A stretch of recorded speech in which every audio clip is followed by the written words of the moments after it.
Welcome to another episode of The Dan Norton Show, in which I promote Ayn Rand's philosophy of objectivism, a philosophy of reason, egoism, and capitalism, and in which you can participate. I see we've already got some people here, and thanks for being here. Thanks for the likes. We've already got several likes on the stream. I invite you all to participate in the chat and shape the show. And you can also call in. As usual, I have a link pinned in the YouTube chat and a phone number as well for you to call in. All right, so it's been 4 days since my last stream, which set a record in terms of two things. The most likes I ever got on a live stream, 21 likes, and also the longest live stream I ever did. It went for about 6.5 hours. So maybe those are related. The longer I stay on, the more people come by, and potentially the more likes there are. So I've got an incentive to stay on longer if I want to get more views, more likes, and more watch time.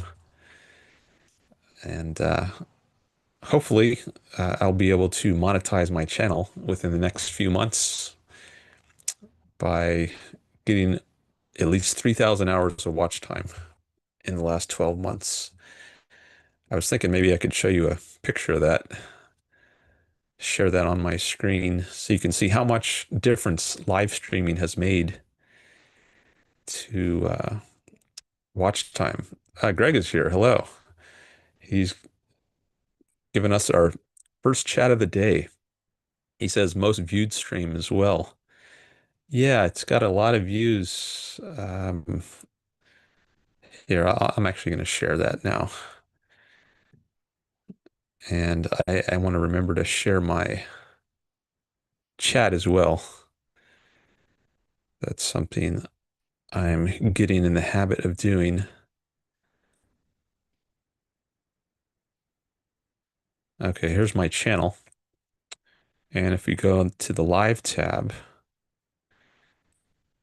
you can see the last stream got 246 views, which might be a record.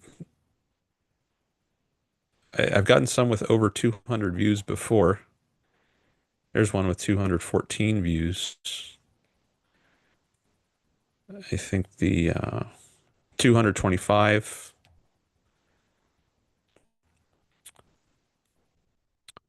I think there's at least one more that went over 200.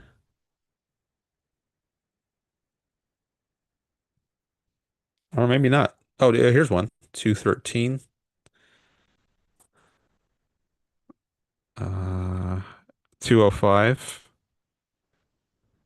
227. Okay, this is the one I was thinking of. Welcome to your On Brook Show listeners. Yeah, I remember that had a lot of views. So I don't, maybe that's the second most view, but yeah, looks like my last stream has the most views. So that was great. I appreciate you all being here to help me get there. And I want to keep that upward trend going. I was also going to show the watch time. Let me do that. Let me go into my YouTube studio and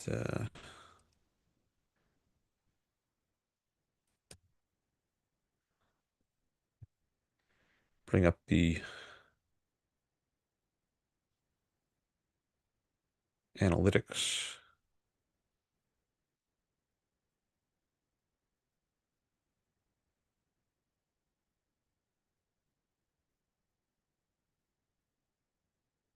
Okay, I think this is what I want to show.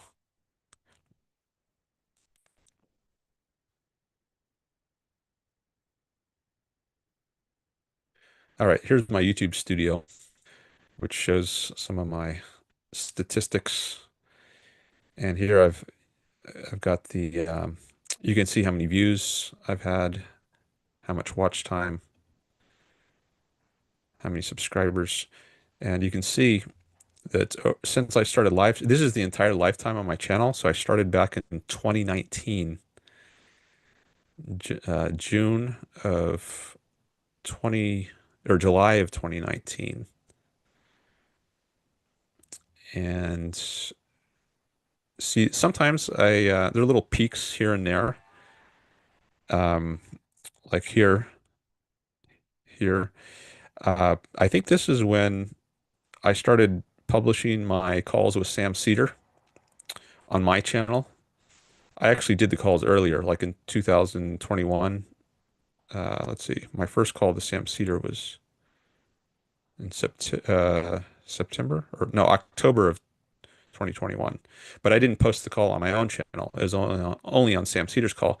But here in the fall of 2023, I started publishing my calls to Sam Cedar on my own channel, and you see there was a big spike in views there. And then a couple years later, I posted another call to Sam Cedar. I think that's what this big spike is here. It's hard to put my mouse over it without covering it up.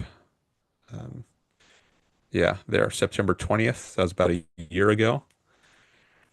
And I hadn't started live streaming yet. So you can see my channel has been going in for 5 years with no live streaming. But this is when I start live streaming, March of 2025.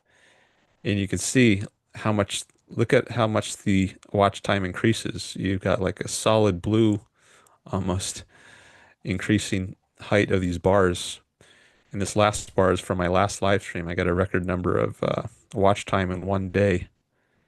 Maybe if I zoom into instead of the lifetime view, if I set it to the last 365 days, you'll just see the last year.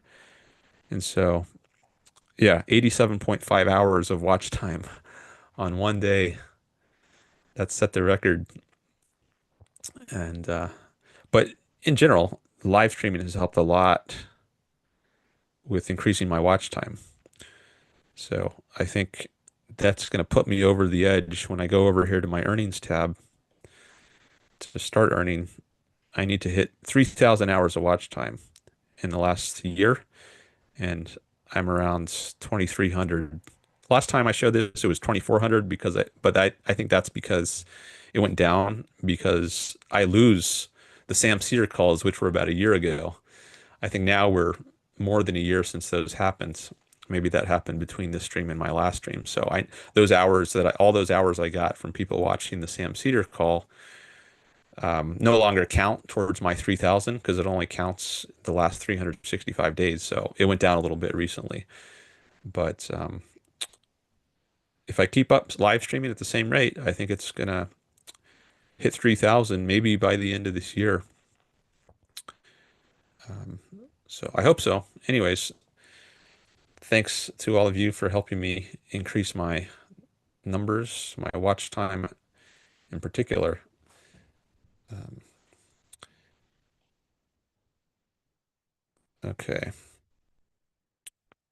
So that's been good to see. Those numbers growing. Let me go back to the chat and do we have any new? Oh, no, we don't have any new chats. We just have that one chat from Greg. But I guess I could start sharing this chat anyways and get in the habit of doing that.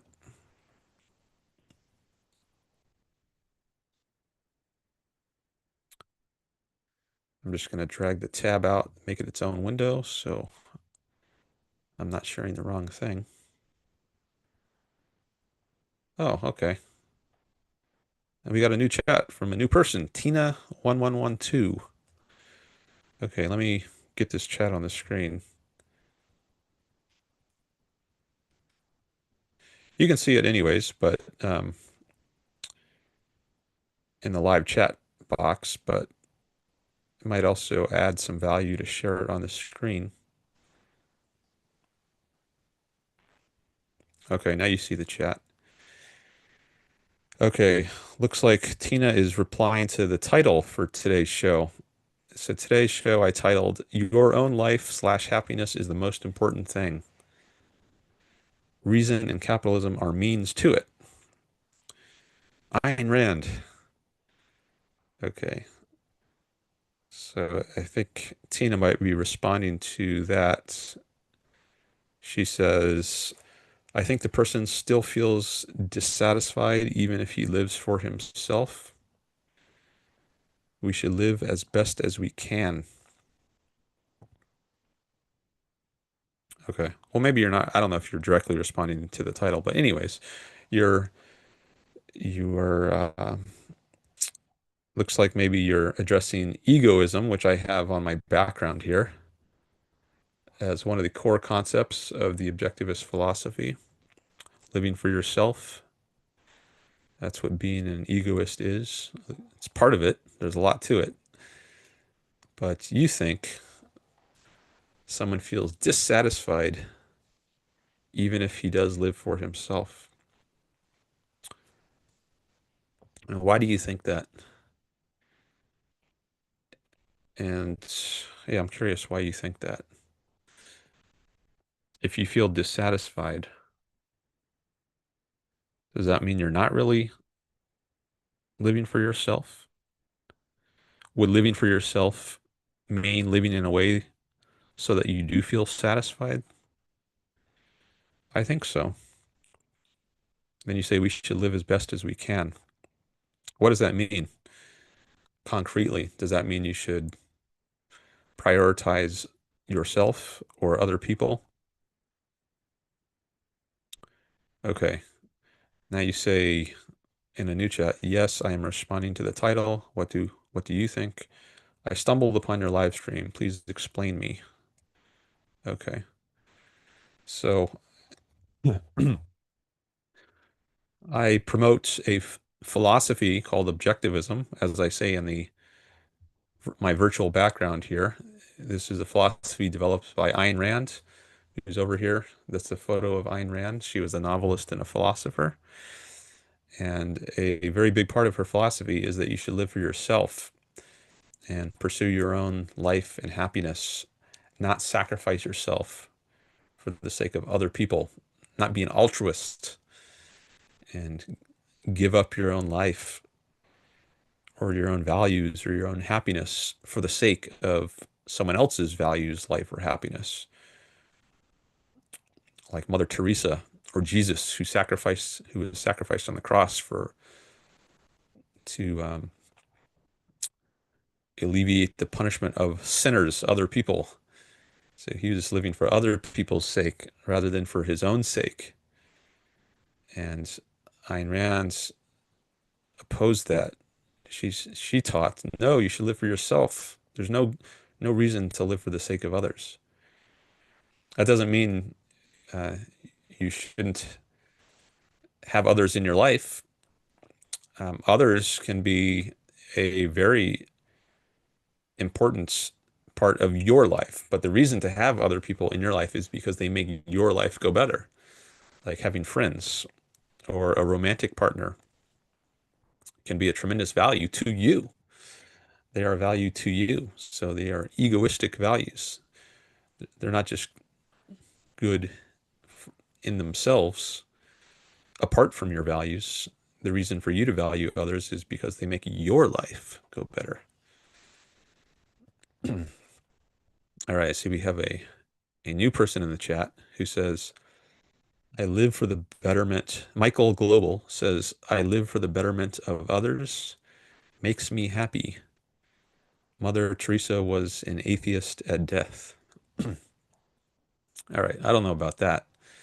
I haven't read her biography, but um, you say it makes you happy to live for the betterment of others. And you say you are correct. I'm not sure what you're saying I'm correct about. But is there, I wonder if the reason you live for the betterment of others is because it makes you happy. What if it didn't make you happy to live for the betterment of others? Would you then still do it? Would you still live for the betterment of others even if it did not make you happy?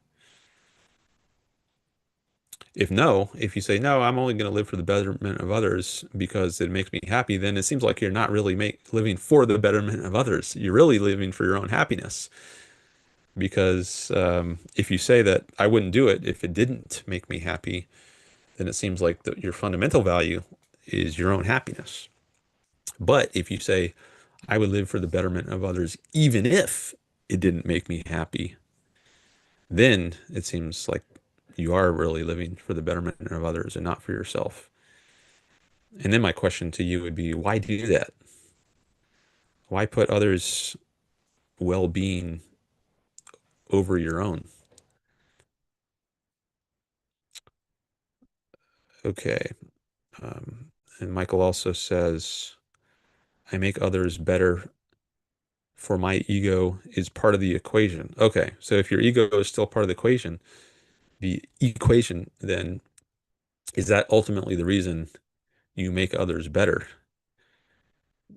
So I think that's a key question that's one needs to ask to figure out what is your ultimate value? Or do you have an ultimate value? If so, what is it? Or do you have multiple ultimate values, like yourself and others, and they're equally valuable? Um, the way I think of it, at least the way I approach life, is I am my own ultimate value. And everything else I value, like if I value other people, it's because they contribute to my ultimate value, which is my own life and happiness. And if something does not contribute to my own life and happiness, then I don't value it. And I don't see any reason to value it unless it contributes to my own life and happiness. So I'm curious what you would say about this question. Do you have an ultimate value? If so, what is that? Um, Greg says, per Quora, did Mother Teresa become an atheist before she died? Well, you can't become an atheist after you died. So if you became an atheist, it had to be before you died. I guess, I mean, assuming there's no afterlife. I don't know if you could, would you become an atheist after you die in the afterlife? Does that make sense? But anyways, Greg goes on and says, nope, she was a Catholic until she died.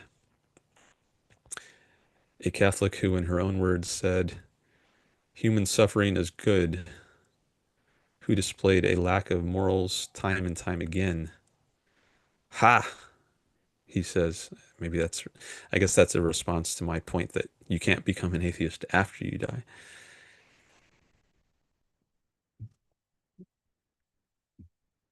All right, good to see some chat here. I'm just checking my phone here. I like to sometimes look in both places on my phone and on my laptop, which is where I am sharing my laptop screen, but I like to be able to look at different parts of the chat. And one way for me to do that is to also open the stream on my phone, which I just did. All right, see, we got some more people here. Thanks for coming by. And we just got a new chat from Tina. All right, so let me read Tina's chat.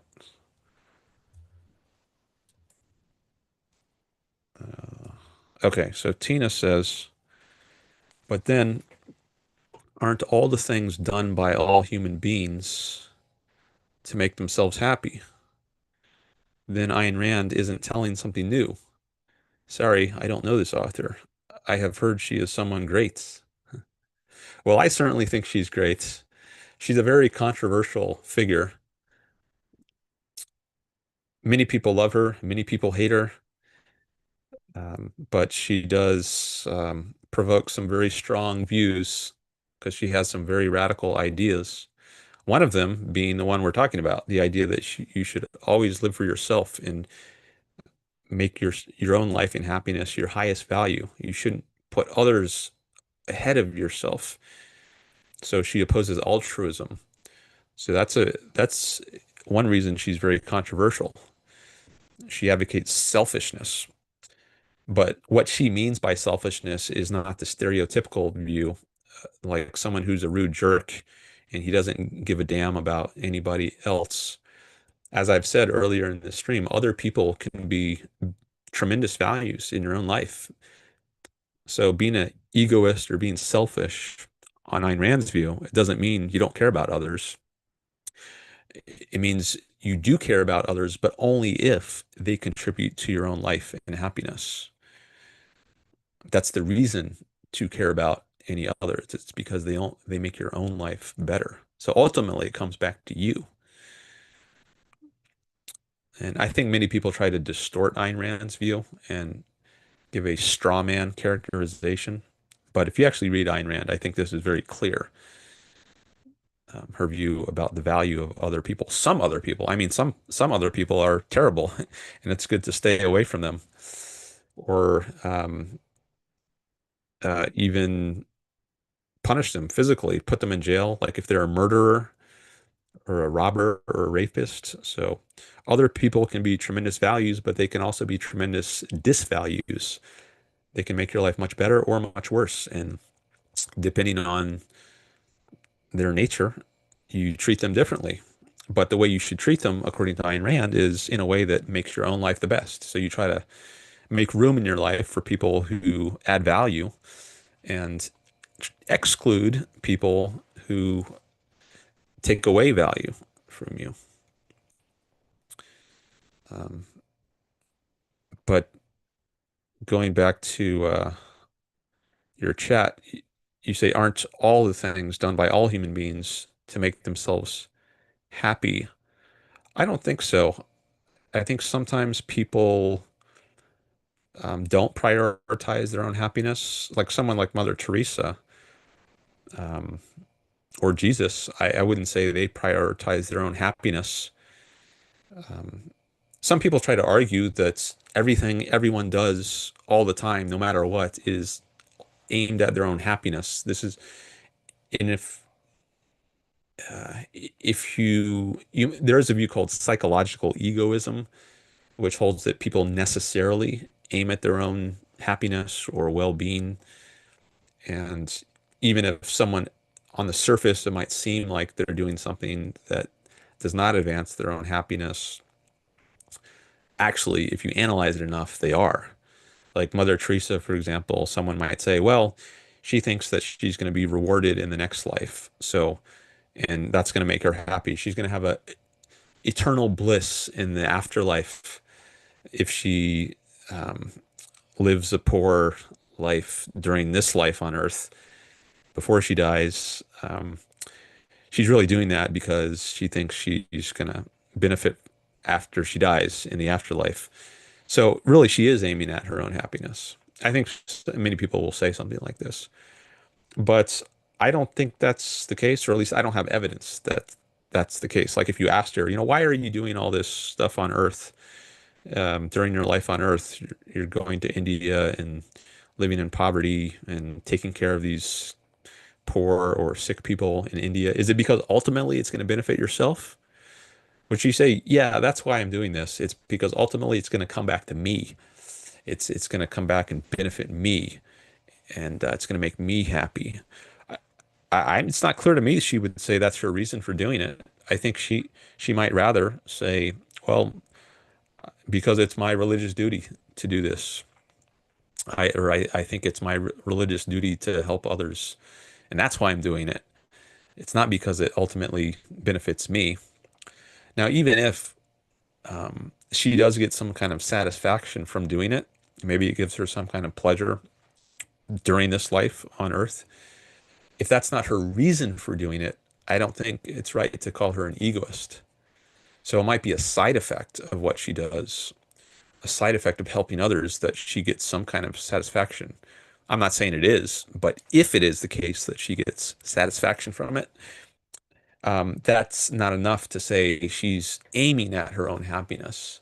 If that's not her goal, if it's not her aim to achieve her own pleasure or satisfaction or happiness or well-being, if that's merely a side effect, then I don't think it's right to say she's an egoist, because I think an egoist or a selfish person in Ayn Rand's sense is someone who is aiming at his own happiness. And if his actions don't lead to that, then he wouldn't do it anymore. Um, so I don't think that's the case that everyone, even someone like Mother Teresa, is aiming to make themselves happy. And if you do think that, I would want to know, why do you think that? Why do you think everyone is aiming to make themselves happy?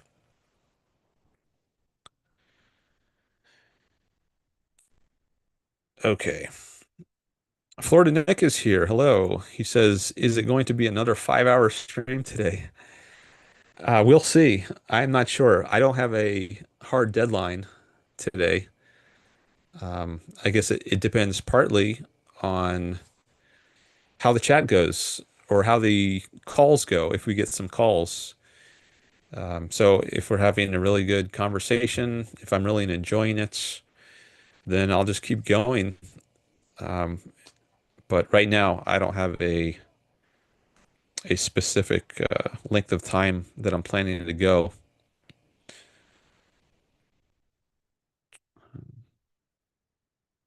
Just checking a text I got here. So if I get a text from someone that says, "Hey, we got to do something later," I might have to cut the sh stream and go spend some time with someone. But right now, I don't have any um, hard stop in my schedule. So hopefully we can have some good conversations here. I've been enjoying it so far. I've liked talking about this egoism topic with some new people here. I'm glad to see some new people because a big part of what I aim to do on this channel is to introduce people to Ayn Rand and her ideas, people who aren't already familiar. Um, so glad to see some people like that coming by. Greg says to Tina, would you say that most folks are happy? Or would you say most people are looking to be happy? Or might you say something else? And then Tina responds, yes, Greg, I feel everyone tries to be happy as much as possible. People like Mother Teresa are rare. Okay. And I see we got a couple new people here, O'Neill and Kalinka Dev.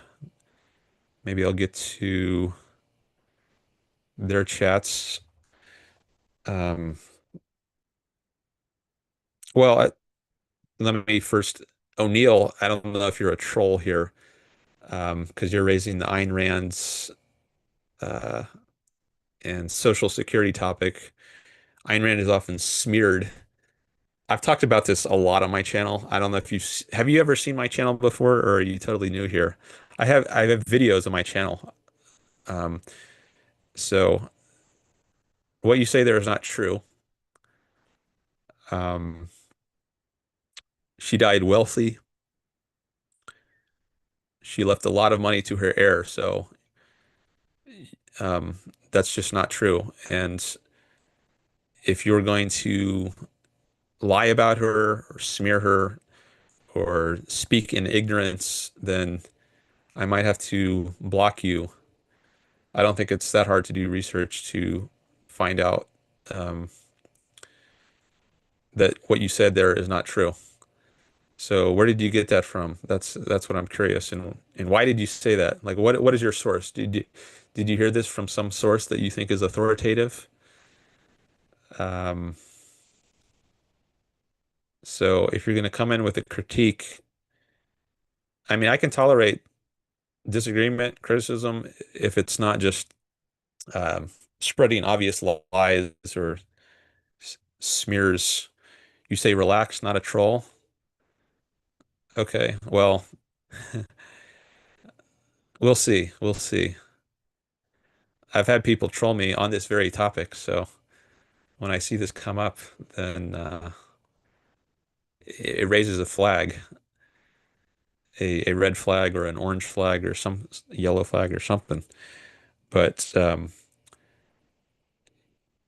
right, so O'Neill, how about you tell me what your source is for that information? I don't know if you could put a link in the chat. I don't think you can. I think only I can put links in the chat, but you can tell me if you heard this on a website and tell me what the website is or what, and we'll see if there's a basis for your view or if it's just a smear. Okay, but getting back to some of these other chats, um,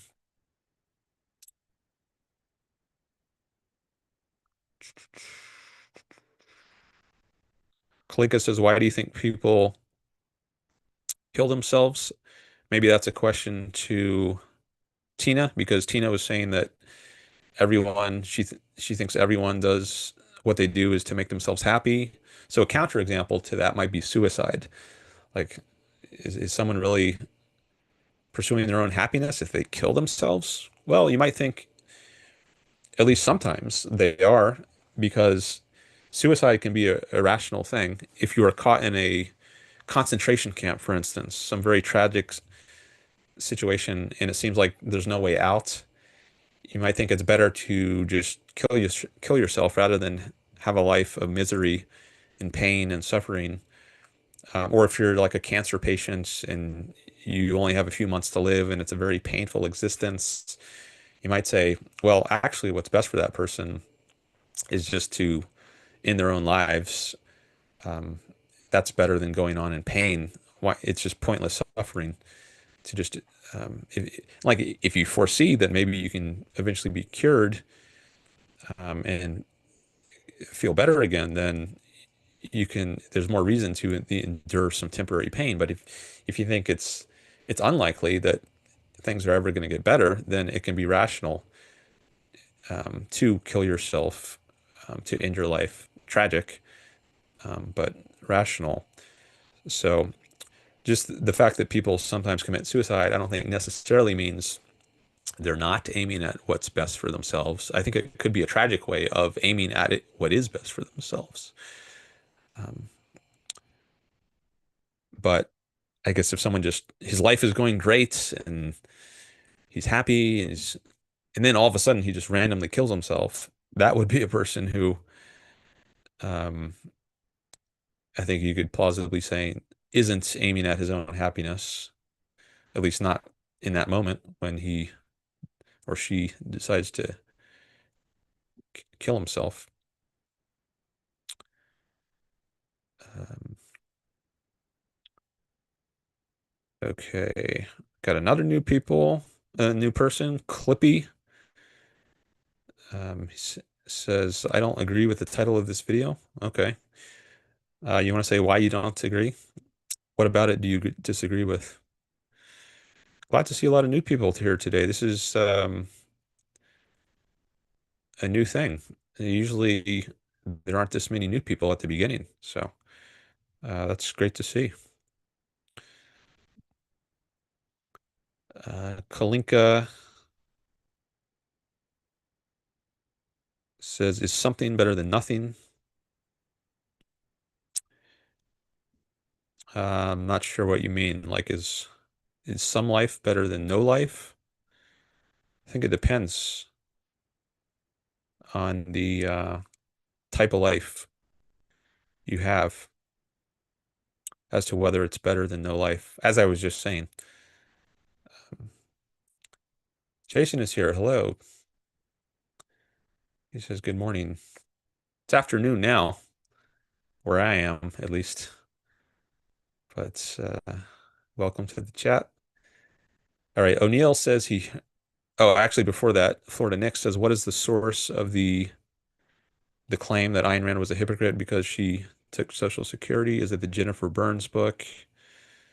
Um, okay, well, maybe we get our answer here from O'Neill. He says he heard it years ago on the radio, no specific source. I'll check out your videos. 1959 Mike Wallace interview.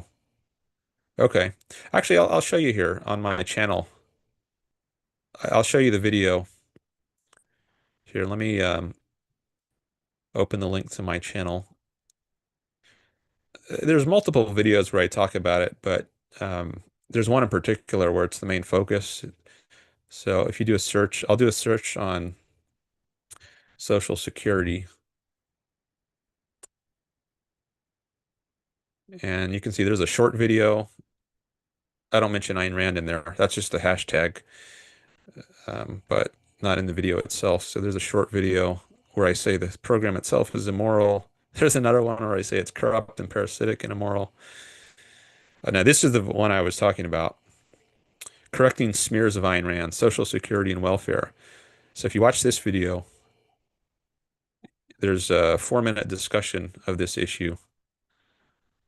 I've had calls with Sam Cedar, that's the guy in this picture here, who called Ayn Rand a hypocrite for taking Social Security, and there's more discussion of it. Here's another call with Sam Cedar. He says, even Ayn Rand knew the value of Social Security and needed it. And this is me. I said, no, actually, she did not need it. She left like $500,000 to her heir.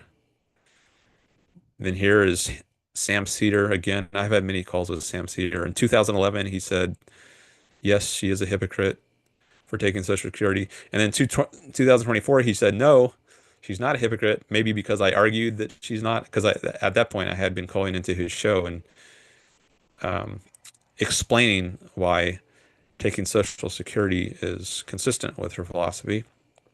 And she actually discusses this herself in her article, Question of Scholarships. Maybe I should bring that up too. Here, let me try that.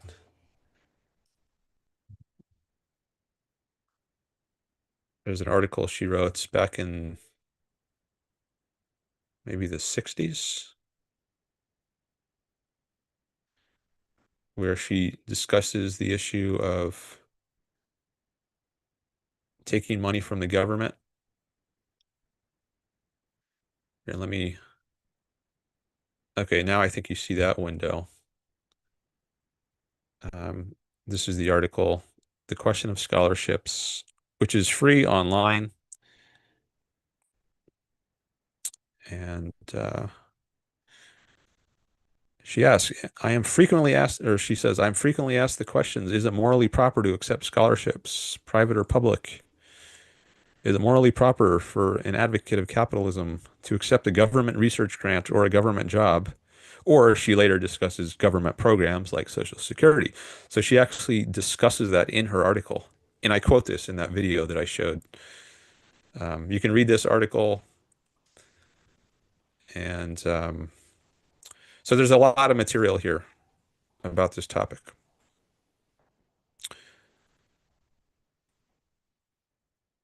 All right, but let me come back to the chat.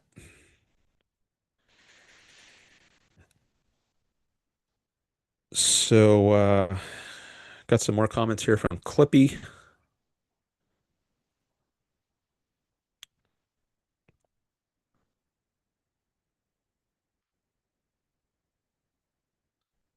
He says, my reason for disagreeing with my title, because he said up here he doesn't agree with the title of the video. My reason is because we are all brought up to believe in our own happiness, which isn't bad, but it then stops there. Our society of modernity has bred a highly materialistic and individualized world, which has only led to more unkindness and more incompetence. Okay. So, well, you say we're all brought up to believe in our own happiness. Is that really true? What if you're raised religiously? I don't know if you were raised religiously, but Jesus is held up as a model of a moral person. And you see Jesus on the cross all over the place. That's a symbol of the Christian religion. And does that look like a symbol of happiness? If people are taught to um, believe in their own happiness, would Jesus nailed to a cross be a symbol of your teaching or your philosophy or your worldview? Is that a good symbol for someone who advocates living for your own happiness? It's not clear to me that it does. Um, isn't it selfish to live for your own happiness? And we often hear in the culture and in religion that it's bad to be selfish and put your own self, making yourself number one, right? Better would be someone like Mother Teresa, who puts others ahead of herself. Well, we commonly hear this. It's very common to hear these sorts of things and put others ahead of yourself. Be altruistic, but that doesn't really sound like believing in your own happiness. If you really believed in your ha own happiness, wouldn't the religions of the world say, pursue what's best for you? Don't live for others. Don't be an altruist. Pursue what's best for you. And if you do have others in your own life, only do it because it ultimately comes back to benefit you. Do we hear religion saying things like this? Um, so it's not clear to me that we're all brought up to believe in our own happiness. I wish that were true. You said our society of modernity has bred a highly materialistic and individualized world. Um, well, materialism, uh, what does that mean? A materialistic world? We need material stuff to live, like food, clothing, shelter, medicine, technology. Right now, we're using technology to have this conversation over the internet. Think of all the physical stuff that involves wires, computers, microphones. Material stuff is crucial to our lives. Um, now, but that materialist stuff has a spiritual source. This microphone did not just pop into existence. Like God said, let there be light, and there was, or let there be creatures roaming the earth. No, that's not how, he didn't say, let there be a microphone. Rather, people had to do a lot of thinking and experimentation, scientific experiments, figure out how the world works, and then through lots of thinking and experimenting, they were able to produce something like a microphone. So if you think of the mental or the conscious as something non-material, right? You could think of this microphone as a product of the mind, a product of the mind, but not that my mind just wished it into existence like God does with things, right? But by thinking, by discovering the laws of chemistry, the laws of physics, it took a lot of thought to create these material values that make our own lives go better. So you can see a spiritual source if you think of the mind or consciousness as a spiritual foundation of the material values that we take advantage of. Um, so um, material things are good, some material things at least, but they have a spiritual source. At least many material things have a spiritual or mental source. And I think that's a perspective which Ayn Rand is really, she really emphasizes a lot in her work. Um, Contrary to the Marxist view that the source of values is just material, muscular labor. It devalues the mind, and that I think that's why they often they think CEOs or financiers, they're just parasites. They don't really do anything. It's the laborers on the assembly line using their hands, dealing with material stuff. They're the real producers of value, and their employer or the manager or the CEO, he's just a parasite. He doesn't really contribute anything. But I think that's a total misunderstanding or evasion of what's actually true, which is that the mind is crucial to the productive process. You know, someone had to invent whatever it is. Like if you've got these people on the assembly line using their hands to assemble some car, well, think of all the science that went into producing the car and all the scientists behind it, all the thinking about business, that had to go into it to make it profitable to produce this thing. There's a ton of thinking that had to be done to bring a car to market, and that's not appreciated if you think all the only value is contributed by the people on the assembly line, and you're not considering the managers, the vice presidents, the CEOs, the board of directors, venture capitalists. All that contributes value, but it's not a physical, material sort of value. It's a more of a intellectual, spiritual kind of value, but it's crucial. And that's actually the what contributes the most value to the process of production.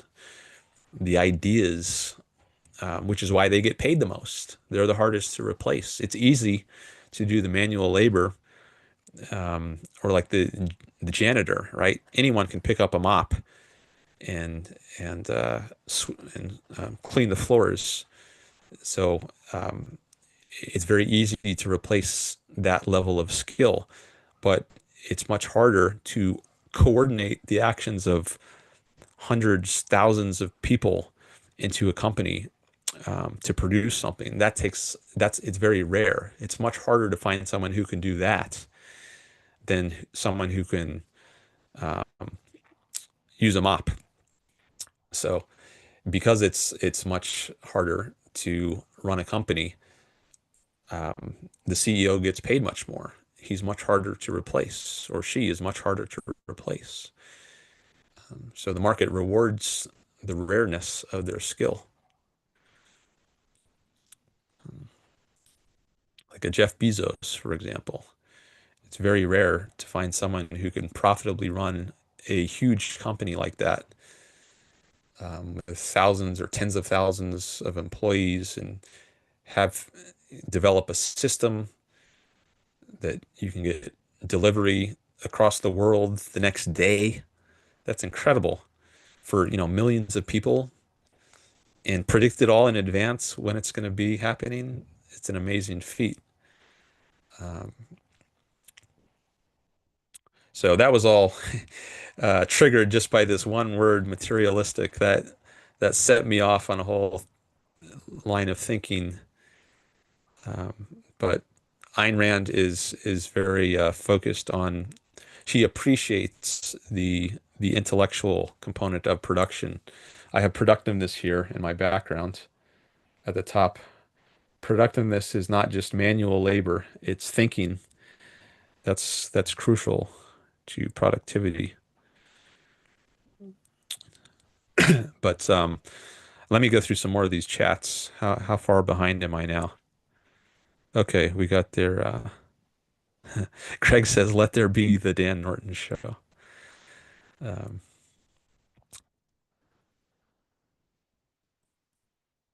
yeah, I uh, I willed my show into existence. Um,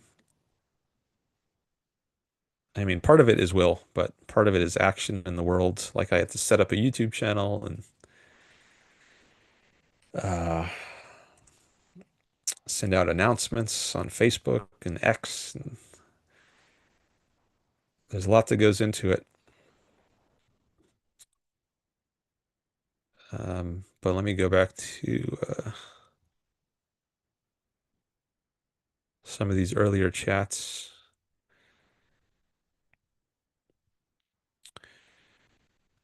Um, so feel free to follow up on any of those comments, Clippy or anyone else. Clippy says, "Thank you for adjusting this, by the way." You're welcome. Thanks for your contributions. Thanks for the heart. You can also do a heart down here in the reactions. It's nice to see those sometimes. You can make it float up on the screen. See that? I don't think you'll see those on the live chat replay if you watch this after the stream, but at least during the stream, you can see those. All right, Tina, Jason, Sam, O'Neill says Sam sucks. I'll check it out. Thanks. Okay. Sam Cedar, I guess. Um, oh, I got some more hearts floating up there. Nice. Thank you.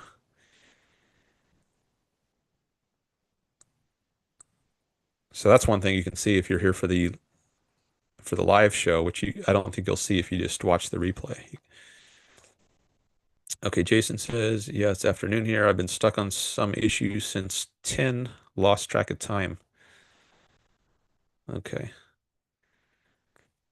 Tina says, Dan, sorry if I'm sounding like opposing your views, but I am really curious to know what's the definition of happiness.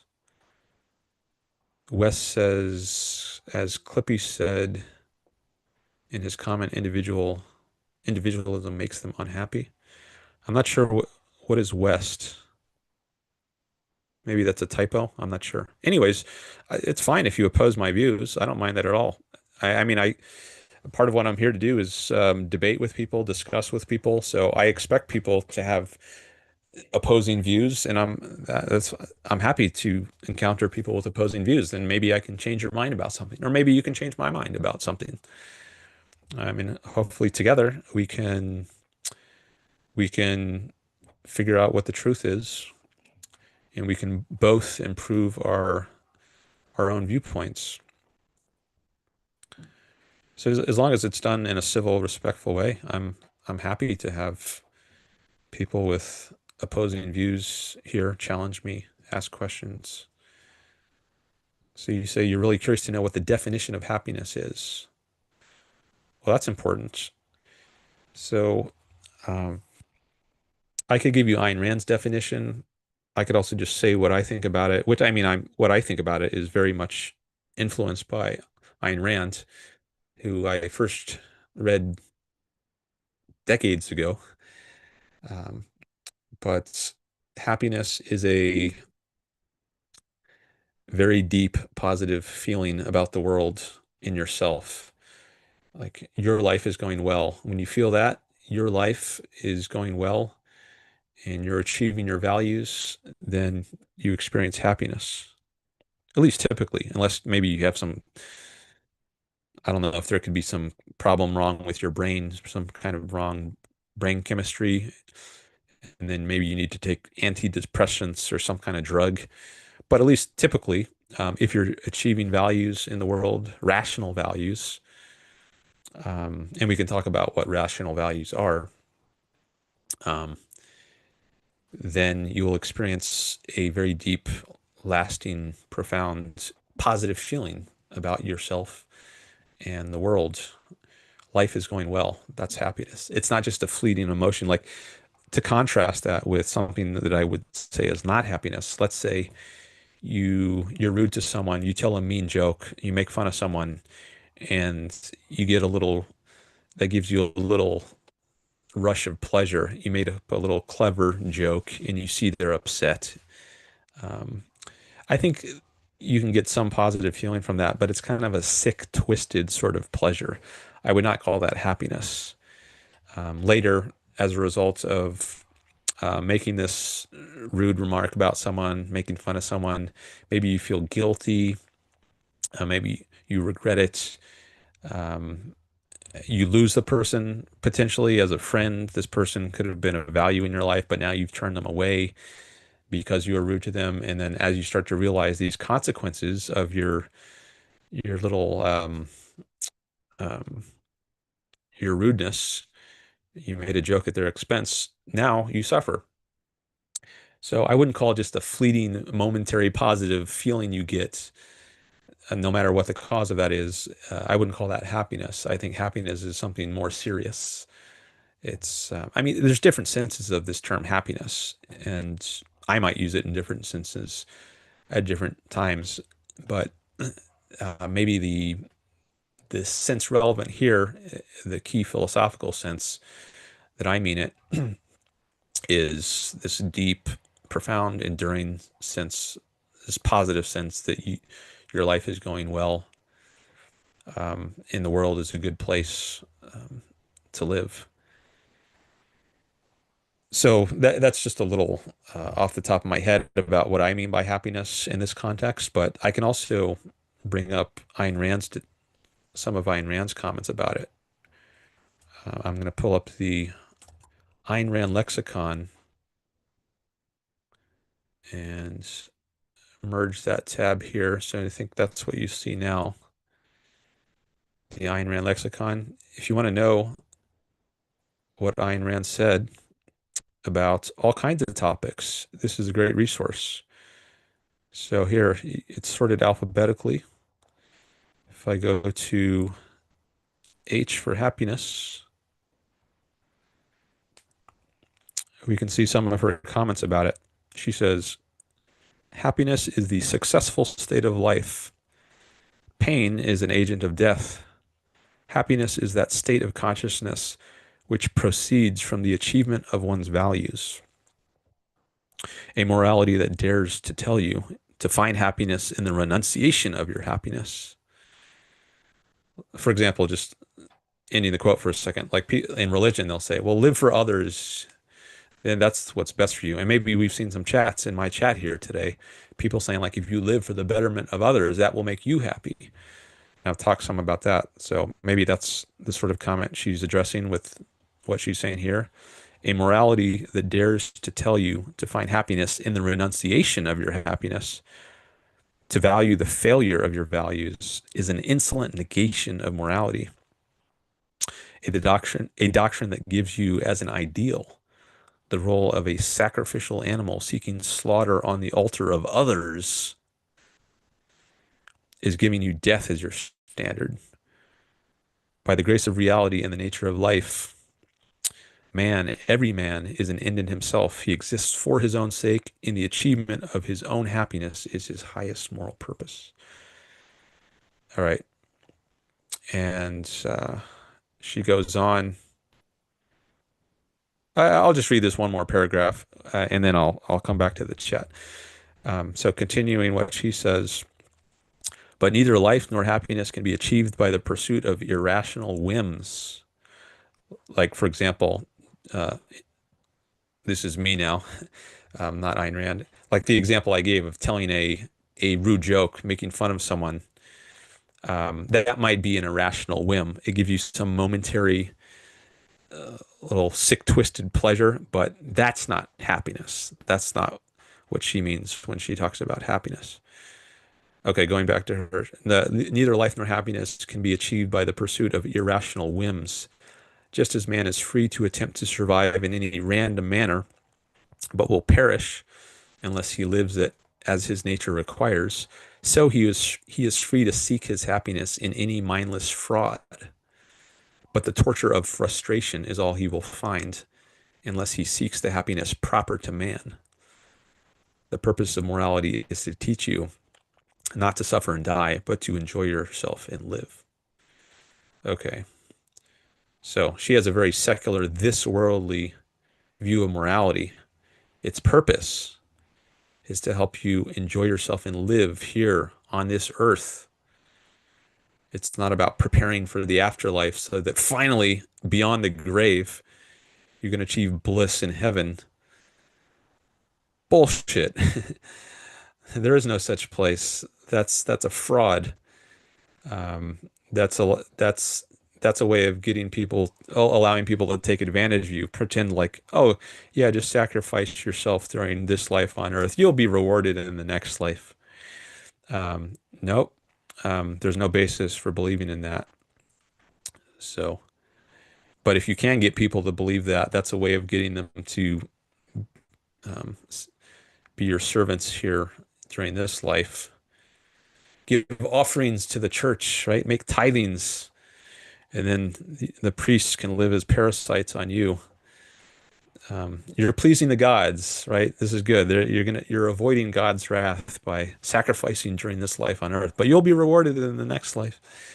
So I think that's a fraud. Maybe some people are duped honestly by it. They don't really believe it.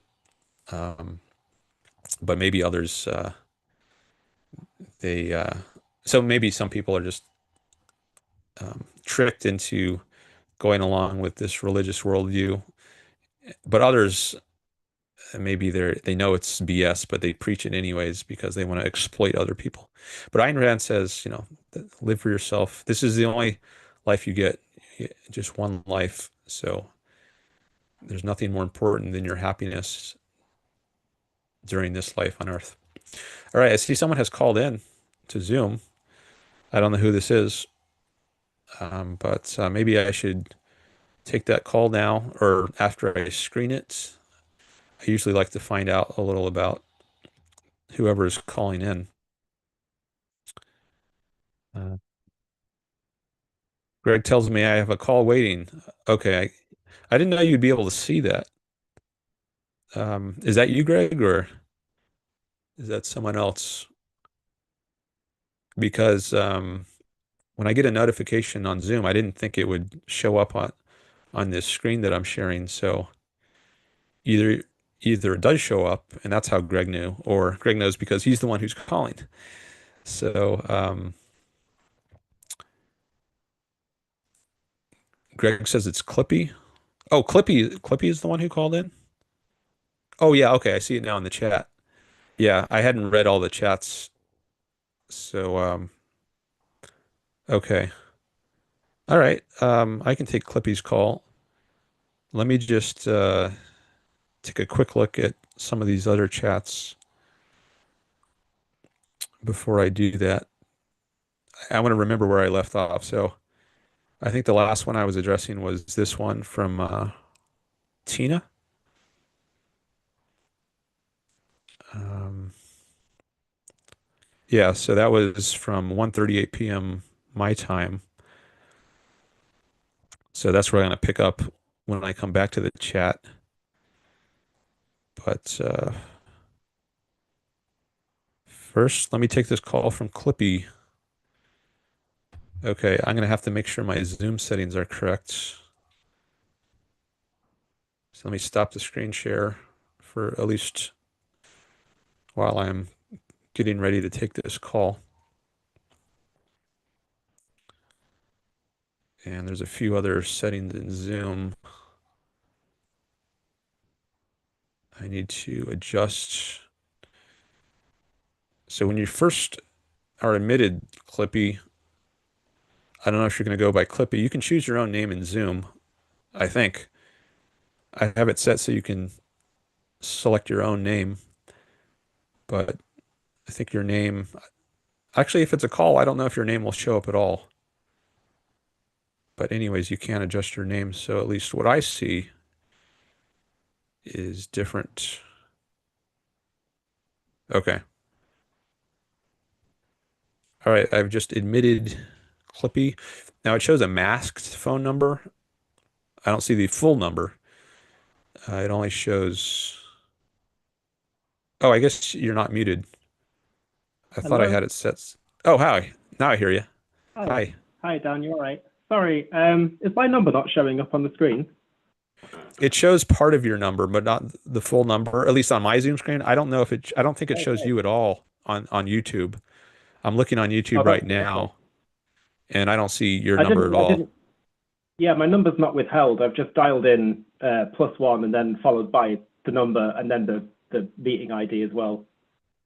Yeah, that's one way to dial in. If you don't use the Zoom link, you can just use your phone number, which is Yeah. fine. So you're Clippy Yeah. from the No, I, chat, I right? don't have Zoom, and I just found it be quicker to just sort of dial in, really. That's fine.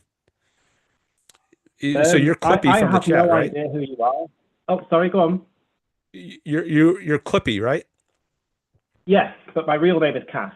I have no idea about your channel. This is the first time that I've ever seen it. I just was scrolling through my YouTube. There was a live show that was on, and I noticed the title of that. And I guess I don't like to use the word triggered because that has connotations to it.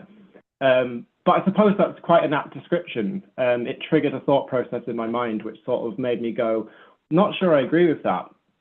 But then that was just on the basis of what I was reading in the title, because I have no idea who you are. I have no idea of your background, your academic. I mean, you seem like you're someone who's learned because of the way you talk, your cadence and stuff. It kind of suggests that you might have a degree in sociology. Maybe you're a psychiatrist or a psychologist or a historian, something like that. Anyway, I don't know. So your title of the video might not have aptly described the thing that you're currently talking about. So I'm sorry, I've just kind of like jumped in and just sort of said what I said. Yeah, that's fine. Well, I'm glad my title was provocative. I do try to make it interesting so that people click on it. But it's interesting. Well, a couple things. One, that you think there's maybe some kind of mismatch between, or I guess once you started listening, maybe it didn't seem as contrary to your views as you initially anticipated it would be. But also, as for my background, I do have a PhD in philosophy, and it says that on the thumbnail. I don't know if you remember seeing that or if you ever saw that, but if you look on the No, thumbnail, no. yeah, so that's my educational background. I have some degrees in philosophy, and I love to chat about philosophical topics on YouTube and spread Ayn Rand's ideas in particular. I first Okay. encountered her in the late 90s, actually. So it's been decades, and I loved her ideas, and I want to help spread them to the world. So that's what I do on my YouTube channel. Right. Okay. So just if you could briefly as you possibly can, just walk me through who this person is, what their philosophy is about, just so that because like I've walked into this place without any understanding of who I'm talking to. Like you could be a Muslim or a Buddhist or a Christian or a conservative or it doesn't matter. I have no idea. I literally have no idea. So it's kind of Okay. exciting because it's like opening up a Christmas present. I don't know what I'm about to find. Okay. Well, hopefully it still seems like a present after I describe, and not a Yeah. anti-present Yeah. or a bomb, right? Yeah. But in any case, yeah, I can tell you some about her philosophy. And I try to indicate on my background here, this virtual background that I created. So she was an author in the 20th century. Her most famous books are The Fountainhead and Atlas Shrugged. They became bestsellers in the 40s and 50s, and she developed what she called objectivism, a philosophy. And there's many parts to it. I indicate here some of the core parts. She's in favor of reason, for instance, as opposed to faith. So that ties into some of the Mm, religious talk we were having in the chat. She's a mm, very mm. secular, this worldly thinker. She rejects faith and thinks only go by the guidance of your rational minds, the evidence of your senses. She's in favor of living for yourself. That's where the egoism topic Right. comes in, Yeah. pursuing your own life and Yeah. happiness, not living for the sake of others. And then socially, when it comes to politics, she's in favor of capitalism, laissez-faire Mm, capitalism, which I think is a very misunderstood term uh, today, and for a long time. But what she means by that is that the government should only protect people from force, the initiation of force. That's its only proper function. So there should be a police, a military, and a court system, but that's about it. There shouldn't be massive wealth distribution programs. There shouldn't be taxation where you take away people's money by force under threat of jail, and then you use that mm. tax money to fund programs like Social Security or Medicare or the NHS. Sounds like maybe you're from the UK somewhere. I hear a British Yeah. accent, I think. Yeah. So Yeah. there's Yeah. not going to That's be right. Yeah. social programs like um, NHS, socialized medicine. All that's going to be handled by the private free market. The only role of the government, on her view, is to get force out of society. So you have robbers, rapers, murderers on the streets. That's terrible for society. They coerce people. You want to get those people off the streets, throw them in jail. Other than that, protect ourselves from foreign threats as well as domestic criminals. And that's what we have the military for. And then there's the court system to peacefully settle disputes. So if you have a dispute with somebody else, like your neighbor, you think some tree is hanging over into your yard or something, like you could have a fight with a person, pull out a gun, try to handle it by force, or you could just take it to court and try to settle the dispute peacefully. And that's another way of getting force out of society. So those are basically the only proper functions of government on Rand's view. And there's a lot more to the philosophy, some of which I indicate here, like she's an atheist. She believes in free will and so on. These are some of the virtues she advocates: independence, integrity, honesty, justice. But Yeah. we can talk about, I'm happy to talk about any of these things, but that's just a little bit thumbnail introduction to her philosophy. Kind of reminds me of there's a famous landowner in my town called Anne Lister, who was a 19th century diarist and landowner. She was quite wealthy, but she was also recorded as the first modern lesbian. But she was also very much a conservative supporter. But back then, back in the 19th century, the Tory party was nothing like what it's become today. In fact, it seems to align very much with the things that you've just described. Because when I watched Gentleman Jack, and then I've gone on to read Anne's diaries and the things that she talks about, she does come across a bit snobbish sometimes, but she doesn't, the things that she seems to purport and advocate for, I actually, because I've never actually been a fan of capitalism, I've bloody hated it. But ever since learning about that, and then just listening to your description of this lady, it gives me a different perspective that, well, actually, just like any tool in a box, if you use it correctly, it can do a wonderful job. But if you use it incorrectly, it can be extremely harmful and damaging. Like Japan, for example, has a hyper version of capitalism, which goes way beyond lots of things that Western countries do. But I mean, like, I'm not someone who understands politics very well. In fact, I don't really trust it very much. And that's just because I was born in 1989, so I grew up in the 90s as a kid. I experienced the early 2000s and the internet first coming online. And then I also saw how the rise of social media rapidly changed the internet. But I also knew that back in 1997, when the world was about to share its mind with itself, because this is the thing that none of us really saw coming. I knew that as soon as we all become connected, it's going to have some unexpected effects, but I had no idea what it was actually going to evolve into be. And actually, now when I look back, I'm kind of not surprised. I'm kind of not surprised that it turned into the thing that it did. But so, like, a bit of background on me, I was raised Christian in a Church of England environment. I was raised to believe in God and all of this stuff. And also the pop culture and movies and stuff at the time, that reinforced my ideas of heaven and hell. The Simpsons did it quite a lot as well. And because I was a child, I just thought, oh, everybody in the world must be Christian because everybody's making like Christian things in cartoons. They're talking about it in films. I go to a building once a week where everybody gathers in a room together and they worship God. And I literally believed that God lived in a cloud in the sky and orbited the Earth, kind of like the International Space Station. And the reason why we all have to gather in buildings every Sunday is because that's when God passes over the church so that he can hear our prayers, right? So, but when I met my mum in, I think it was like 1997, 1998, and I told her these ideas, she was like, you've got this all wrong. God is everywhere. He's accessible to you all the time. And my first reaction was, wow, that's amazing. But then I was like, hang on a sec.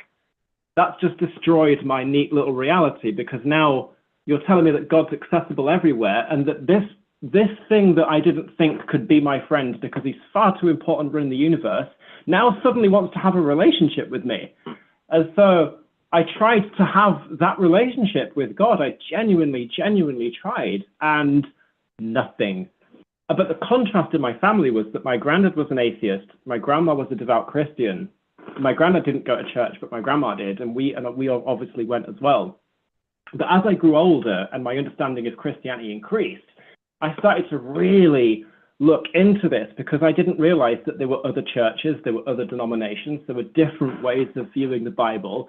And so, like, coming into that world that's just now been expanded in front of you was really jarring, but it also erased my previous sort of consciousness, if you like. And not too long ago, I was involved in quite an extreme, like, Pentecostal church, and they laid down a bunch of conditions in order for me to become a member. And one of the conditions was you have to be against LGBT people.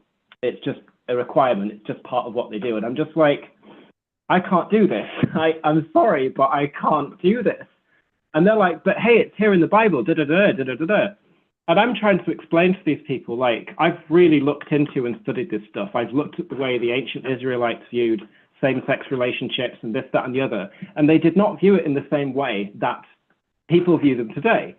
And I'm not trying to I'm not trying to use some sort of loophole to say that it was okay, but if you're asking me, like, as a person, oh, I've got to now go and tell someone who might be in love with someone, oh, that's a sin, you need to stop. I can't do that. And it just, the idea, like, I used to actually think that hell was a good thing. I used to think that it was basically like the police, like, hey, you get arrested by the angels at the end, you finish the video game and now you've failed, so you have to go to prison. I just thought that it was that. But as I've gotten older, I've realized this entire system, if that's true, is wrong, because a Christian will say to you, you send yourself to hell, but how do you know that you're doing that is my question. Like if somebody shows me an advert of going to Spain, right? I've seen that on a television, and then I can go on a plane and I can experience going to Spain.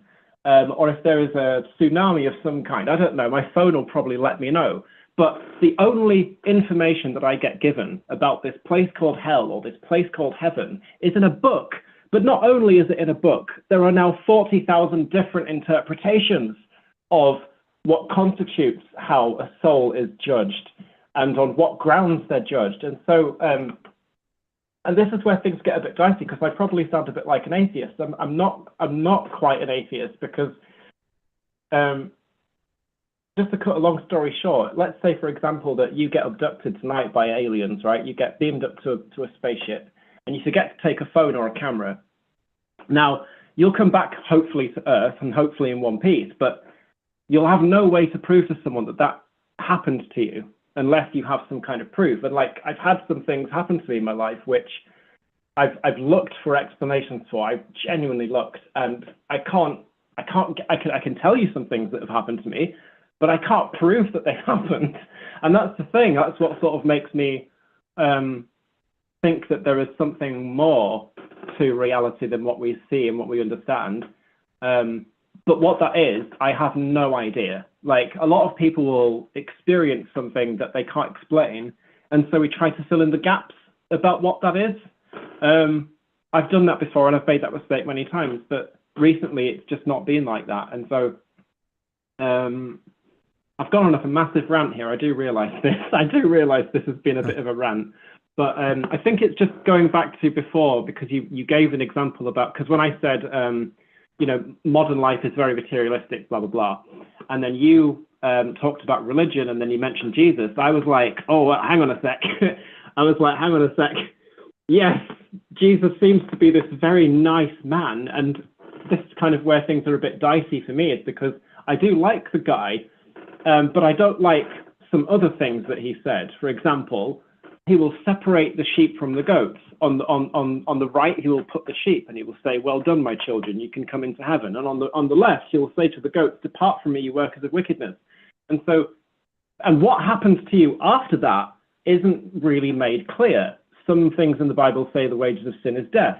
Other parts say you get thrown into outer darkness. Other things tell you that you are going to go into a boiling lake of fire where the worm does not die and the fire does not die out. And so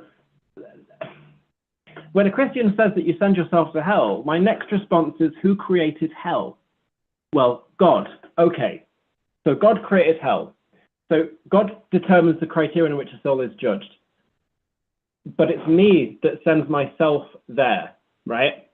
No, I'm telling God I don't want to go. So now the ball's back in God's court.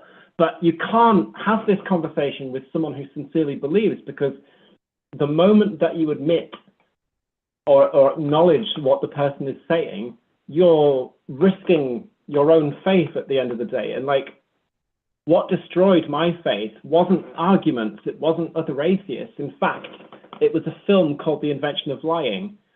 And because it was set up in such a way that it actually made me start asking questions without being questioned, I lost my faith. I realized this is not a reasonable pathway to the truth. And it just destroyed me, like psychologically it destroyed me. And I felt suicidal because I had nothing else to cling on to. The world didn't make any sense. People didn't make any sense. My existence didn't make any sense. And so if there is no God, what's the point of everything? And it destroyed me. And when I look back now to that 23-year-old me, I'm just kind of like horrified, because I'm like, shit, I had no idea. I had no idea just how, I don't know how to explain it. But I think you see what I'm saying, right?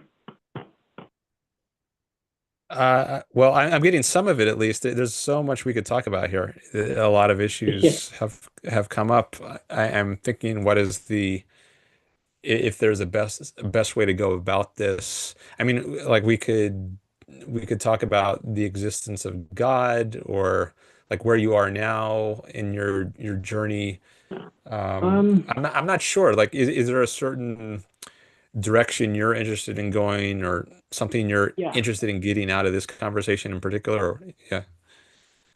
yeah, I think I do. So not too long ago, I was a trans woman. I was transgender. I took hormones for 5 years. I was on uh, estrogen, changed my name, all of that stuff. And I got physically attacked by four men in a car. And because of that incident, it caused me to detransition, because I simply didn't feel safe enough. And ever since that point, I've found that I can't do this. I can't live as a guy. I simply can't do it. And I mean, I could. I could probably force like myself to live this way.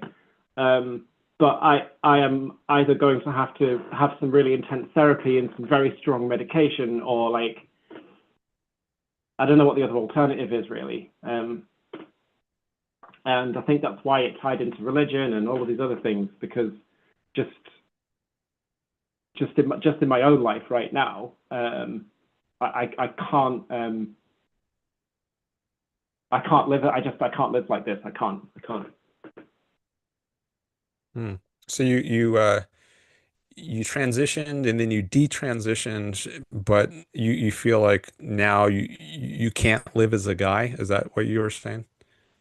Yeah. So when I was 28, which was back in 2018, that is when I realized that I had gender dysphoria. Because back when I was back in 1996 is, I guess, where all of this actually started, when I was a 6-year-old boy.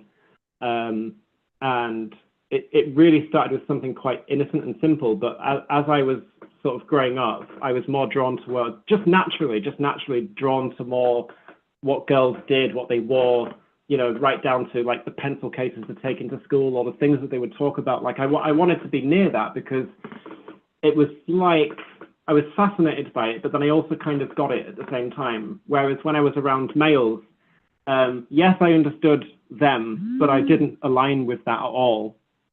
And then when I was 14, when I started to like people, yes, I liked girls, but because I'm a guy, I just naturally assumed, oh yeah, well, I'm a boy, so yeah.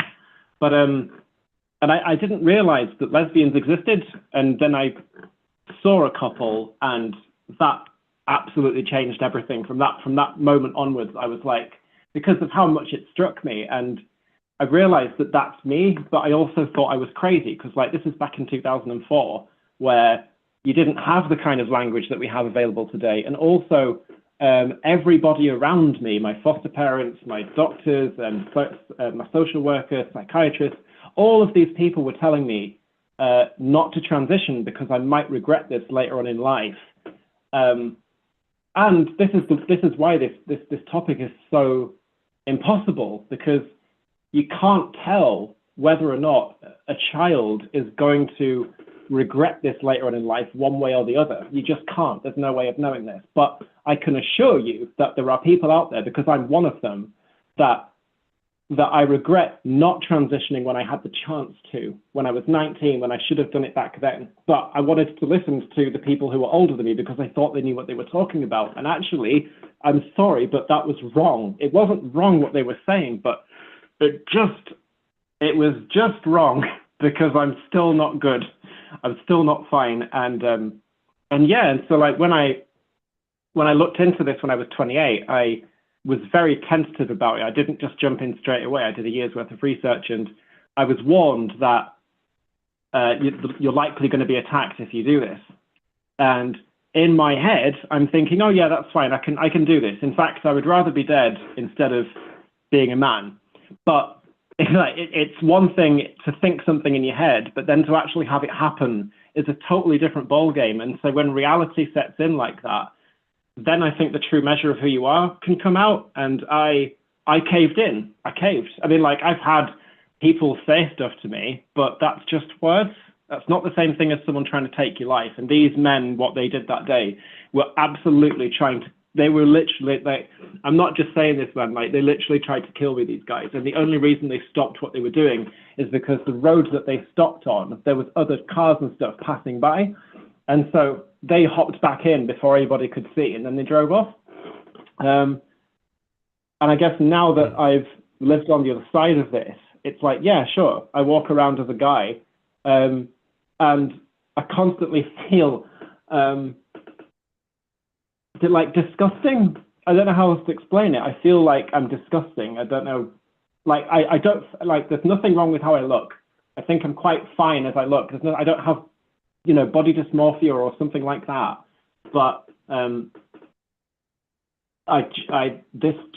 it all is wrong. Like, it's just all wrong. And so, yeah. Okay. All right. Well, there's a lot here. And um, I don't know. I'm not sure like what I can add here. I'm thinking because I'm not like a psychologist or I don't have much No, experience dealing with trans issues in particular.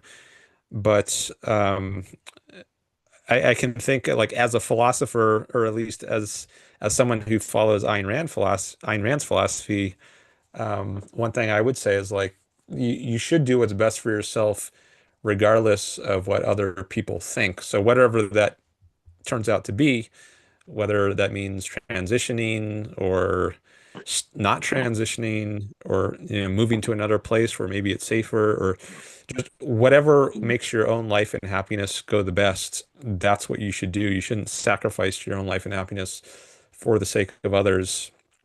Um, I mean, but it's not. I mean, honestly, it's really not. I don't. It's not that I don't care about what people think, but in that particular way, it's not something that affects me. The only thing that really affects me is if someone decides to physically take action.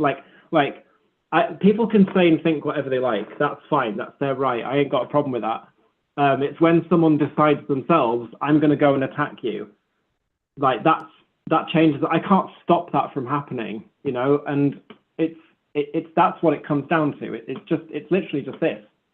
But on the flip side of it is that I do experience an intense amount of rage, like all the time. I experience an intense amount of rage, and it doesn't come out. Like, it doesn't. Like, when I say it doesn't come out, it doesn't. It rarely comes to the surface. It really takes a massive amount for me to lose my temper. But the problem is if I do lose my temper, it is extremely destructive. Like, it is volcanic. It is just and I'm not even putting that mildly. Like, I recently worked at a rail depot over in Leeds, and a lot of the engineers and other guys there are quite well built. I am not a very well built person. I am quite sort of tiny. And there was a gentleman that I was working with. I'm just a cleaner by trade. Like, I'm not someone who's, you know, got degrees and all of this stuff. But and so my job at this site was to be a pit cleaner. And one of the guys I was working with was trying to open up this canister thing. And he's quite a stocky built kind of guy. And he's struggling to get this cap off, right? And he's asking me to do it. And I'm thinking, you must be joking, mate. Like, I'm not getting this off. But I did it. I did it in one squeeze. I just, you know, and he said, how the hell did you do that? And I immediately knew the answer. And I just said very calmly, it's because I'm angry. Like, it's because I'm really angry most of the time that's there. And, you know, I don't think it's a question of strength. I think it's a question of, is insanity the right word? Could be. Years of pent-up rage, probably, but you know, I'm not someone who's got really, I don't know how to explain this. Most of my family has died. I have one best friend who I don't really see very much because he's married now and he's probably got a kid on the way. It's just, there are a lot of things that are quite difficult at the minute, and I do sort of wish that I'd made different choices in my life now, but we can't turn back time, I'm afraid. One thing I'm wondering about is if there's another place you could move to that's safer, Oh, well, I mean, I like the like a I like place the where you phrase could that. No, transition you're right, but this is the and problem. In my country, if you want to get somewhere to live, you have to tick certain boxes. You have to have references, a guarantor, a job. I don't have these three things. And also, the place that I'm renting is owned by my godparents, literally just my godparents, who are not blood relatives of mine, but they've made the rent cheap, or at least cheap enough for me to live here. If I went and moved out somewhere else, I would be instantly homeless. Like, my risk of homelessness is really, really, really high. But even if I did have the means to do that, I've learned that in life is that, I mean, these are not my words, these are Davos from Game of Thrones, but safety is an uncertain state of affairs. And if I had the money to, sure, I would move somewhere safer, but I don't have that luxury right now. And I think that over the time, like, I'm not a very stable person emotionally, I'll admit that. I've got a condition called borderline personality disorder, and but what I can do with my mind over the years, I've got this kind of, maybe I'm wrong in saying this, because maybe, like, it's almost like I trust the opinions more of others than myself, simply on the basis of the fact that if more than one person is saying the same thing about you, then it's likely that those people have a better insight into you than you do. But I sort of think sometimes that I have a bit of an inner richness, where you sort of learn to deal with the harsh realities of life. There's a book that I really like to read. It's called The Prince by Niccolo Machiavelli. And Mhm. I really like his book because I kind of relate to him a little bit. I mean, I'm nowhere near a genius as he was, but he experienced real torture. Like, he was accused of something that he didn't do. And I think he made it to like the third notch on a rack. And because of this traumatic experience, is what caused him to write one of the greatest works in literature. And I sort of relate to that a bit because I've gone through some really bad things myself, and it either makes you go a bit crazy for a while, or it kind of gives you a thicker skin. And I don't like to, I mean, I used to be a very altruistic, optimistic, very positive sort of kid, and I just wasn't in the right world for that sort of attitude to prevail. Now I've become a lot more Machiavellian in my mindset, and I've become a lot more realistic and stuff. But yeah, no, I mean, like, let's just bring this back to the topic, right? Rather than make this like a therapy session, because literally, I'm gathering this channel is about philosophy, and you want to share the ideas of like this lady and stuff. So, like, from what you've told me about her, she sounds like the sort of person I would be in favor of, really. Although I'm not sure quite of her capitalism right now, but you know. Okay. Well, I guess one thought before we move too off of what we were just talking about is I was thinking about the issue of surgery, and I was saying, like, if whatever is best for you, if that means transitioning, then transition. If it means not transition, then not transition. And when I think about trans people, I know that, like, if you're born biologically as a male, and you can transition in different ways, like you can take hormones, or you could also do surgeries, and there's top surgeries and there's bottom surgeries. And it seems like I really question whether for anyone it would make sense to do bottom surgery, because if that means you lose your genitals, then you're losing, like, one of the sources of the most powerful source of pleasure there can be, sexual pleasure. I don't think there's a way to replace that. So Oh, I I'm think not, and I'm I not I'm completely not asking agree. you to reveal anything. Like, of course, you don't have to say anything about your own body, but No, no, that's just one I'm thing to aware of where I consider. am. Don't worry. I'm not gonna start being lewd on a live stream. But I can see why, because a few people have said that to me as well in that same line of reasoning. I don't care about that at all. It isn't something that interests me. It really never has. Whenever I've gone to the bathroom, I pee sitting down. Like that's as far as I'm going with that. But like to me, that's what that is about. It's got nothing to do with sex. I want my right to be able to pee. That's it. I just want that. And that's what it comes down to, right? When I was a kid, I was born with really sticky out ears. Like I used to get picked on all the time at school with that. And my grandparents sent me for a surgery when I was like 7 to have them pinned back. And so now they're fine. And so for me, that is basically the same thing. Obviously, that the bottom surgery is a lot more serious and invasive. Isn't something you can just, do in 45 minutes.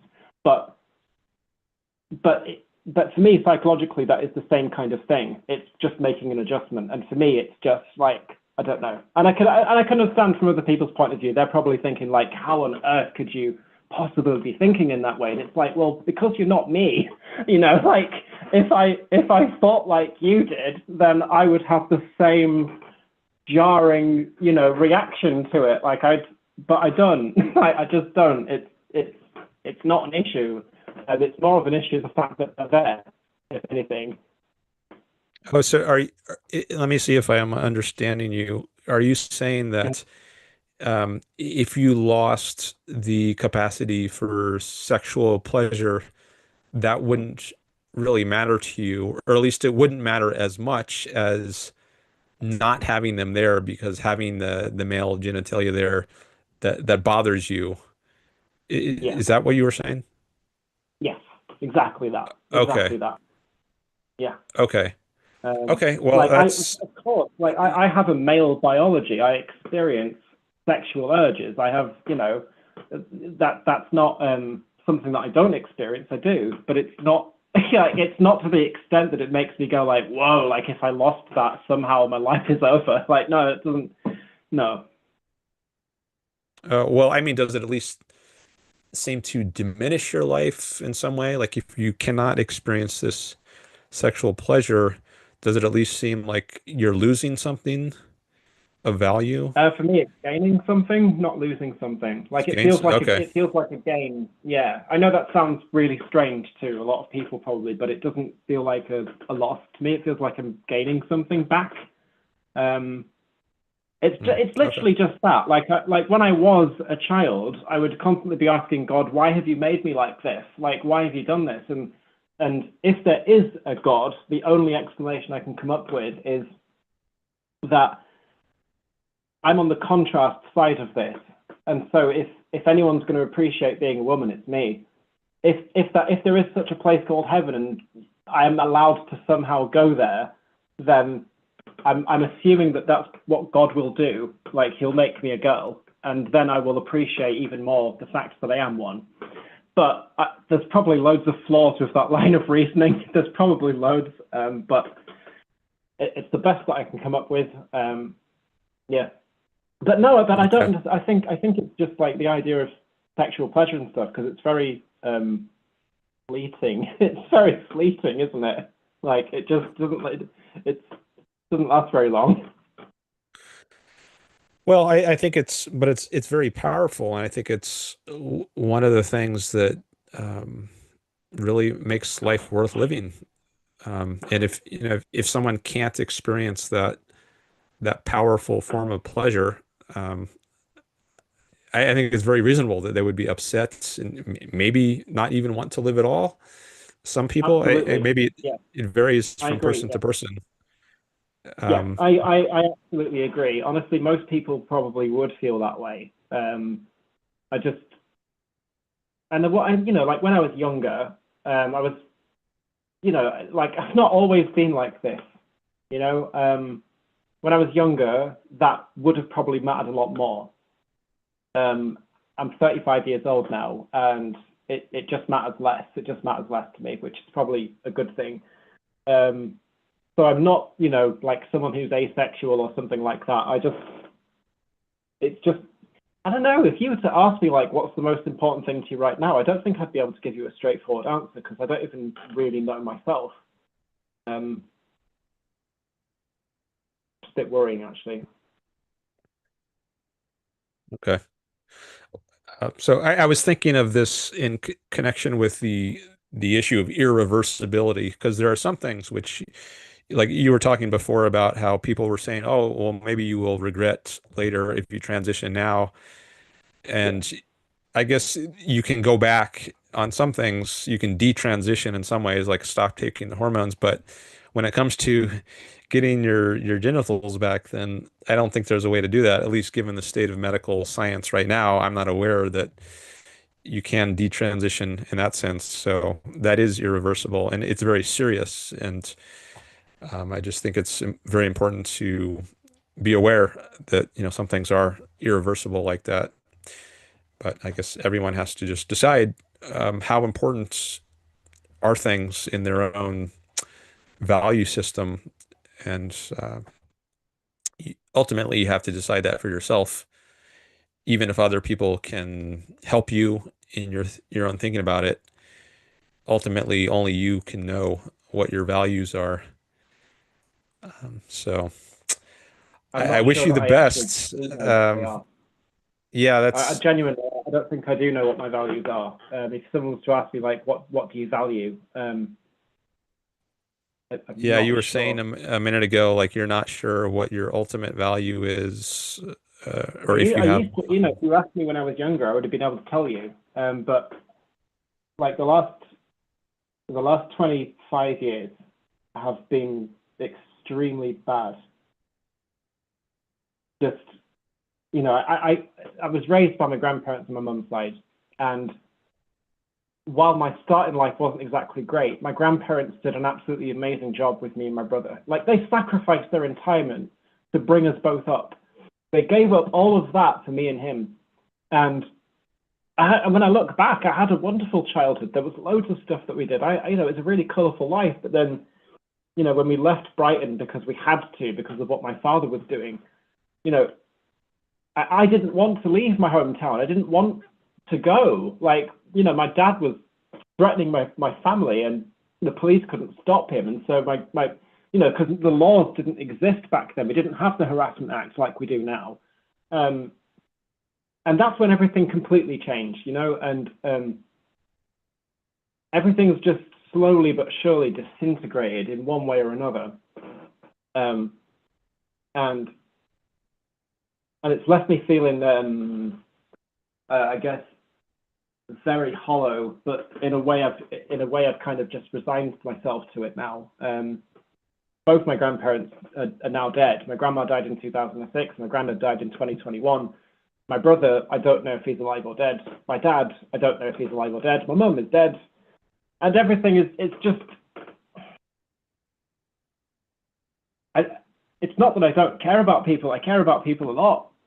In fact, I try and actively do that if I'm around people. I'm very aware when I'm around other people now. If I'm, like where I work as a cleaner, because not everybody wants you to make them happy. That's not the reason we're here. When Jesus talked about loving one another, he didn't mean start going up to every single person that you see and start hugging them and loving on them. No, no, no, no, no, no, no. No, the art of loving people is actually way more vast and complicated than I could have ever imagined. But when you really seriously consider that question, like, what does it actually mean to love other people? You spend a lot more time asking that in your mind first before doing anything else in practice. Like how would something like that look? And does that mean you need to change the core of who you are? Or, because you've got to be really careful with that sort of thing as well. You don't want to end up like, what's his name from that Netflix show, Joe Goldberg, who has this kind of white knight complex and his ideas and stuff about love. You certainly want to avoid that. But where was it going with all this? Well, I want to pause. Oh, sorry. Yeah, Go ahead. pause. No, pause me. Oh, It's cool. It's cool. okay. Yeah, I was just going to say I want to take a look at the chat and see what's going on there. So Yeah, we can if continue. you You want don't me to have get to. off the call. You don't have to hang up if you don't want. I just wanted to take a quick look there and Yeah. see what's going on. Yeah, please do. That's Okay, fine. That's fine. so I see we've got some new people have joined. Robert is here. Wade is back. Hello. And here's another chat from Tina. Several from Robert. I'm scrolling back. Lots of strawberries. What's going on with the strawberries, Robert? Uh, Dan, if you want to go and address those, man, that's fine. I'll just hang on. I might just go and grab a smoke quickly, and then that'll give you some time to just address those because I don't want to okay. take up, Yeah, what other sure. people are saying. I'll leave my phone on, and then I'll come back in like 5 minutes. Yeah. Sounds good. All right. I'll see Okay. you in a minute, Dan. All right. See you. All right. Well, this has been a unusual sort of call, getting to know a lot about the biography of Cass. I think that's what he said his name was. Um, and as I said earlier, I'm not a psychologist, so and I don't have much experience dealing with trans issues, so I don't know that I'm really in a position to provide much advice or help here. I've tried to say a little bit based on just core ideas of Ayn Rand's philosophy, doing whatever's best for yourself and not living for others. But what does that mean concretely in a given person's life? That can be complicated to try to sort out. Um, he said he didn't really have a clear idea of what his values were or his highest value. So I don't know if we can make some headway on that when he comes back. Maybe we can discuss that. But let me read some of these chats here. Um,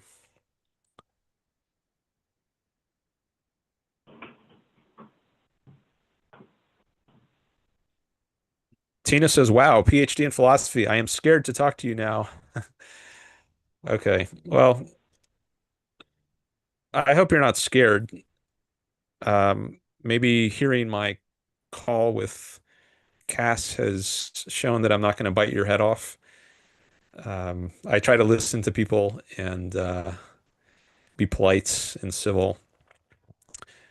And it doesn't matter to me what your level of knowledge is. Like if you're completely new to Ayn Rand's, you know nothing about her philosophy, that's fine. So I hope you won't be intimidated if you want to call in. Um, Greg says, I think he might have inherited Rush Limbaugh's glove. Well, and then he says in quotes, well, as far as the call is concerned, don't be nervous. It's going to end up feeling like you're having your back rubbed with a mink glove. That's what I do. I make people feel like they're having their back rubbed with a mink glove. I'm not sure if that's what you mean. Um, but anyways, I hope I don't scare you away. Uh, Robert says, hello, team. What have I missed? We've talked about a religion and living for yourself quite a bit. Let's see, that was 32 minutes ago that Robert made that chat. Oh, I forgot. Maybe I should share the chat again so it's easier to see what I'm talking about. Okay, I shared the chat screen again. Yeah, that Robert asked what he's missed at 2:16 my time. So yeah, we've been talking about religion and living for yourself. And Greg says contention with the title of the episode so far. I'm not sure what that means. Wade says the caller is explaining his wrestling with God and or the lack of God. I think that was maybe part of it, but we talked a lot about other issues, Yeah, it trans was part of it. issues. Oh yeah, you're back now. Hi. Yeah, I'm back. Sorry, the guy that said issuing with wrestling with ideas of God or that, like the lack thereof. can tell you some things that have happened. I can't prove that they've happened, but I can maybe share some things. So like, Okay, well, before you share them, let me just yeah. read a few more of these. Um, Robert says, heaven and hell. Can you imagine what a nightmare it'd be if it was somehow true? Take it all seriously for a moment, and it's all more hellish than the myth's lake of fire. Oh, what do we mean by that? I'm not sure. I don't know what the myth's lake of fire is. The humorous meme of Jesus at the door rings true. Let me in so I can save you. Save me from what? From what I'm doing, from what I'm going to do if you don't let me in. Uh, okay. Robert says he went through an existentialist phase in his teen years. You get so used to the idea that transcendence provides meaning and purpose, and without it, you're just, living. Okay.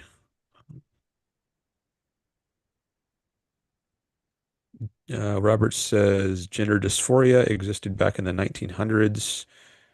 We just called it guys being sensitive and girls being tomboys. Sometimes it went deeper than that, but most folks either grew out of it or adapted. Um, okay, I'm not going to read all of these. I'm just trying to read a few of them.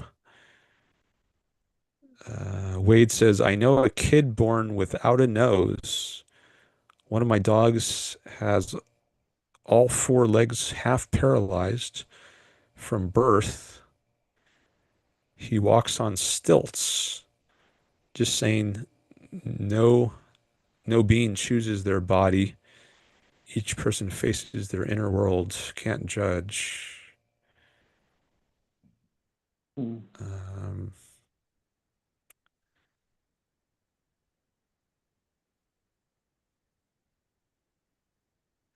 know thyself. I don't know if you can see these chats on the screen that I'm sharing, Cass, or I if you. can't, just because if I did, it might create like an echo feedback in the call Oh, thing. okay. All right, then I'm getting towards the end here. Okay. Robert says, what do you want? If nothing, what was the last thing you wanted? What still gets a reaction? When do you cry, get choked up, experience frisson? I'm not sure what that is. What moments feel like an end in itself? I think these are questions he's asking you, probably, Mm. as a means that, Hmm. because you were saying before, you're not sure if you have an ultimate value or something like that. So maybe a way to help identify that is asking these questions Robert is raising. I'll just read them one more time. These Hmm. questions. What do you want? If nothing, what was the last thing you wanted? What still gets a reaction? When do you cry, get choked up, or experience frisson, whatever that is? I don't know what that is. What moments feel like an end in itself? Okay, let's start with the one by one. So at the first question I can't answer. The second one I know because the last thing that I wanted was a ham and cheese toasty. So I had a ham and cheese toasty. But what sort of things choke me up and make me cry? Um, well, I had a cat called Oscar, and he died earlier on in July this year. He had a tumor that was inoperable, and it was a very sudden, like he seemed like he was fine, and then he just stopped eating, which he's done a couple of times. But when he stopped eating his dreamy treats, I was like, right, there's something not right with you. We'll take him to the vet, and that was when the vet told me that he's got this large tumor inside of him, and he's too old for it to be removed, uh, and so when I lost him that day, I haven't cried that. Like I've cried a lot in my life, but I've not cried that hard before. That was just yeah. So when I lost him, really that really hurt a lot. What Hmm. sort of things get a rise or reaction out of me? Hypocrisy is one. So, for example, I mean, this isn't something new. I mean, we had this for all sorts of wars. Like back in the 1970s, it was the protests against the Vietnam War when the USA was at war with Iraq. That was another thing. And now we have Israel and Palestine. And so in my country, we've had loads and loads and loads of Palestine rallies and this, that, and the other. And then you've had counter demonstrators and stuff. And I don't think there's anything wrong with caring about people. There's nothing wrong with that. But sensationalizing it because it fits your agenda, isn't actually caring about those people at all. Um, when the war in Ukraine occurred and is still going on, yeah, people showed their solidarity, but that sentiment only seems to simmer to the surface for a while until something else replaced it. Okay. Did you disappear for something? My screen just changed. Okay, maybe Cass accidentally hung up because he disappeared from the Zoom call all of a sudden, and I don't think I hit anything that would have caused him to disappear, or maybe his phone battery died or something. But maybe I'll write in the chat here. Um, let's see. Did Clippy, did you accidentally hang up, Clippy?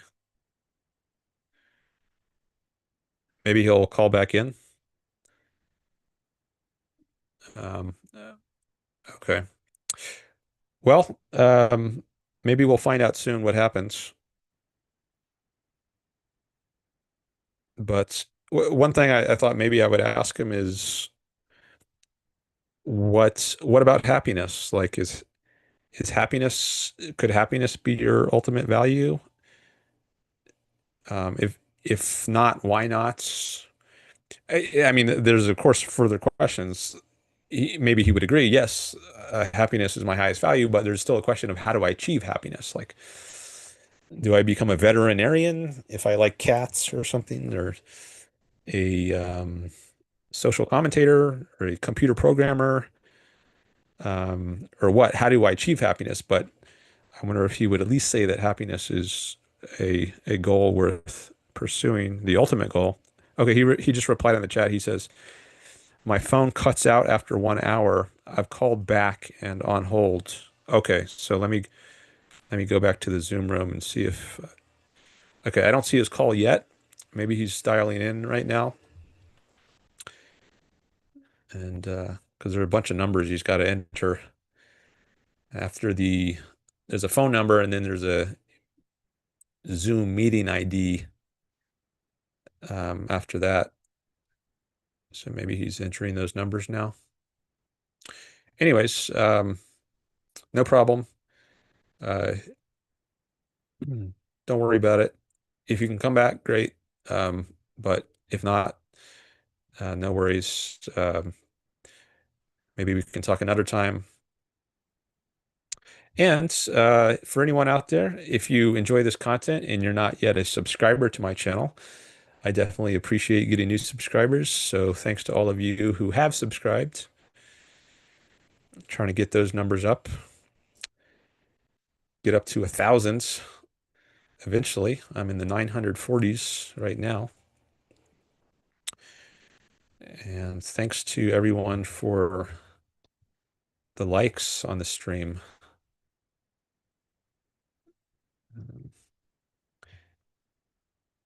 and shares, comments, etc. Okay. Um, Still don't see him yet, but that gives me more time to engage with the chat. So let me engage with the chat.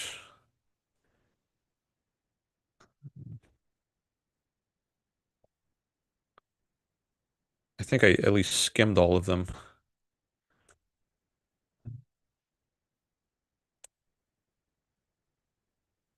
but maybe I can go through a little more carefully now.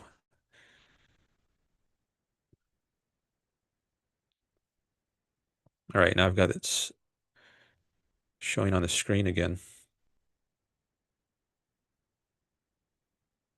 Okay, so I left off, I don't know what the last one. Well, I've kind of skipped around. Like I read this one and this one and some of these others, but the point where I had read all of them up to that point was, well, I guess it was somewhere before his call, which was somewhere around here, I think. Oh yeah, I replied to this one and this one. Oh yeah, I think Tina says even people in the East are unhappy. Oh, I guess West here is oh,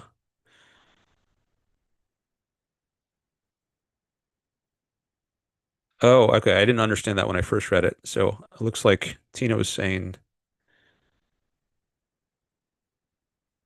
that Clippy was saying people in the West are made unhappy, maybe by materialism and individualism.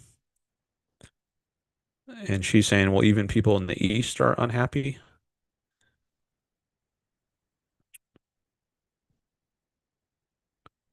I guess they would be if they're not following reason. Because I think being rational is a core virtue. It's the fundamental thing we need to do in order to achieve happiness. And I think many Eastern people in the East, they follow mystical religions, non-rational religions. Well, maybe religion is by definition non-rational. Um, at least if it involves faith, which I think many, if not most religions, many, if not all religions do. They involve faith, which I think is believing things without evidence. I think that's what it means to take something on faith. And that's not a rational thing to do. That's believing something that is contrary to what you have evidence for or what you have reason to believe. Oops. Jesus also sends people into a burning furnace for not believing in him, says Clippy. So he's not my idea of someone who advocates kindness.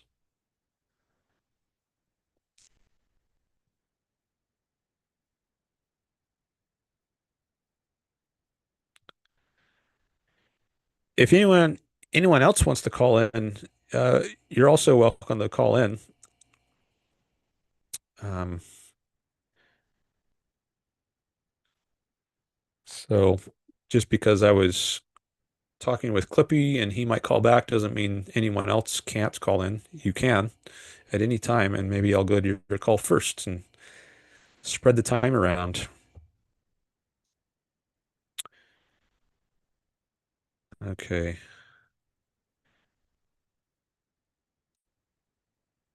Greg says he kind of likes eating and living in an HVAC controlled land of eternal spring home. Air conditioning is nice.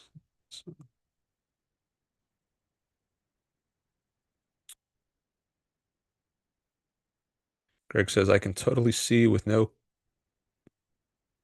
is that supposed to be contradiction? Taking money from a system that redistributes wealth for the sole purpose of breaking the system or getting what I can before those with evil ideas get it.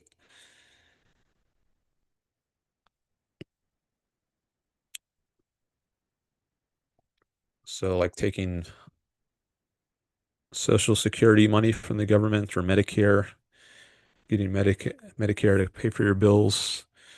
You see no problem with getting government like that if it helps break the system. It is evil, I think, to have these coercive programs that force some people to fund others. So maybe that's why you think it's not a problem to try to break the system. Excuse me, break the system and take advantage of it as much as possible before people who are evil, which you might consider people who advocate for living off of others coercively as parasites. Uh, Greg says Galt broke the system.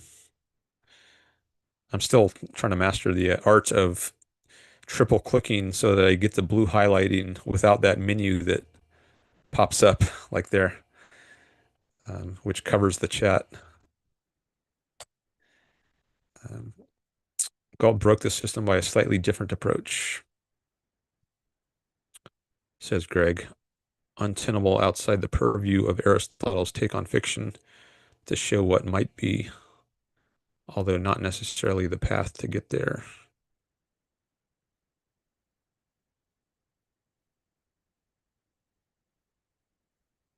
Okay. Aristotle said poetry, unlike history, shows what might be, not just what is. I think that's the reference Greg is making there.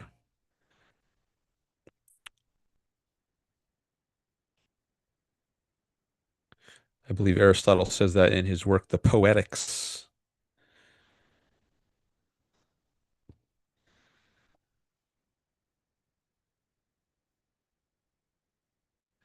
Yeah, I won't say more about that, but there's a plot spoiler there here. Or at least if I said more about it, there would be. Okay, and this is where Clippy says he's calling.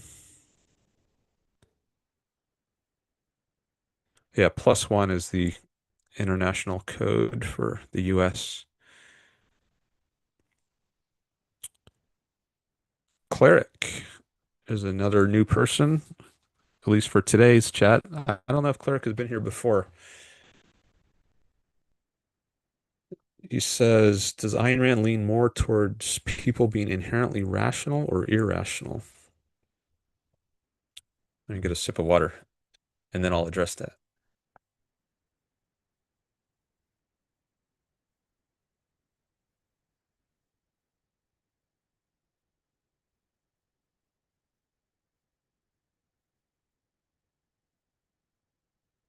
My water was out of reach, but I got it now.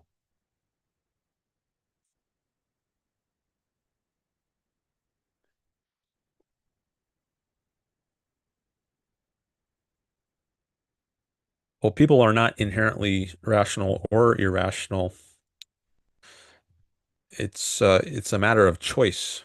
You can choose to be rational or irrational if that means choosing to follow reason or not. That's actually the basic choice we have, according to Ayn Rand. We can activate our rational faculty or not. And if we don't, then we're just at the mercy of our emotions, our feelings. We're driven by our desires, our affective capacity, as opposed to our rational capacity. But if we want to be rational, we can, if we so choose, by taking control of our minds. And we have introspective evidence that we can do this, that this is just a choice we can make. I was thinking about this yesterday. I think there's sometimes people will say something like, I allowed my emotions to get the best of me. And that means that what that implies is they didn't assert their rational faculty.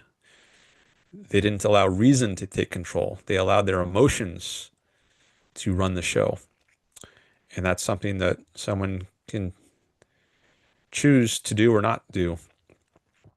You don't have to allow your emotions to get the best of you. You can't avoid having emotions. There's always going to be some kind of emotion present, either mild or intense. Um, but that's what you are run by default if you don't choose to exercise your rational control. But I should highlight that one. Whoops, I hit it too many times. I guess I hit it, I made the menu pop up and then maybe I accidentally clicked on the menu, which gave me this question. So I'm going to say cancel.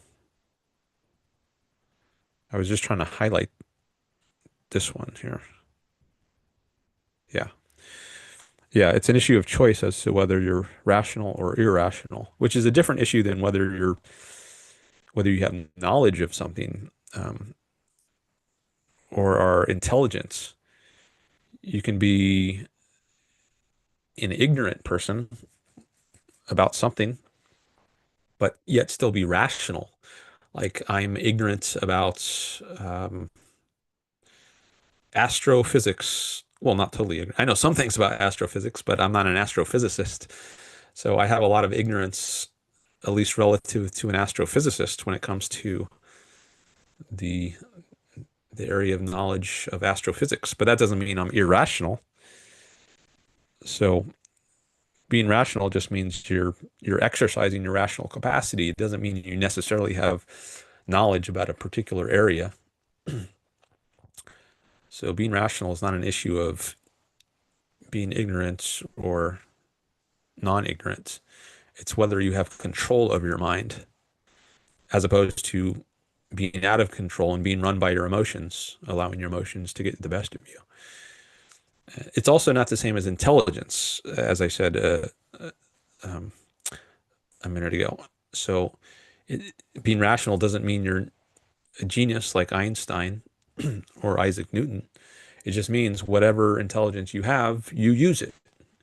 You make the most of what you've got. You try to be rational as opposed to just allowing your emotions to guide you.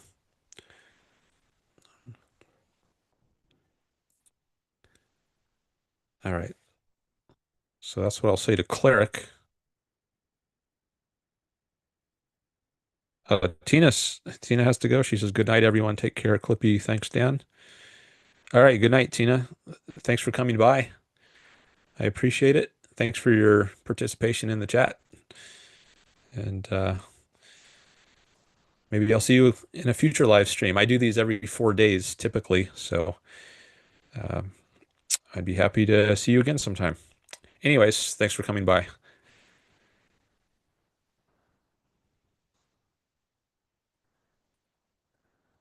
And Wait says night, Tina. NYT. Clippy also says good night to Tina. Thanks for your kind words. Heart, he says. Oh, yeah, she also put in a heart. Oh, I guess I could scroll down there, show it on the screen here. Got some nice chats there. Well, I guess Clippy is at least back in the chat. Maybe he didn't call in again, but that's okay. That's fine. Um, I'm happy to just engage with chat. I was just up to, oh yeah, this is the one I was up to.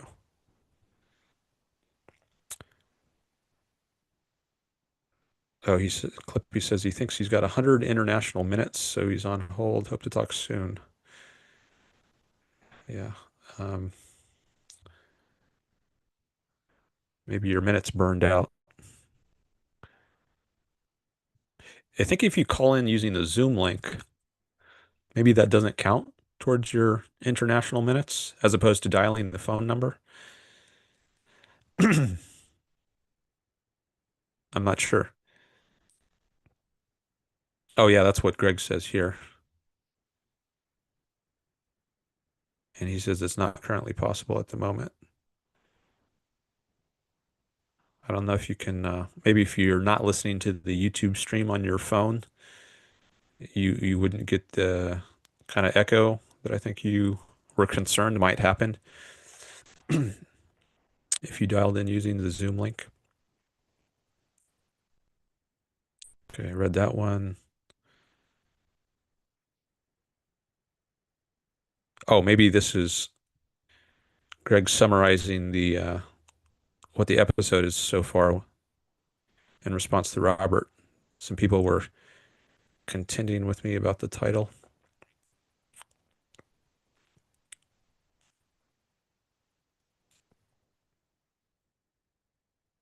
Okay, I read these.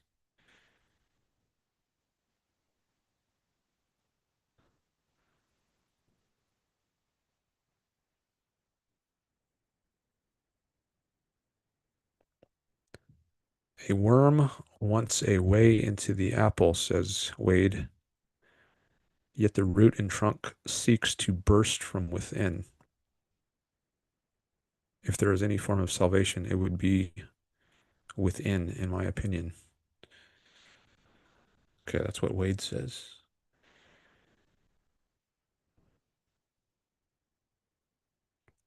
I definitely think your view of yourself is more important than how others view you.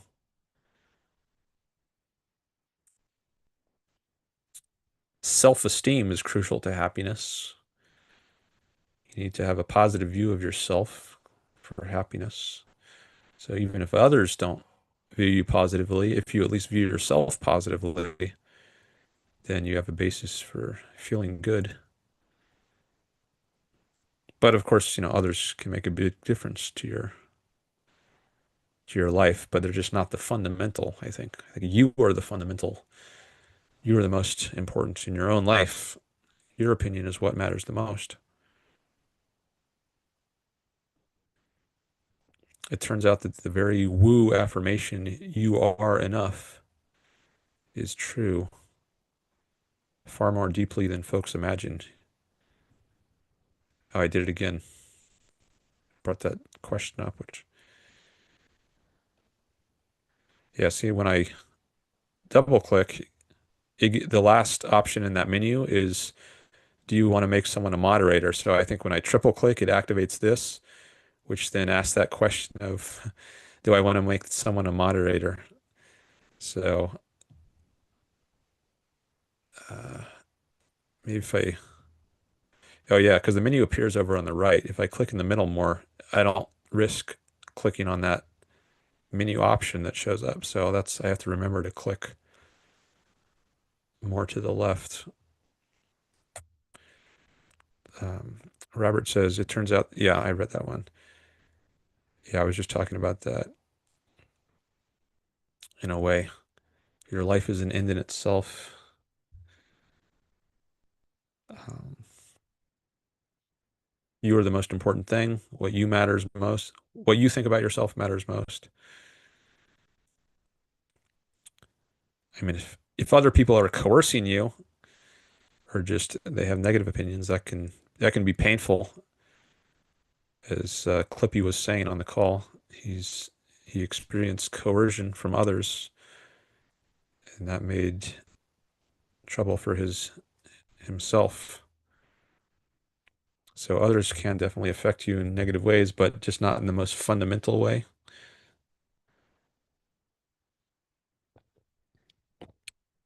Well, you might think if others kill you, isn't that fundamental? Like that's life or death. What's more fundamental than that alternative? So others can affect you in a fundamental way.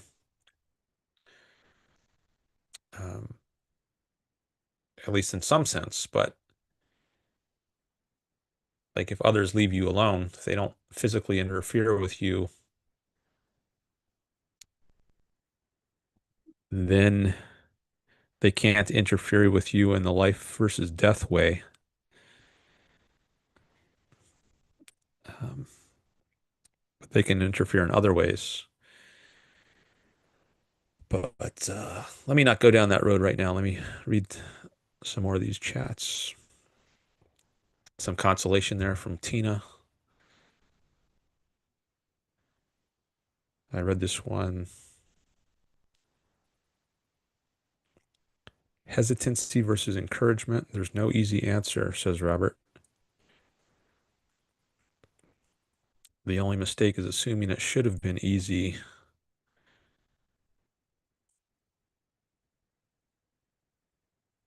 Is that in reference to the trans issue? As to whether to encourage someone to transition or to hesitate about transitioning. Is that what this is talking about? I'm not sure. Sadly, too many people regard differences as threats, gender differences as threats to their masculinity, other people's actions as a threat to their security. The solutions there include a healthier culture, better ideas, greater self-esteem on the part of everyone individually. Okay, I read this one. Outsiders and introverts, but I repeat myself, says Robert, have a natural combination inferiority superiority complex, which requires real self-awareness to not be unhealthy. Ask me how I know this.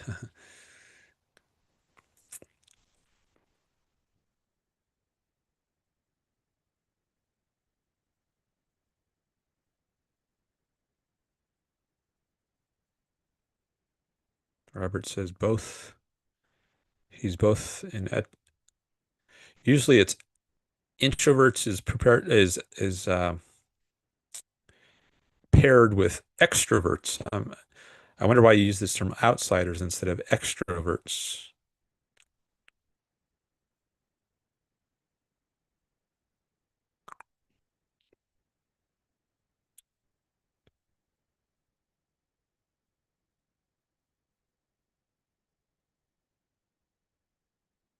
The sign over the Oracle's kitchen door in the Matrix. Huh. Okay. That's in Greece, Delphi. There's an oracle where people went to get knowledge, and I guess it told someone who sought knowledge to know thyself. I think Socrates also said, know thyself. I don't know if he got that from the Oracle of Delphi or if he got that somewhere else or if he just thought of that himself. I think Jason Ryans gave a talk at, was it this year's OCon or the last year's OCon, the Objectivist conference, where he discussed Socrates and knowing thyself.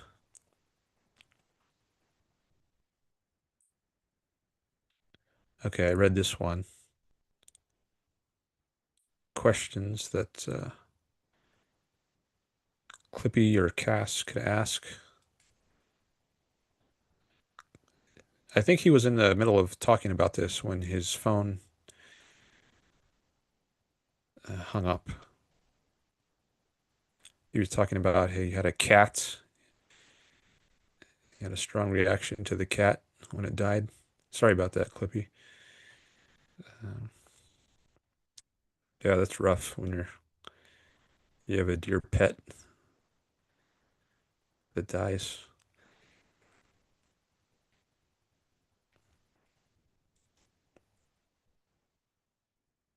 Some more well-wishing from Tina.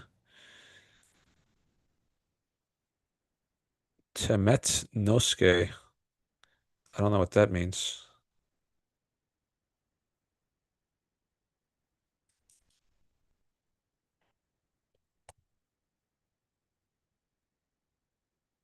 I'm Googling Temet Noske.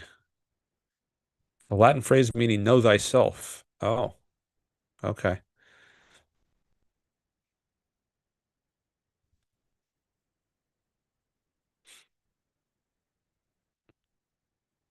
Agape, to care beyond where you end. I guess that's a Greek word.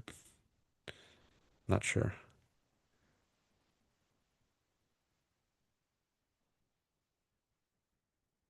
Loving runs the gamut from massive action to fighting for them to plain manners and civility to simply leaving people free to be who they are and live as they choose. Yep. It takes many forms. Hi, Wade. Okay, now I got to the. I'm caught up in the chat. I'm on the last screen.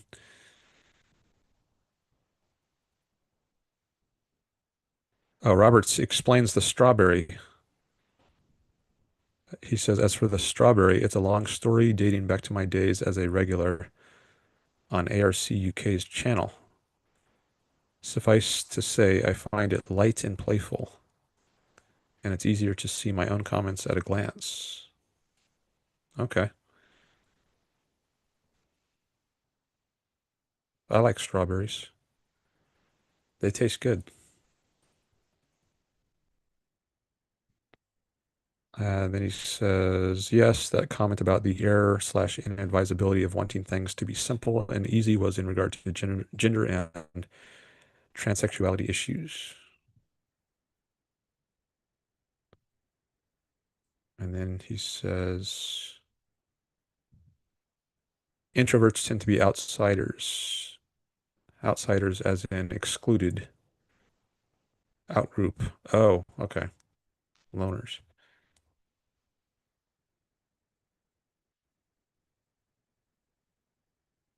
I see. So Robert identifies himself as an introvert.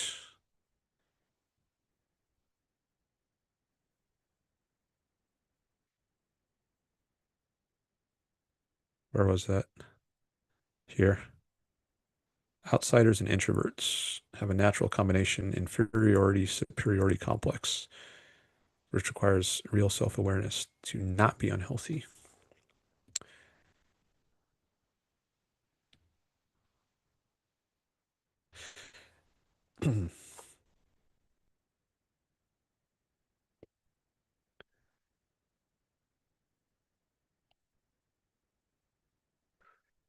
I wonder, I've wondered sometimes if those are valid concepts, introvert or extrovert. Like maybe they are. I just haven't thought about it much. I don't know if Ayn Rand ever used those terms. Robert does a show on YouTube, so you might think that's something that a extrovert does. He's out in the world engaging with people, whereas if you're an introvert, you might think if it means being a loner, as he says here, keeping to yourself, then you might think you would not do something like a live stream where you interact with an audience. I think I recall Yaron Brooks saying that he considers himself an introvert, although you might be surprised since he is so public. He's a public speaker. Um, so that makes me wonder, what does it really mean to be an introvert if it's compatible with doing something like public speaking? Um,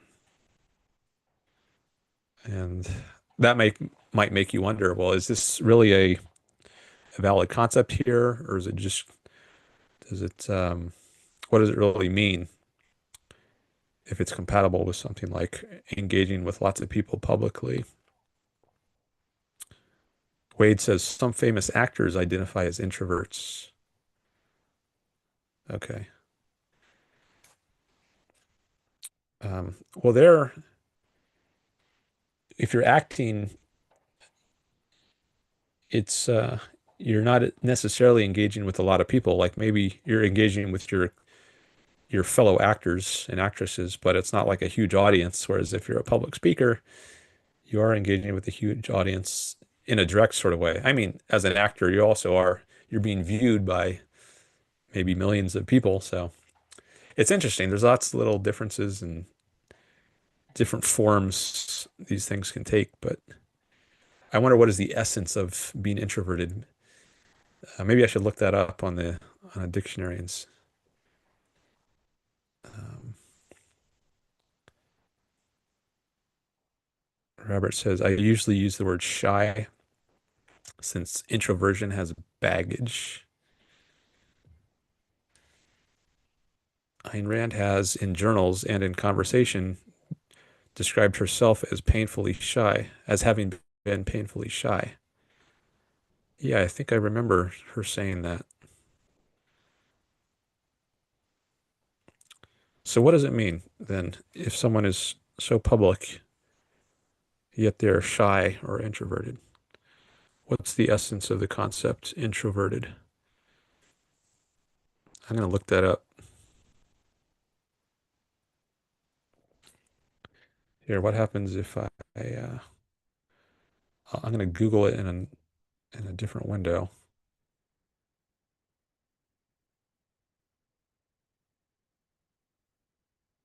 and then merge it into this window.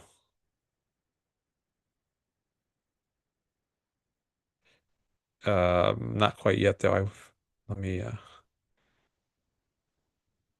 want to see what else is in the chat here. From Wade, Greg, and not Robert. Didn't Carl Jung have something to say about introverts and extroverts? I don't know.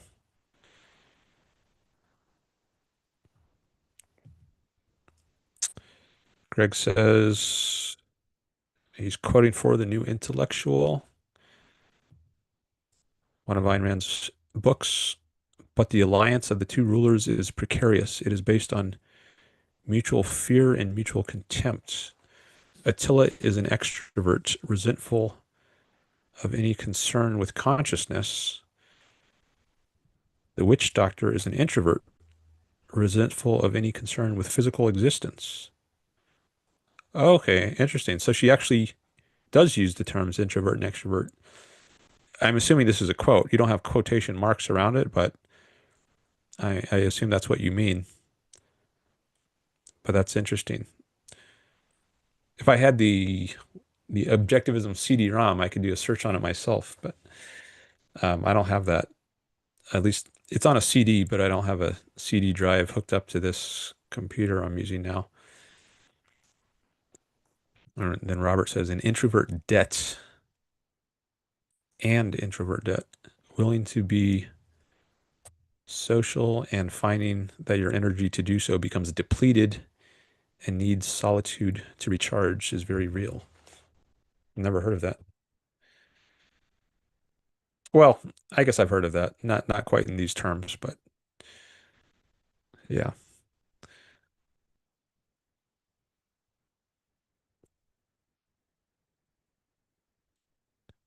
Oh, Greg says that was from the CD. He's got the CD-ROM going. Quote after the colon. Okay. Thanks for that, Greg.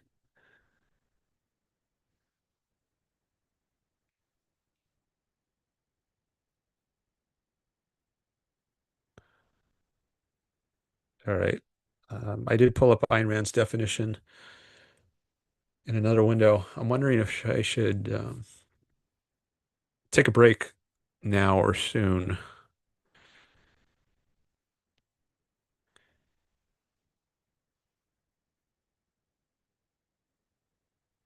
How many people we have here now?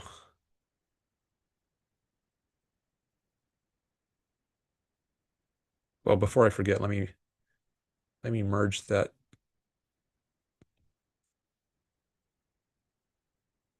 tab to this. Here's the window I'm sharing. So here's the definition of introvert. Uh, but first I wanted to, it says we got 12 people here, but I guess, see, it just updated to 13, but it doesn't update the likes in real time,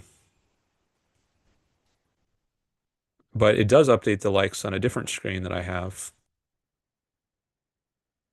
which I'm not sharing, but I could share. So here's the other screen. This is my behind the scenes look at the stream.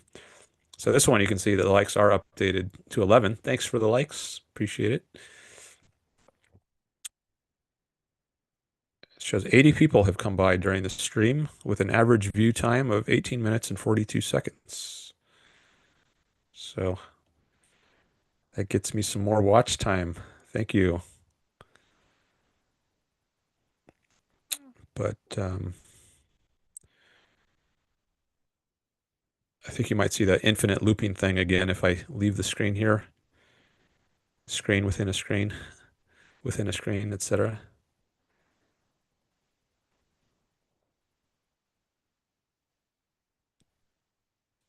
When did I start today? 1 o'clock. So I've been going for 2.5 hours about now. I think this might be a good time for a break. So yeah, let me take a break. I'm not going to end the stream though. Maybe 10 minutes. I think I want to get a snack, but I encourage you all to keep chatting if you'd like. And then I'll have more content to reply to engage with when I come back. So definitely feel free to keep chatting. Let me change my screen name. Oh, I'll go back to the chat window. I want to change my screen name on Zoom. See, the longer I stream, the more watch time I get, and the faster I will get up to the 3,000 hours of watch time I need in order to get my channel monetized. So I have an incentive to keep going. I have an incentive for other reasons as well, but that's definitely one of them. All right, I don't know if you can see this little window on this little Zoom window where I'm going to change my name. Maybe the Zoom window doesn't show up for you.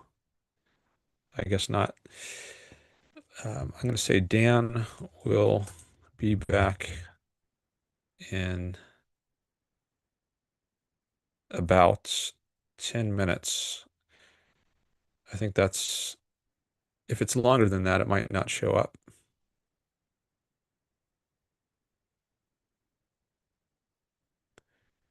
Okay. Does it show up now for you? I think you should be able to see my new name in the lower left corner of that little window where I appear.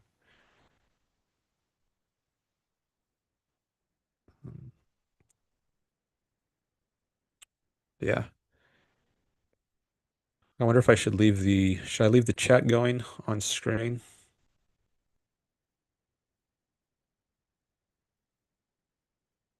when I take a break?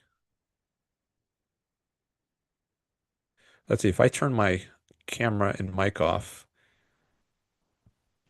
are you still going to see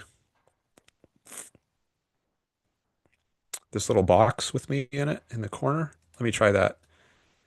Let me try to turn off my mic and camera.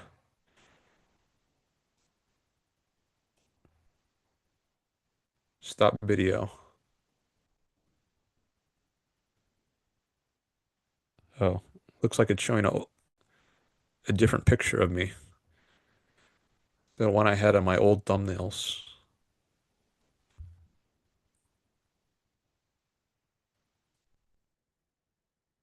I'm just looking on my phone to confirm.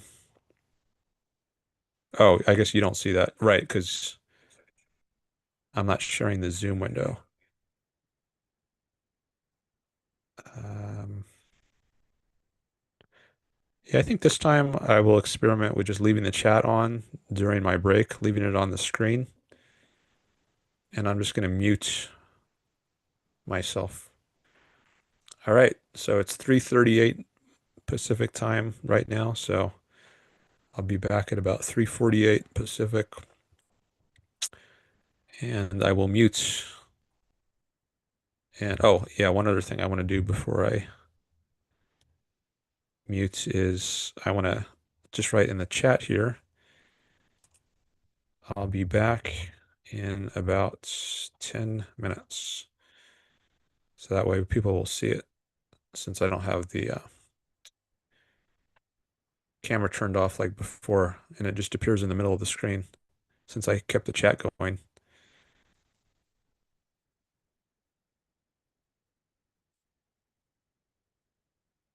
Yeah, so I see Greg says that usually I add a note to the chat Yeah, I usually add a note where it has my name in the Zoom screen, and then when I turn off my camera, that appears large in the middle of the screen. But since I'm going to leave the chat up this time, that's not going to appear. So I at least have it in the text chat there this time.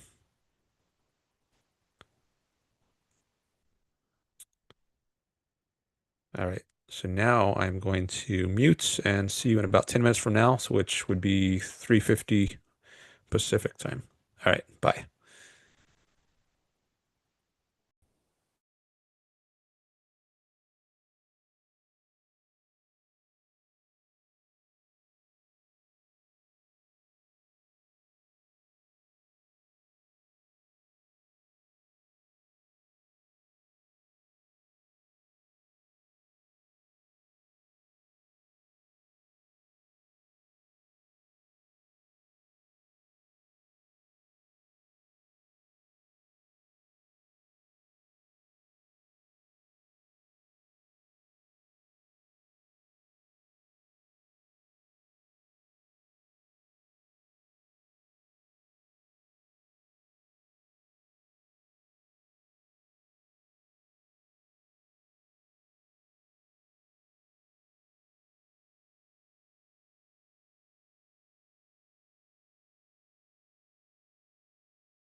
I am back. I need to show my video again, though. Sorry, that took a longer than I anticipated. Maybe I need to stop the screen share in order to get my video back.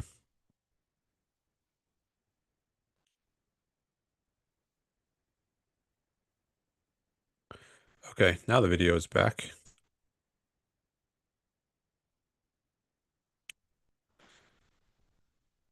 And now the chat is back.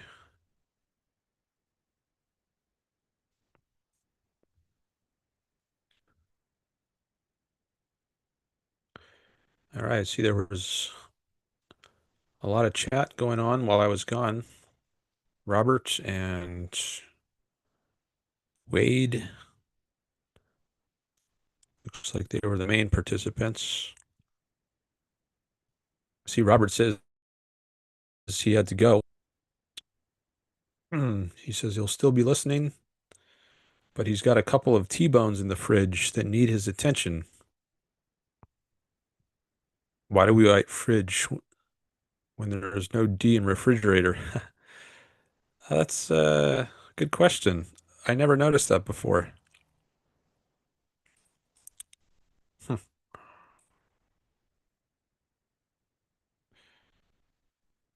English is a fancy language, says Wade. Okay. I only read a few of these while I was gone.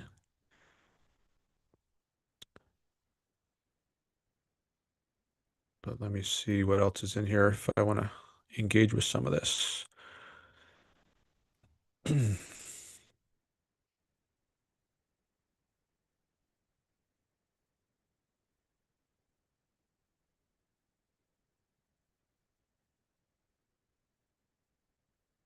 Where's the last one I read? I read this one. Maybe I left off here.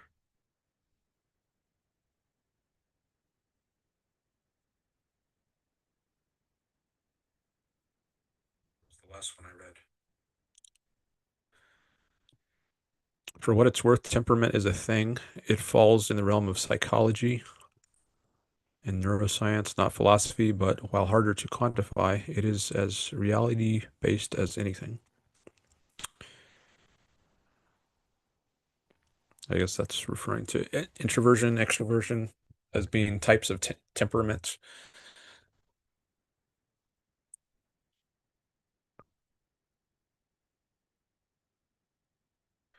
Okay, so feel free to raise other topics while I'm looking at these chats or call in. I think I'll get a notification that pops up here, which you won't see, but I will if someone does call in.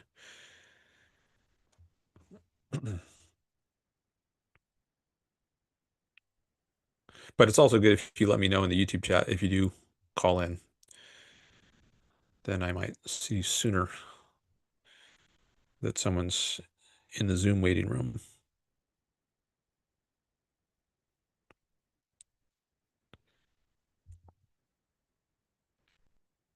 Greg says the original word refrigerator doesn't have a D because it's directly derived from Latin roots without the need for phonetic adjustment.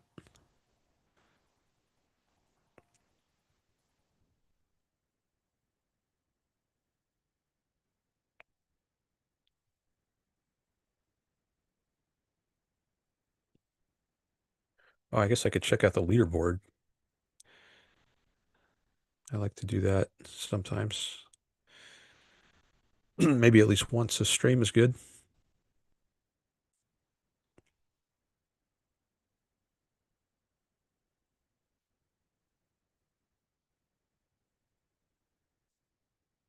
Yeah, let's go up to the leaderboard. All right, I got to remember this is the one I was up to. 335 from Wade. Top fans. All right, we got Greg here. Tina. She had to go a while ago.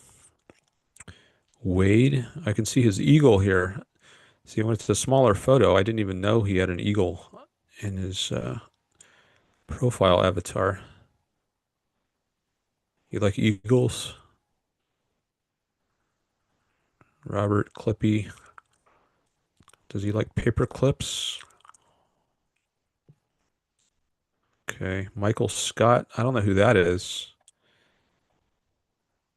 O'Neill. Cullen Kadev. Oh, there's Florida Nick. He's Rational 863. Jason Adams and Cleric. So the only one here I don't recognize is Michael Scott Stape. Because everyone else, like O'Neill, I remember there was someone in the YouTube chat with O'Neill. But this one it must have a completely different screen name in the YouTube chat. So I gotta look for this. Looks like the sun.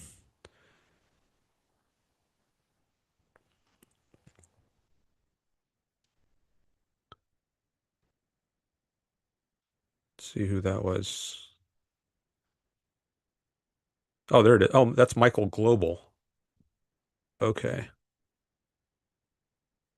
Michael Global. So there was something in common because it said Michael something. What was it? Michael Scott Stape is Michael Global.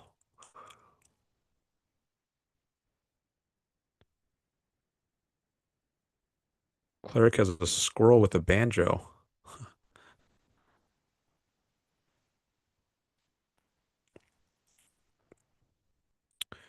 All right, I remember I was up to 335 with Wade.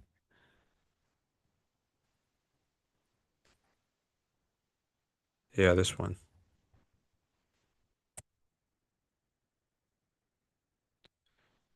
Oh, Wade says, my profile picture is an eagle catching a fish. I love nature. Oh, okay.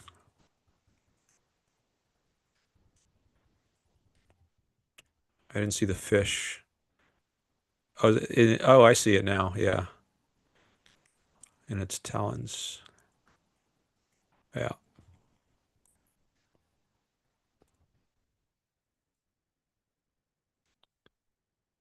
Oh, someone asked if that reminds me of something else I can look at. Someone suggested in a comment on my last video that instead of trying to highlight these in blue, I could pin them, like whatever chat I'm looking at and engaging with, I could go down here and pin it. Where is it? Oh, maybe I have to, oh, replace pinned message. Yeah, because I already have one pinned.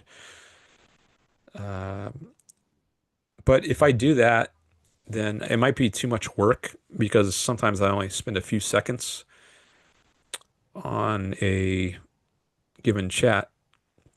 Maybe if I spend a long time talking about it, it would be better to pin it than just highlight it like this. That's something I could poll the chat on, see if you all have a preference, but I'm not sure what would be better. For right now, I think I'll just keep highlighting them. But it might be good to go to read that comment on the last stream anyways. Let me just make a note about that.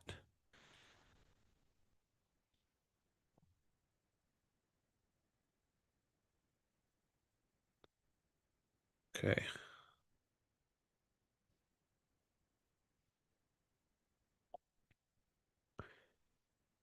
How much of the pressure is coming from social media? Asked Wade. Back in the day, scrutiny wasn't as high, I feel. The pressure to be introverted or extroverted or transgender or not. I'm not sure what pressure is being referred to here.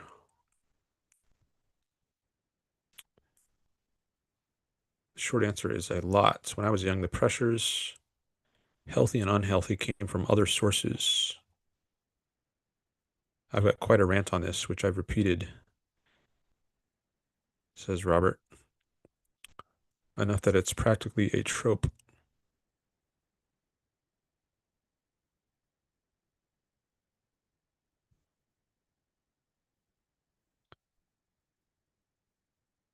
All right, I see some more chats from Greg at the end here. Per more Google search, fridge has a D in it because it was first a spoken word, later written down and spelled the way it sounded. I've seen it shown on screen somehow. It displays. Oh, I forgot to change my name back. It still says Dan will be back in about 10 minutes. Thanks, Greg. Let me change that in my Zoom window. Okay, it's fixed. I think you might have caught that mistake once before.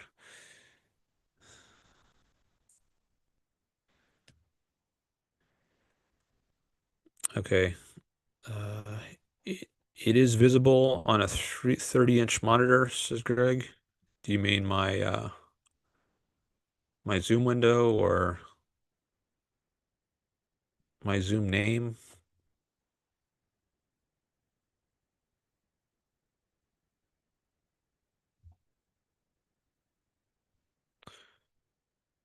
Our unhealthy pressures took other forms when I was a kid, says Robert. Cliques and outsiders, coolness and nerdiness, self-confidence and awkwardness. All of our parents' issues on top of it all.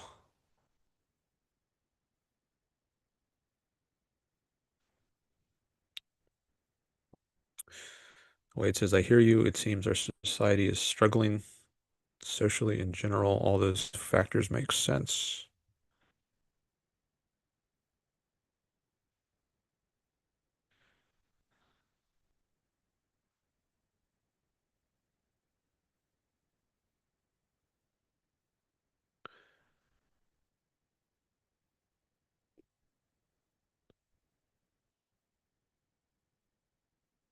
I remember there being cliques in school. Maybe not until middle school, like seventh, eighth grade. Before that, I think it was more equal. There was less little subgroups. But yeah, starting in middle school, I guess there would be what I would call cliques. See if I double click on click. Oh, what did that do? Oh, that shows. Oh, I didn't mean to do that. I guess I clicked something on the menu option that shows all of Robert's previous chats. It's like this is from the current live stream. This is the last live stream. So I think what happened, moderated activities in the last year. Yeah, I guess when I clicked on Robert's chat, oh, I was on click, and I hit. I guess I hit click again when this menu popped up, and it showed me channel activity, which is that thing that I just, yeah, this screen that I just showed. Um, all of Robert's activity on my channel. So I really got to be careful when I double click something. I have to do it fast, or else it might activate something from that menu.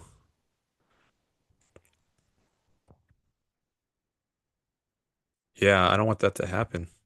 What if I accidentally block him or something? Because that's one of the options on this menu, right? What if I have it situated such that when I double click, it removes his chat or it hides him? That's like blocking. Hopefully, it at least gives me another screen where I have to confirm that I want to remove or hide so it doesn't just automatically happen. But yeah, it's a little dangerous. You can always email me if I accidentally block you, and I can unblock you manually. I guess I could do that immediately if detect that happens. I was gonna try to Yeah, look this up. I don't know if it shows my right click menu there. Click is a small group of people with shared interests or other features in common who spend time together and do not readily allow others to join them. Okay. Oh yeah, I see it does show up on, yeah, I was just reading this. When I right clicked on it, I guess my system has a built-in dictionary which gave this definition.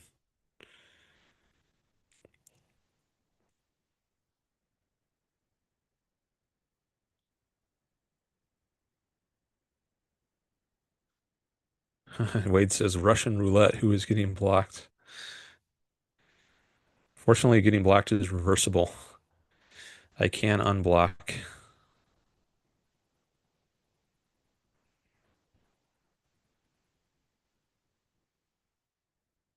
Okay, Greg says, shows the options again when right-clicking on a comment from chat, please. Oh, um, okay. Here, let me just remember where I was. I was up to here. The point where I chatted. So when I click on a chat, there's the menu, or here's the menu. Does that show all the options? Yeah, now you can see all the options. That's for Greg. He has to show the options again when right-clicking on a comment from a chat. Now those are the options I get. If you click on it, I think you only get two options. You get report. I guess you can let YouTube know if you think someone said something that's a problem, or you can hide the user on this channel, which is just another way of saying block. So I think you just have those two options, report and hide. But I get all these other options.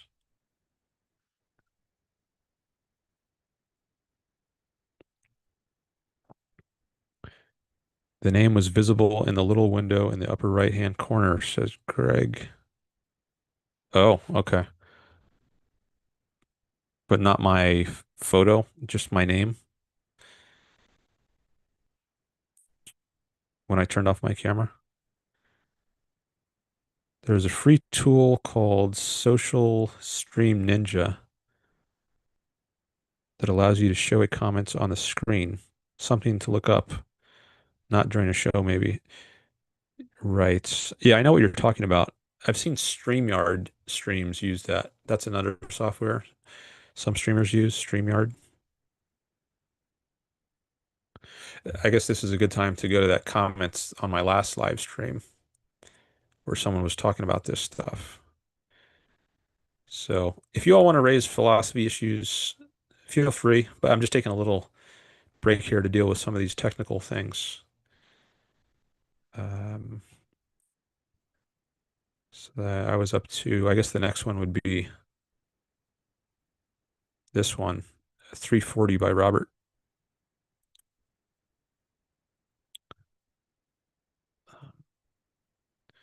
So if I go to my last live stream,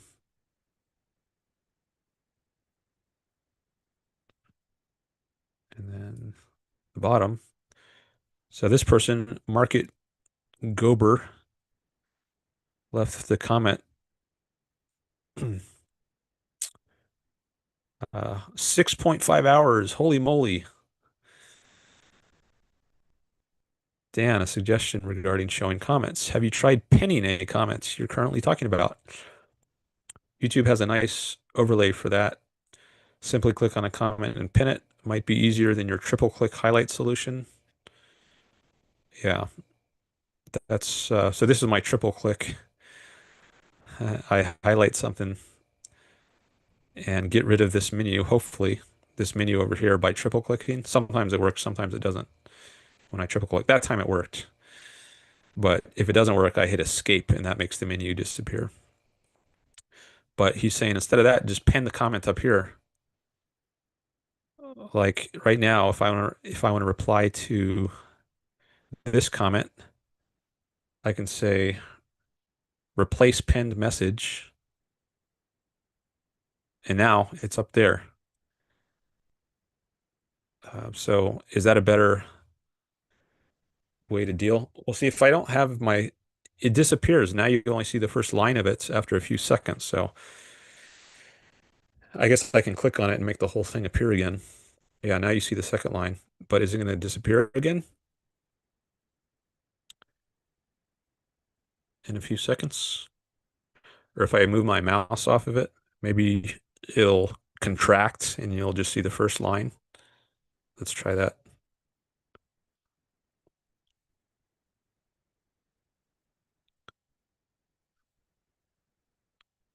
Or maybe the contraction only happens the first time, and after that it stays expanded.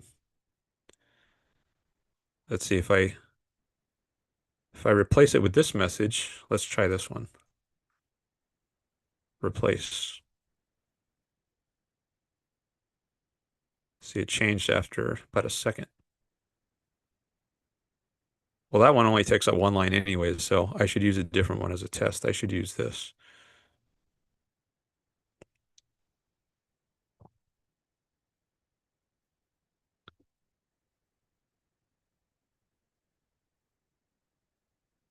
Yeah, it looks like it automatically stays open for a few seconds. But if I click it again, I think it'll stay open forever until I click on it.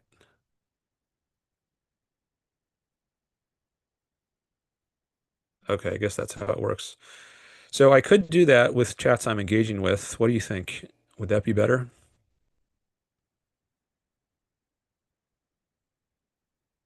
As I said before, if I'm only going to spend a few seconds on a comment, maybe it's overkill to pin it like that. But if I know it's going to be a while, maybe if I have at least a minute's worth of commentary on it, maybe it's better to pin it.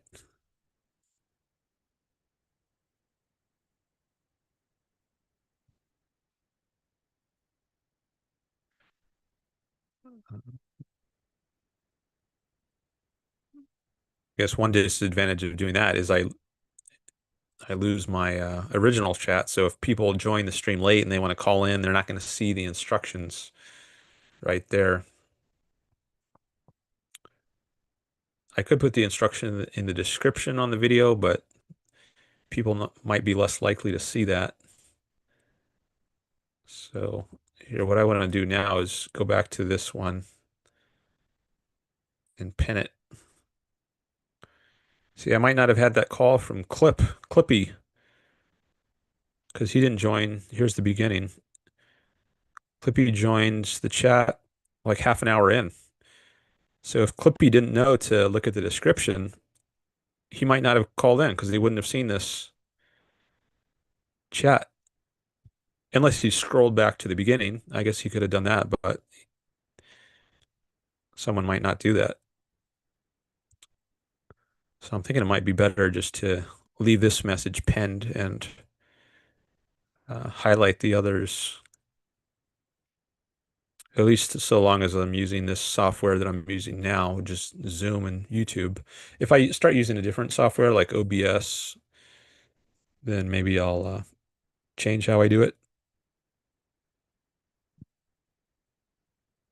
But going back to that comment from marketgobrrr, he says, also not sure what streaming software you use. I use Zoom. But if you use OBS or something similar, I would also recommend having a browser tab open, which shows the current running comments. Then in OBS, projecting a cropped selection of that tab as an overlay and moving it, for example, to the top left of the screen.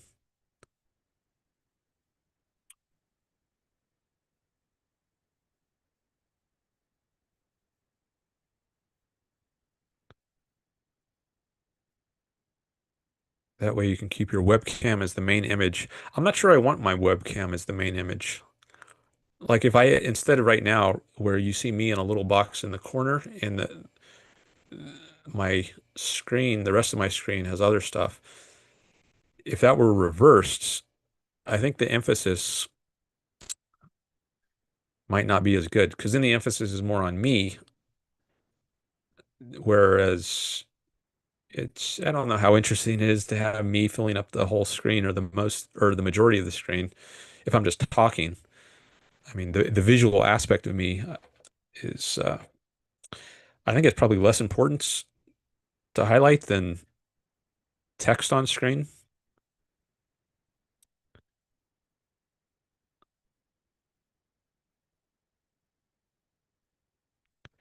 Then he says, at the same time as I'm the main image, I could have a running overlay for general current comments alongside the occasional highlight comments. You can also transition between scenes in OBS. For example, if you want to change your browser screen.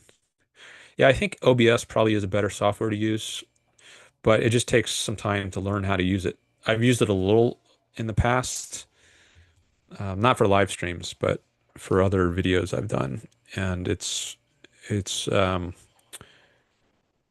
to take some time to learn, and I'm very busy, so I don't know when I want to spend the time to figure out how it works. But eventually, maybe after I get my channel monetized, I will transition to OBS.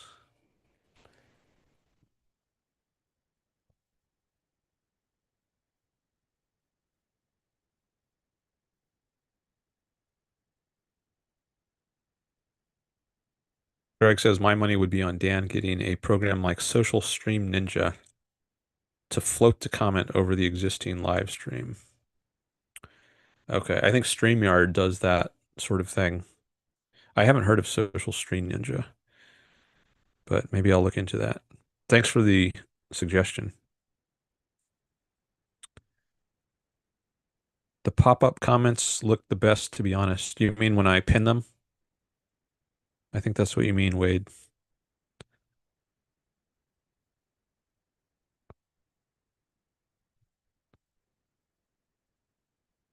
On the job training, says Greg, as if it were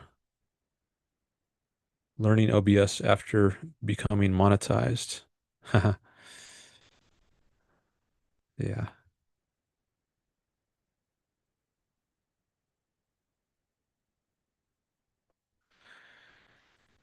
Okay. But thanks to marketgobrrr for his comment and these suggestions. I appreciate that.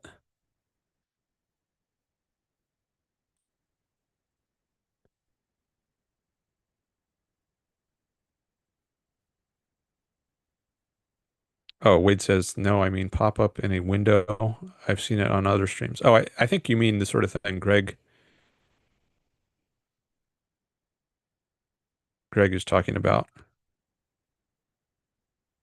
when he says float the comment over the existing live stream. Actually, I did a debate a long time ago, one of my first debates, maybe it was the first one where I do that, or where not me, but the person who was hosting the debate, um, it was a communist, actually. I got a new subscriber, by the way. Thanks, whoever that was.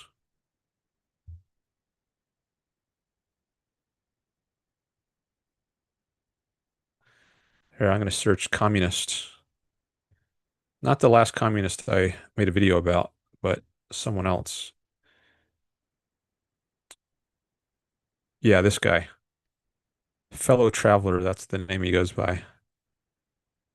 So he was hosting like that. See, I guess that's his own chat that he floated, to use Greg's term.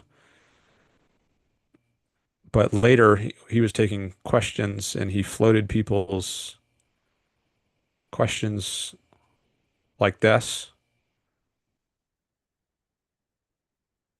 And he used StreamYard. So I think that's what Greg and Wade mean.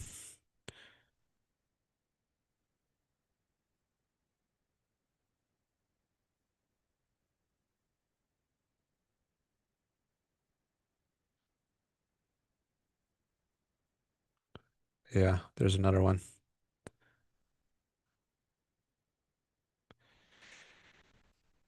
That was from 4 years ago. Oh, 3 years ago. March 20th, 2021.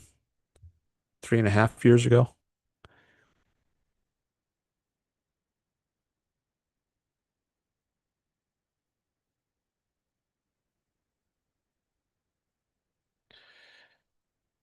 Mhm.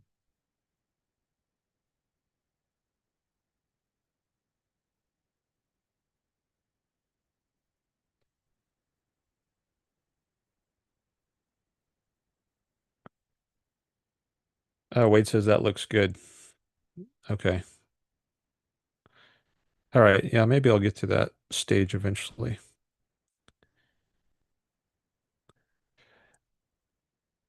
All right. So what else? I guess I'll go through some more of these chats, but feel free to raise other topics if you want. We can jump around.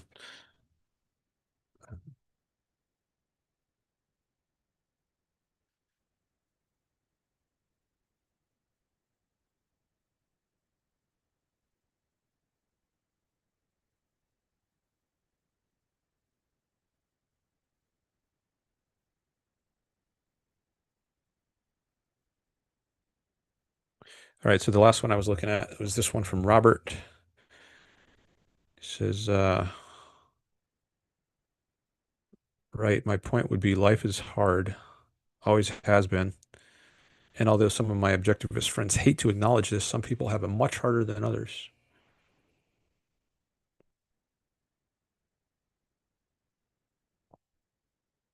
What if you're born paraplegic or quadriplegic or blind?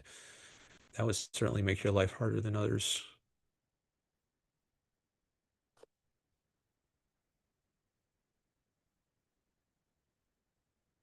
But objectivism can make your life better. That's what I think, at least. That's what I'm here to help spread it for. I think it makes people's lives go better. And it makes my own life go better. That's ultimately why I want to advance these ideas. If it didn't have any impact on me, then I wouldn't see a point in doing it. But I think it's best for everyone.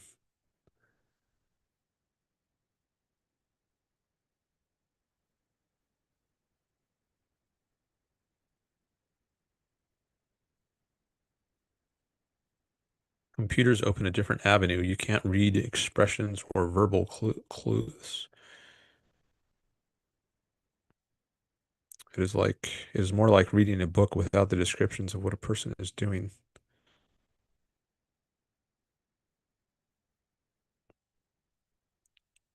Maybe that connects to the introversion extroversion topic. Um, Not sure.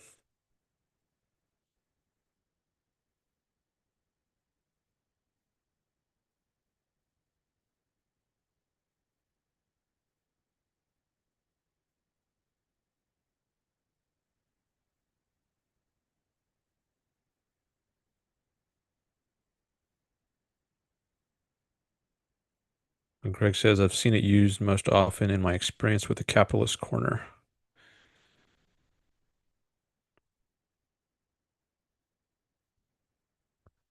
The floating comments. I guess that's what you mean.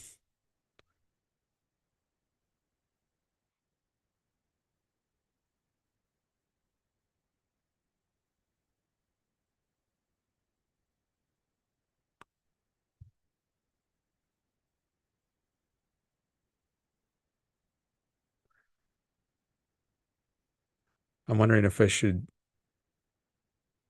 do some other topic like a reading update. Uh, I had some thoughts on the Bible also, which is something I've been reading, not for the last week or two, but when I was reading it a few weeks ago, I had some thoughts about it, which maybe would be good to share. Where are those notes? I'm looking for my notes on the Bible now. Oh yeah, here they are. Just need a break for a second here.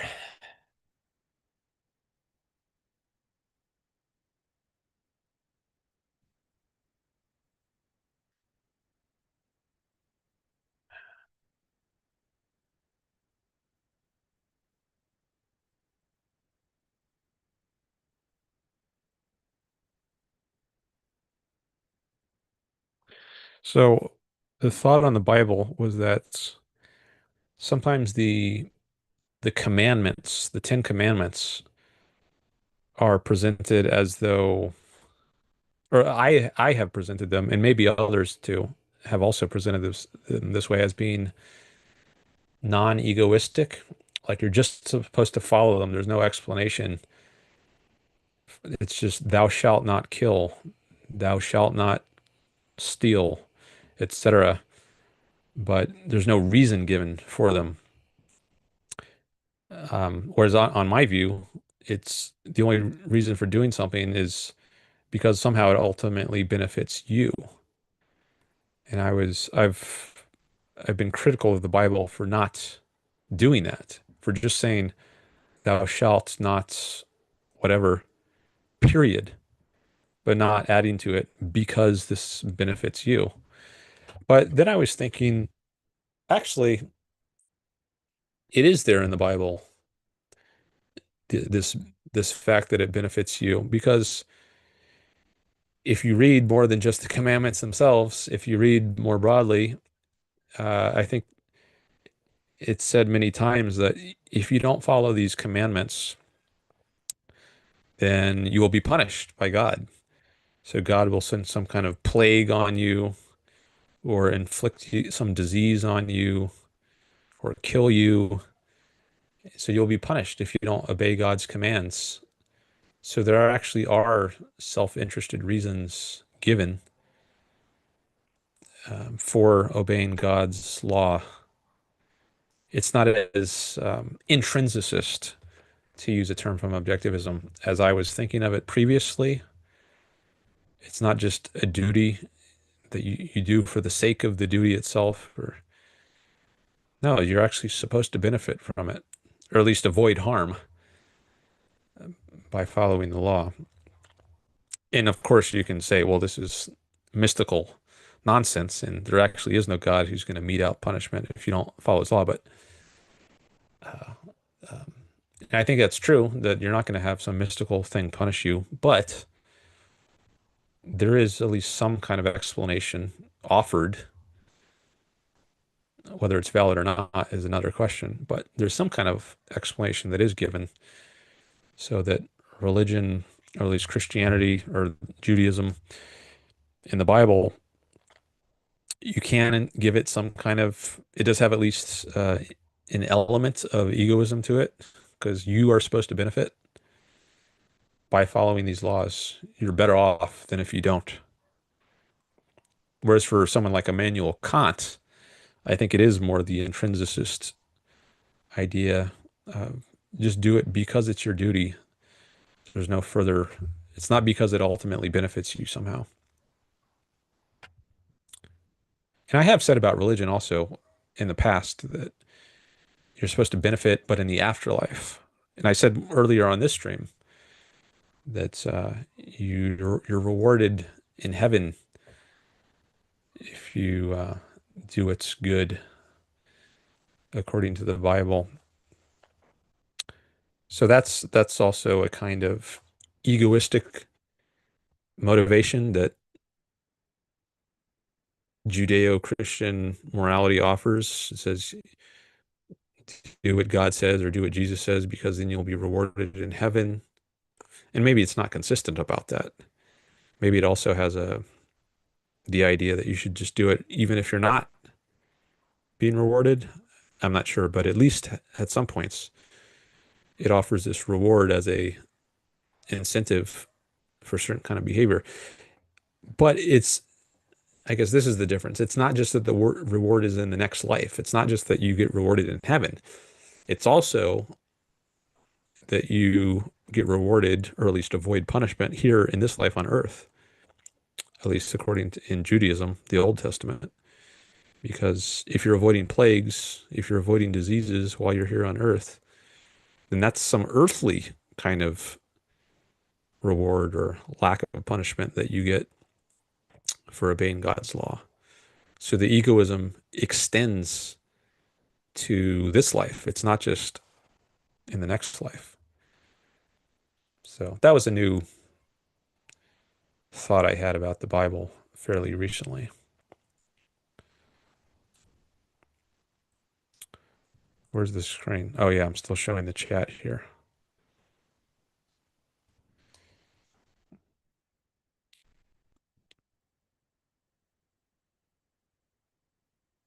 Motivation by fear, says Greg, for not obeying the commandments. Right. As opposed to motivation by love. Um, there's also eternal bliss in heaven. You might think that's a motivation by a positive as opposed to a motivation by negative. But at least partly, yes, motivation by fear, fear of God's wrath.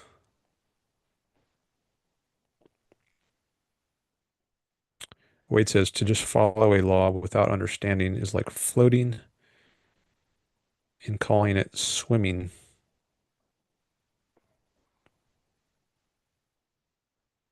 You need a degree of understanding for a sense of direction.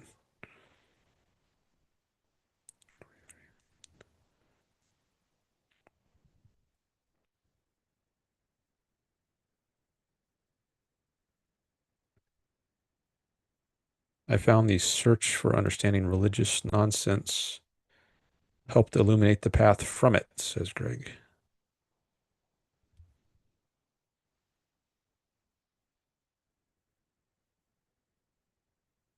Okay. So I guess that implies you were raised religiously,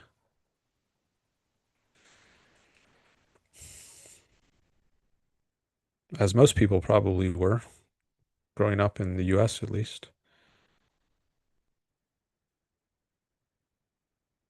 As long as you're ascending the mountains, says Wade.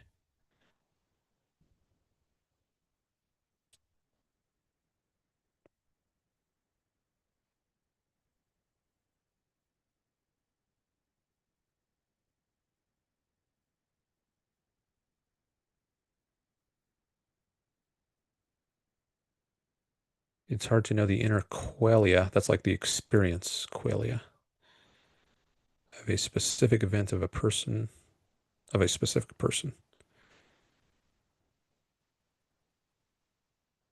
Not everyone has the same inner fortitude. To overcome is better than succumbing, sure. However, each person must overcome on their own terms, says Wade.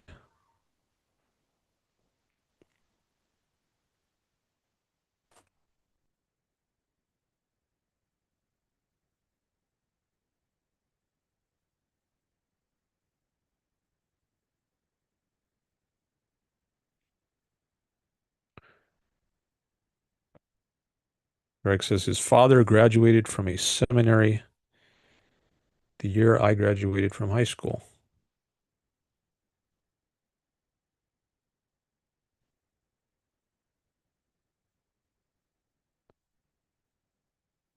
So I guess you got a lot of religion as a kid if your father was in the seminary, I would guess.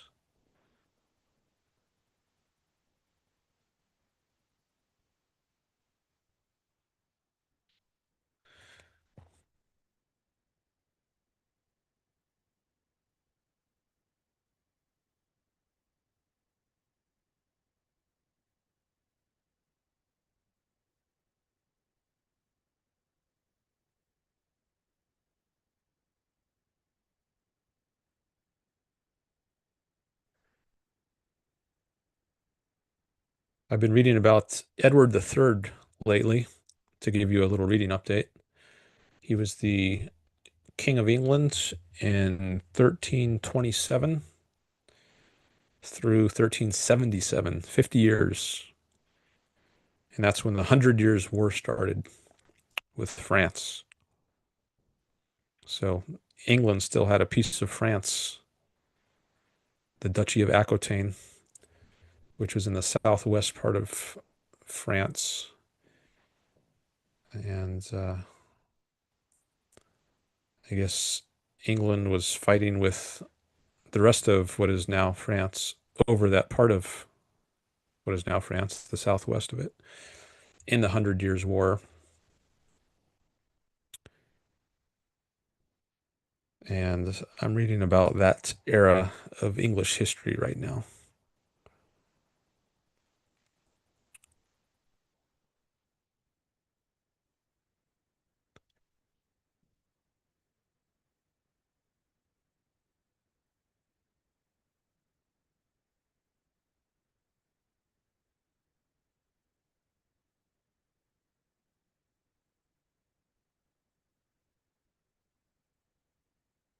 The only other thing I had in my notes for today as something I could talk about is some other streamer got demonetized, and it concerned me a bit because it just made me wonder, what if that happens to me? And he couldn't get a answer as to why he was demonetized. Um, I don't think YouTube always gives an explanation, so you're just left guessing. So this person is relying on Patreon now for to sustain himself. So maybe that would be good for me. I do have a Patreon account. So even before I'm monetized here on YouTube, you can support me if you want financially through my Patreon, which is linked here. I'll show you on my channel. If you click on my name, there's the link right there, but I can expand it. If you scroll down here, I've got Patreon. I've also got PayPal. So if for whatever reason I don't get monetized on YouTube, or if I get monetized and then demonetized later, there are these other ways to support me. So hopefully I can make my Ayn Rand promotion a self-sustaining venture in some way or other.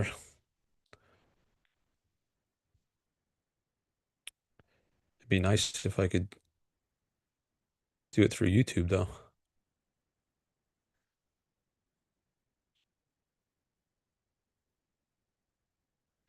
Maybe I should go back between this screen and this screen, because on this screen I can see the last chat I was looking at. And on this screen I can see the latest chats down here. I have been looking on my phone to see the latest chats, but maybe it'd be better to use this screen. Then you can see it at a glance. It'll be more obvious what I'm doing, and I'm not looking away from the screen as much. I'll try that out. And then you could, I don't know, maybe all this info is interesting too. This, some more people are coming by, 102 people. But right now there's 11, 12 likes. Thanks for that.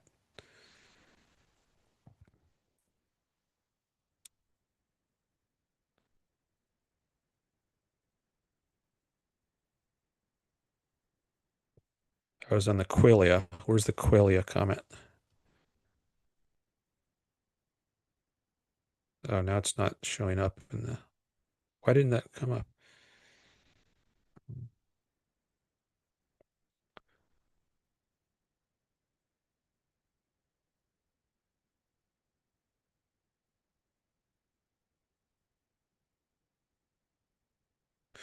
Robert says, oh, I guess I have to back up here to understand.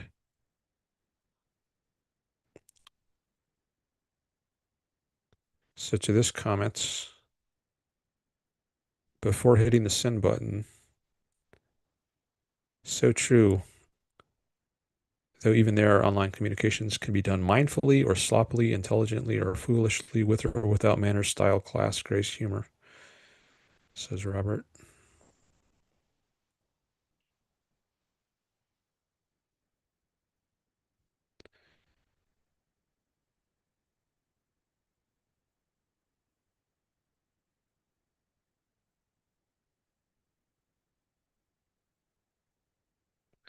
Let me stop this screen share just for a second. Make sure I'm not missing any calls on Zoom. Nope, no one's called in.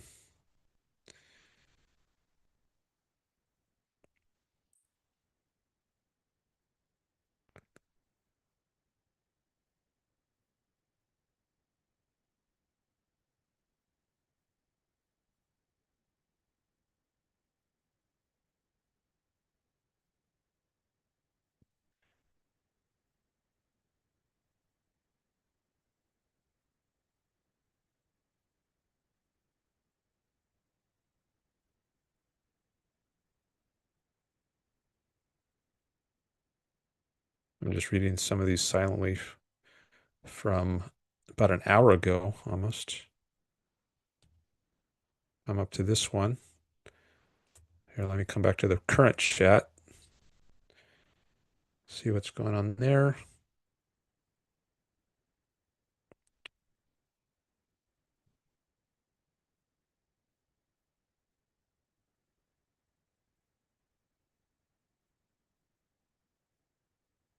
Pilgrim's Progress.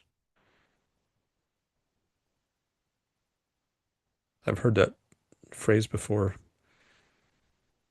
but I'm not sure how it connects to this discussion.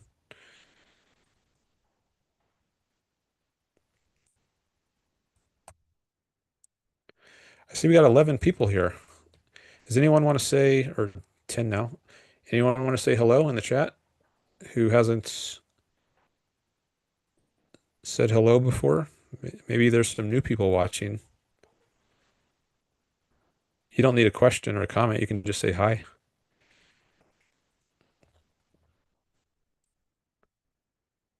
But maybe you want to be anonymous. That's okay.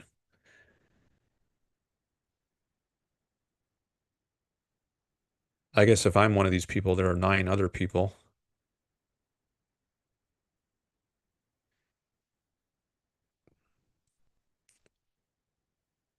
I think the number, yeah, the number here stays more up to date than if I go to the stream, the page that you see.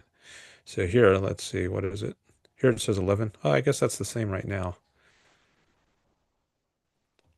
But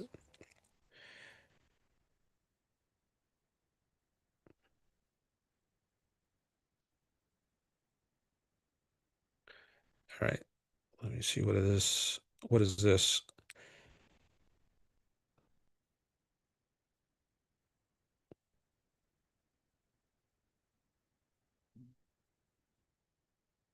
Khalil Gibran said something like, if the inner world weren't considered so mundane, it would be a story of warring gods.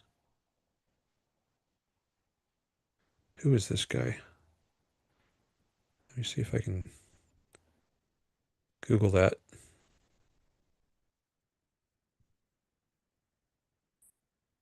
Lebanese American writer and poet.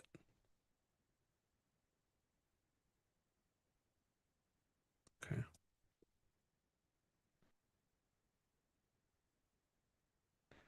Kindness costs little, says Robert, and it can always be revoked if necessary.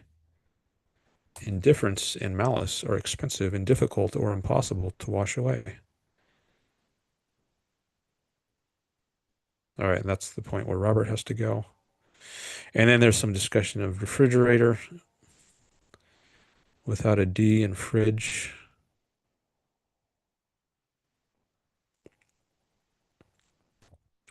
Okay, I already read some of these.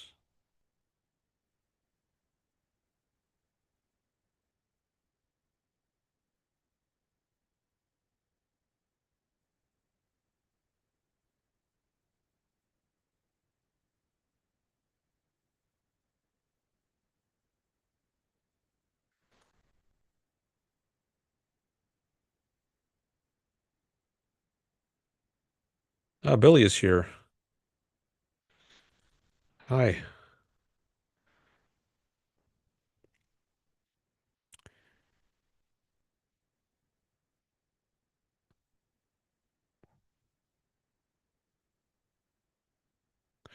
Okay, Billy says he started reading The Curious Case of Dr. Jekyll and Mr. Hyde. It's actually pretty darn good. Okay. I don't remember if I've read that, at least the original version.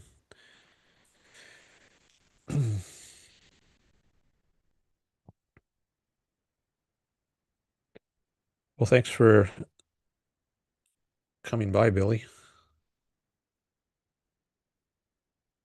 I've seen him in a few previous chats. Forget what we discussed, but you can remind me if you want. Maybe we can pick up that discussion, continue where we left off.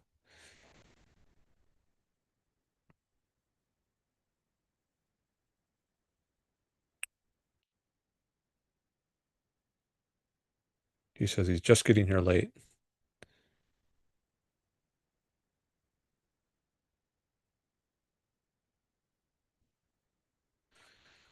You've got some, what is this? Someone biting his fingers, biting his nails.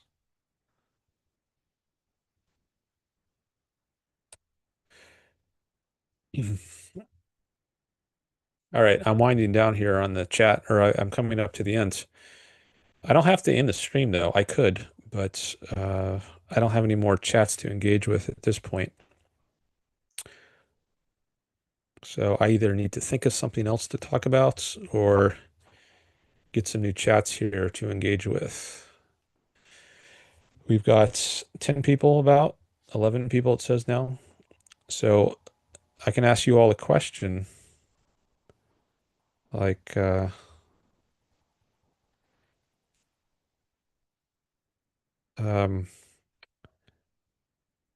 are you all objectivists? Do you all agree with Ayn Rand's philosophy? I'm guessing no. I usually have some people who are not objectivist here. Maybe some people who are very new to objectivism. So if you are one of those people, you could raise a question or make a comment in the chat and you could say, I'm not sure about this part of objectivism, or I disagree with this part of objectivism. And then we could discuss that. So I wonder if anyone wants to do that. And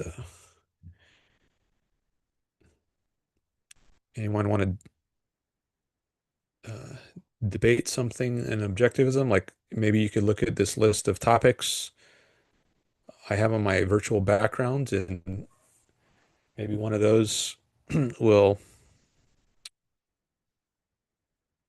be a good subject of discussion. Um,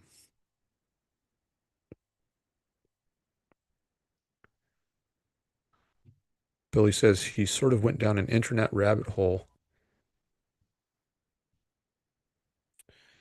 about esoteric slash mystic philosophies. Okay. From what I recall, I think you might have said you were raised a Christian. I don't know if you are a Christian now, but I think you at least said you were raised a Christian.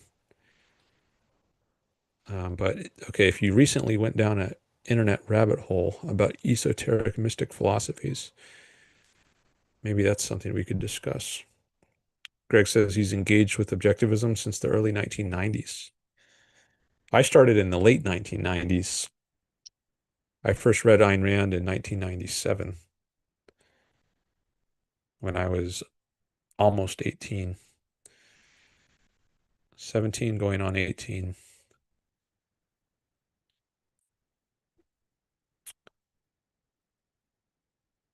So I wonder if Billy is reading about Hinduism, Buddhism, Taoism,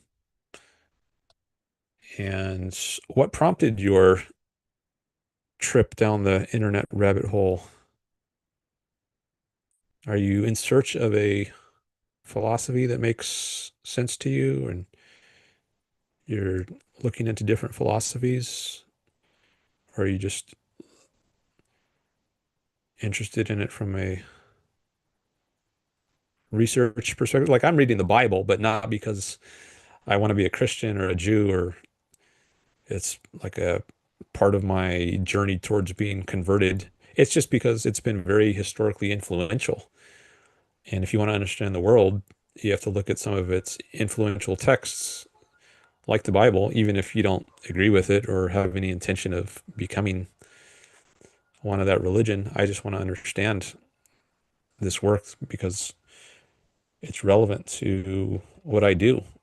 Like if I want to change the world to be more objectivist, more in line with Ayn Rand's philosophy, I think it helps to build a bridge to people who have different points of view. If I understand where they're coming from, uh, by reading the most important texts, like of their religion, then maybe I'll be able to have more productive conversations with them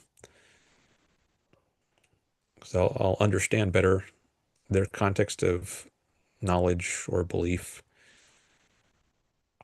Um, but see another chat from here from Billy. Wade says he has a few esoteric questions or quotes. Okay. I wonder if he meant questions. Anyways, I guess we'll see something esoteric from Wade shortly. Um, Billy says he was raised Catholic. I do consider myself a Christian, but do have interests in learning about alternative spiritualities because I've learned that they have sway in places of high authority.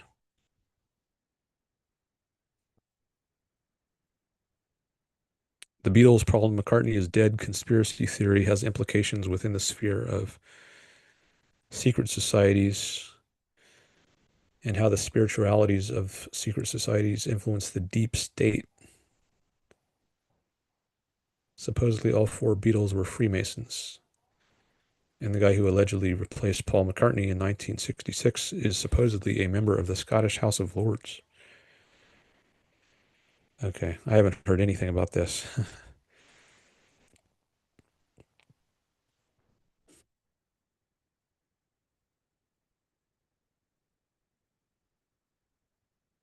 Okay, Greg is looking up something on ChatGPT.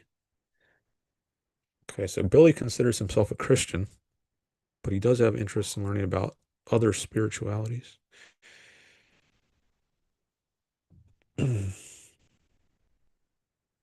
Because he's learned they have sway in places of high authority. Okay. Well, we could debate the existence of God if you want. If you're a Christian, I guess that means you believe in God. And if you want to debate that, we could.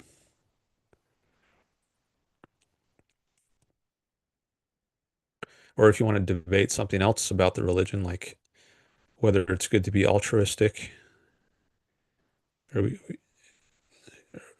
we could discuss it. I don't have to say debate. Um, we could discuss that. All right, here's another comment from the Beatles, or about the Beatles. According to the theory, the Beatles were a manufactured group by primarily the Tavistock Institute, never heard of that, with the aim of social engineering on a mass scale to encourage people to abandon traditionality. All right. I've never heard of that.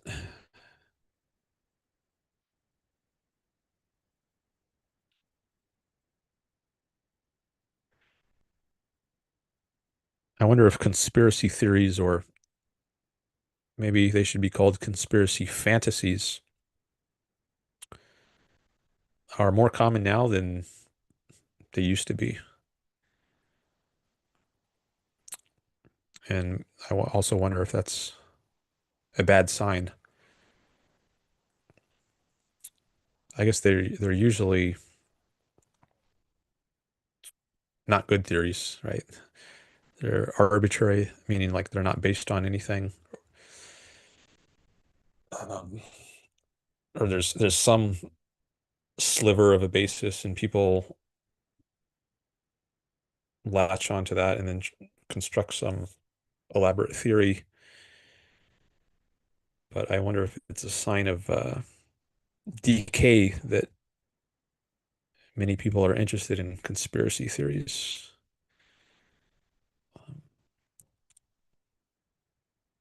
as opposed to good theories.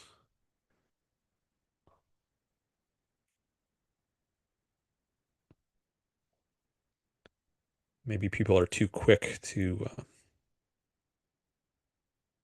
accept some theory.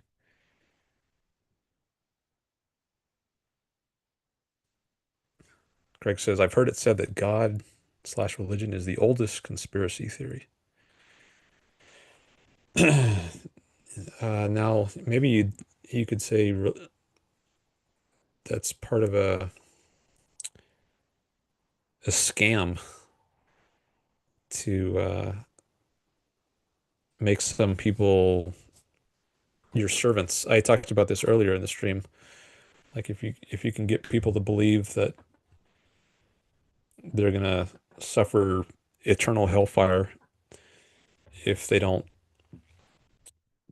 placate the gods, then maybe they'll bring offerings to your temple or make tithings to your church. And then the priest or the who runs the temple or the church, he can live off of the tithings and he doesn't have to do any work himself. Um, so maybe it's a way to get control over others in order to make them your servants without them thinking that that's what they are. Like if you just told them straight up, "Oh, I'm just trying to be a parasite on you, so I don't have to do work myself to survive. I just want you to do work and then bring offerings, tithings to the temple. And I'm just gonna tell you that you should do that, or else you're gonna face this punishment in the afterlife." Because if you said it straight up, then it would be too obvious that you're just that it's not that it doesn't make sense what the person is doing, bringing tithings. Then he's just obviously a parasite. But if you can make up some story and get him to believe it, then now he will be your servant.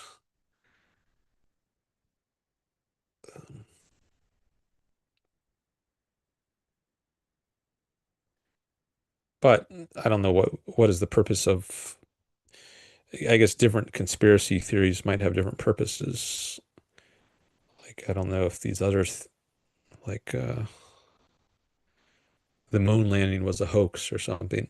Like what purpose does that serve? I don't think that's the case where some people are trying to be parasites off of others. At least not in the same kind of way. Maybe there's some other way in which they're being a parasite.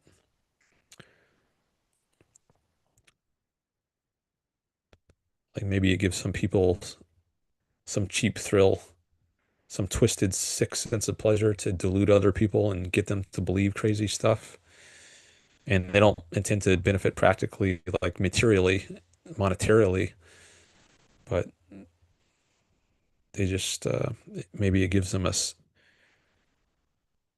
maybe they have some kind of inferiority complex, and it temporarily alleviates their sense of inferiority if they can delude others, put things over on people. I don't know.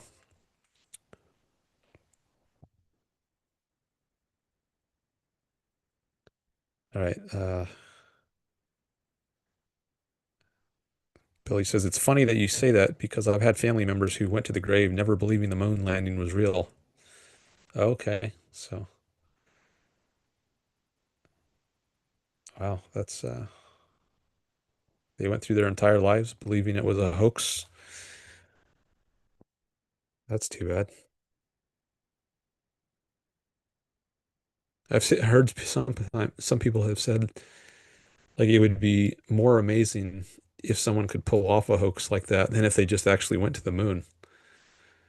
Just think of how many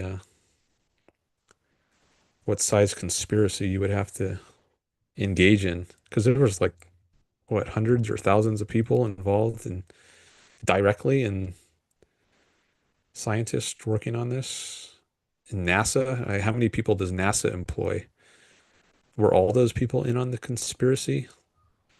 And all their they have to dilute all their families and in identical ways to keep all their stories straight. It's yeah, maybe it would be harder to actually pull off a conspiracy like that than to actually just go to the moon.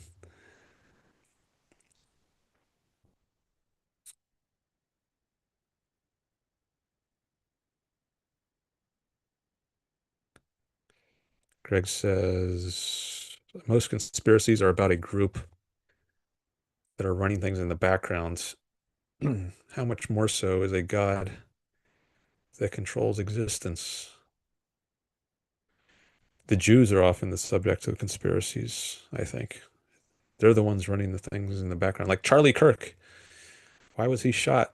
Well, the Jews had something to do with it. I've I think I heard that Candace Owens was saying something like that. Who I don't watch, but I've heard that she has become uh, someone who spreads conspiracies about the Jews, and maybe she also maybe she thought that they're somehow behind Charlie Kirk's murder. But yeah, the Jews often they are the subject of conspiracies.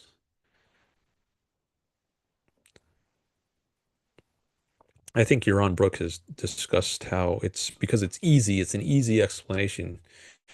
It's comforting if you can always explain something and just say, "Oh, it's the Jews." It's I guess there's some dissatisfaction or discomfort in not having the answer to something. And so maybe that's partly what motivates conspiracy theories. Like it's people feel more comfortable having an answer, even if it's a bad answer, than to just have no answer. Like, um, why is it raining?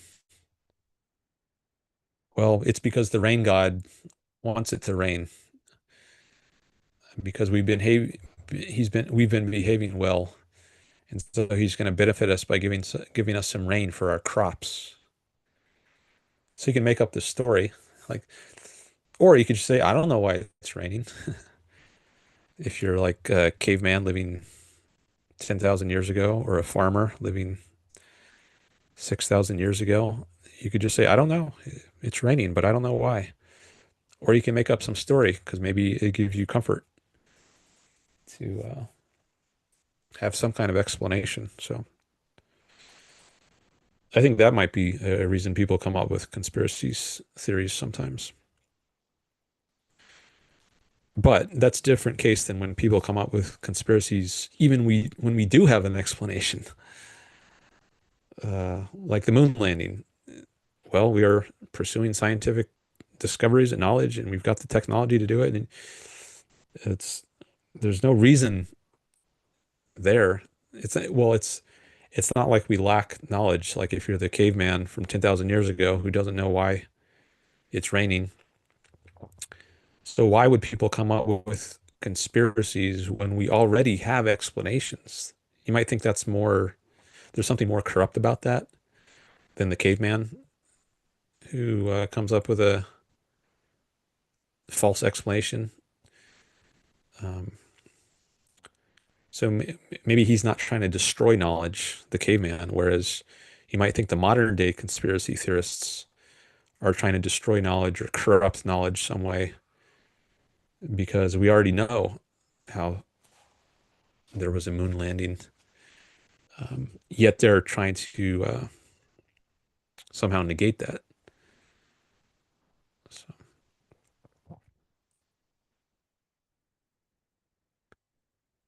so maybe modern conspiracy theorists are more corrupt than at least like ancient believers in religion, because the context of knowledge was so different. Um, and there's lots of things that just weren't known thousands of years ago. And so you make up stories about gods to help explain them. But today we have a lot more knowledge. So I think there's less reason to make up some story about a god um, to explain things. Leighton Prion is here. Hello.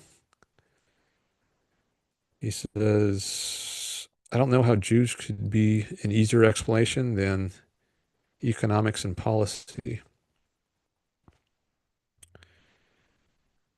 Um, well, maybe there's something corrupt about the motivation, and that's why people point to the Jews. Maybe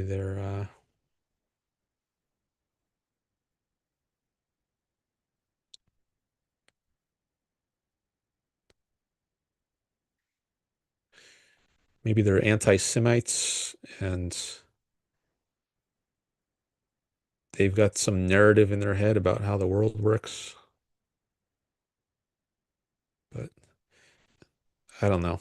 Maybe it's easier in some sense, but not in another.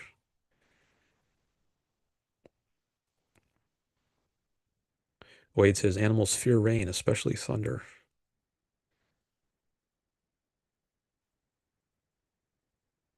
The dogs shake, don't they? Before there's a thunderstorm, at least sometimes. I think I heard that.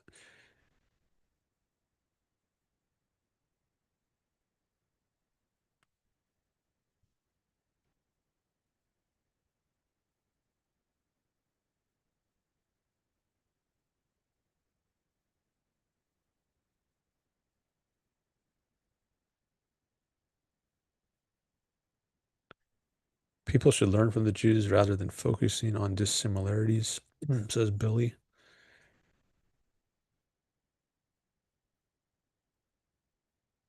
Because my mom was popping Tylenol. Like Molly, now I'm autistic, says Leighton Prion. Yeah, maybe that's another pseudoscientific theory. Taking Tylenol when you're pregnant will cause your kid to have autism. And didn't RFK say something about that? I don't follow these stories very closely, but I think I saw that recently.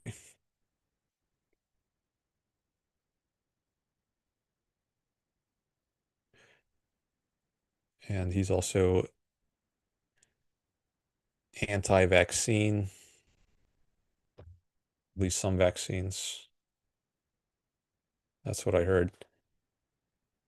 Maybe if we had a better education system, that would help reduce the number of people who come up with or believe pseudoscience. But I think our education system is really bad. Or it needs to be privatized. It's not the proper role of government to educate. The only proper role of government is to stop people from initiating force. If we had the profit motive in education, then that would incentivize people to make better and better products, um, which would have better and better results on how educated people are,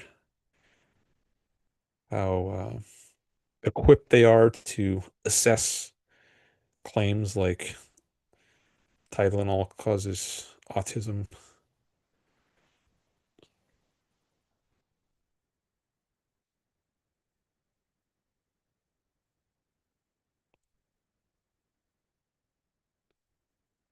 Leighton Prion says, well, you feeling to discuss something, I can call in. That might be good. Could you tell me in the chat if there's something in particular you're interested in talking about?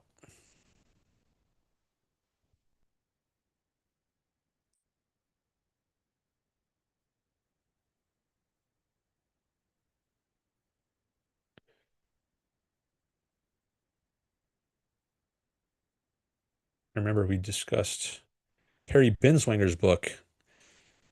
I think that was the topic of our last call.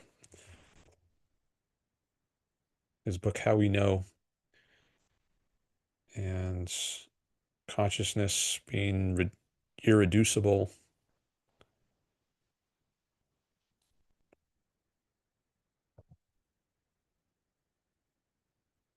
That was a couple months or so, a couple months ago, maybe. It's been a while. Florida Nick says he graduated high school with honors, and really the only math I know today is addition and subtraction and multiplication and division. I used to tutor students who could not do basic arithmetic, and these kids were in middle school and they couldn't read. That's how bad it was. I think many of them were recent immigrants, so that's somewhat understandable. But I think some of them were not. I think they had just grown up here and they had terrible education because they could speak English. Um, they sound normal if you just talk to them, but if you ask them to write or read, then you can really see um, that they haven't learned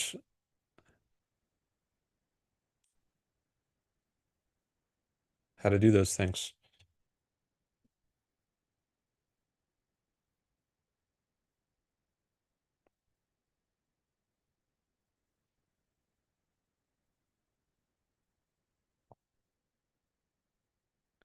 I was just checking the Zoom window. That's why I stopped sharing the screen for a second. Wanted to make sure I wasn't missing any calls. Oh, Simon is here. Hi, Simon.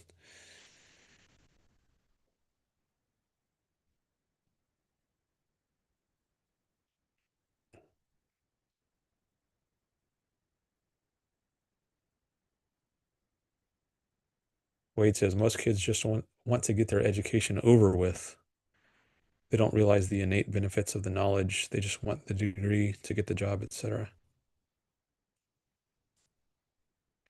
Well, I think if you teach kids properly, they will be interested in school. I wasn't taught well, I think, in my public school, at least in the early years. Um, and I had very little interest in school in my elementary years. Like it wasn't until I got to high school actually that I got interested in school and the academic subjects. Before that, my favorite parts of school were lunch break and recess, or maybe gym class. I can throw that in too. But all the non-academic things, not the boring stuff in the classroom, um, unfortunately. But I think if you do education properly, then it can be thrilling. And there's a objectivist, someone who runs a school who's in the objectivist world, Lisa Van Dam. Many of you might have heard of her.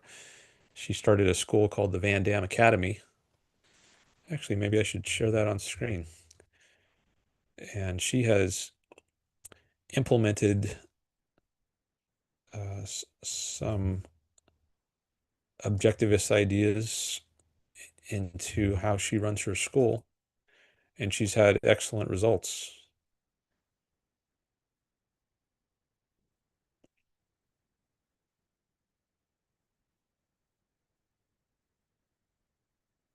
I'm going to the website here.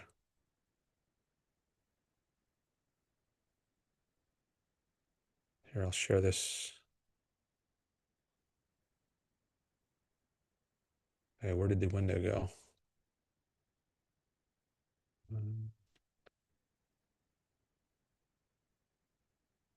Here it is. So there's this photos of some of her students. Van Dam Academy is known for producing some of the best academically prepared students in Orange County. That's in Southern California. But there's something more, something altogether different. A bristling energy a depth of discussion, a sincere joy in the endeavor to become educated that sets the school apart. It is these qualities that prompted a recent graduate to write, "This school is the best thing that ever happened to me."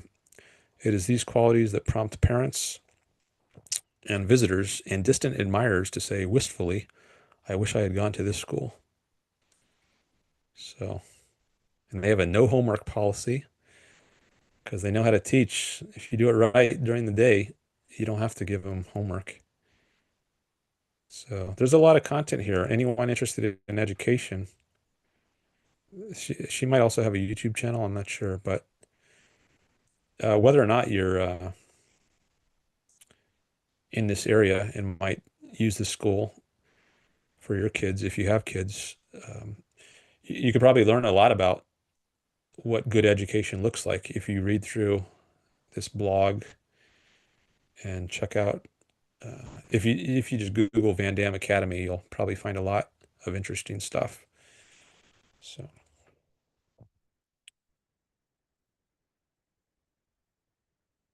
all right, let me come back to the chat.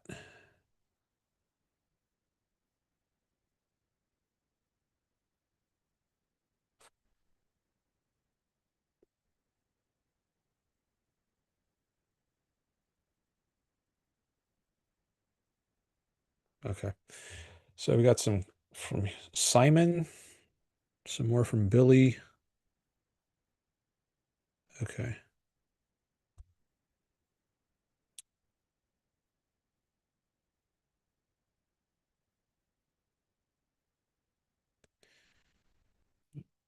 All right, I think I need to get a snack here.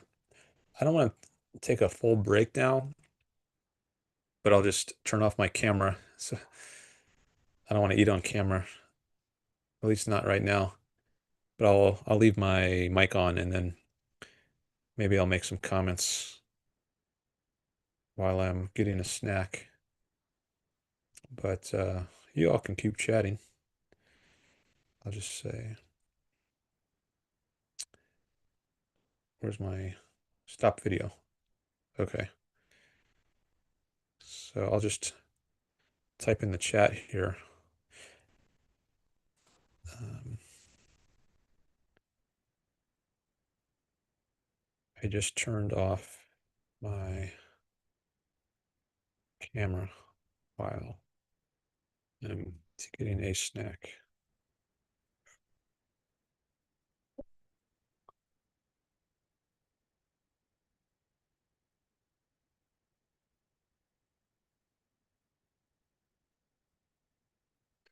Thanks, Simon.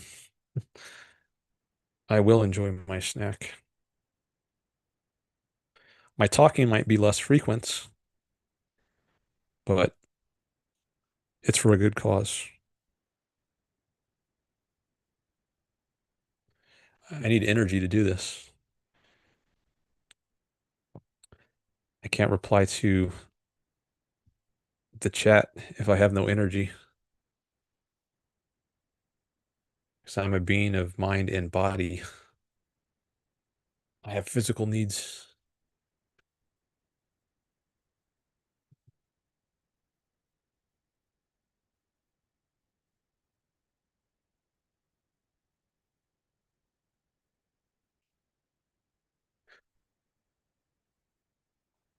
Must it crunch to be a snack?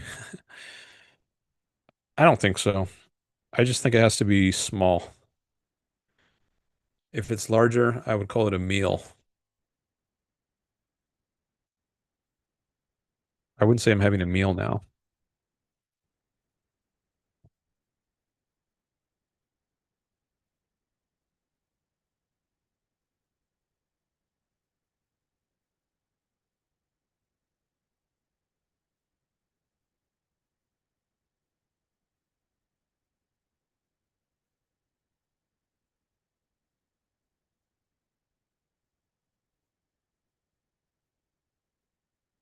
Simon doesn't believe in lot.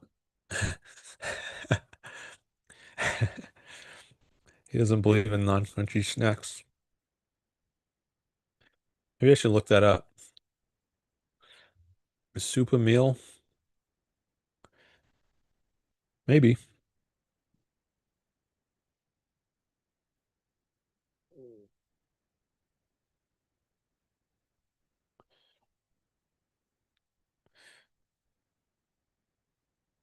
Maybe there are borderline cases.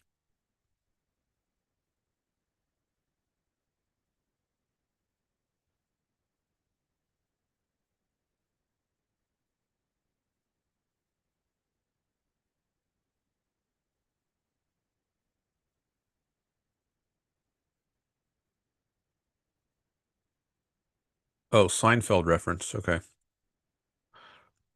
I'm not very familiar with Seinfeld. I've seen some of that show, but I think there are many more episodes than I've seen. See, now it's like we're going out to lunch together or dinner or something. We're having philosophy chat over a meal, except you can't see me.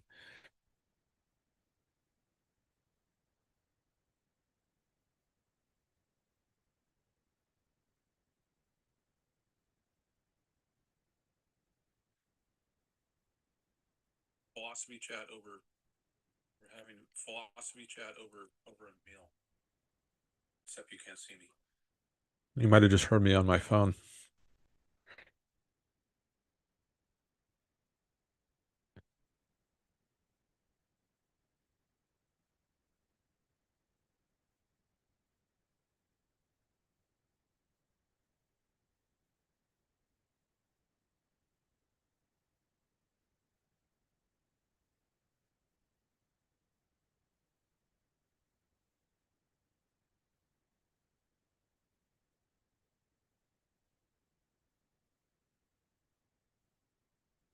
Simon says I was watching Michael Leibowitz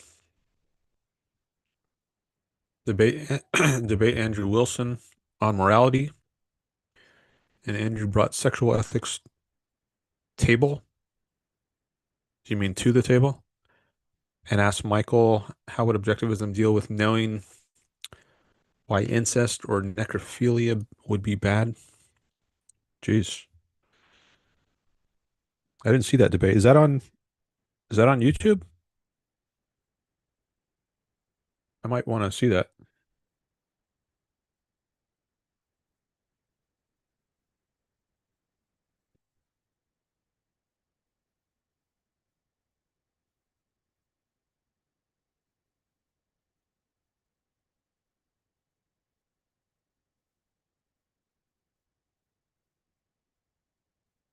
He basically struggled for 45 minutes on this one question. How would you answer this? Hmm. Um, I don't know. No, I've never thought about that. How would I answer why it's bad?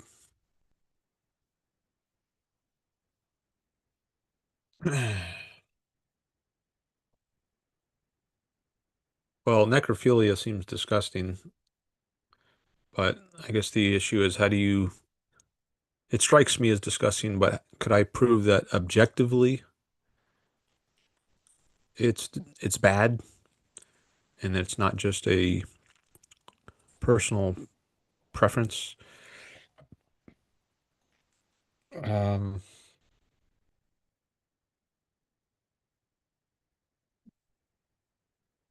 I'm just thinking off the top of my head here.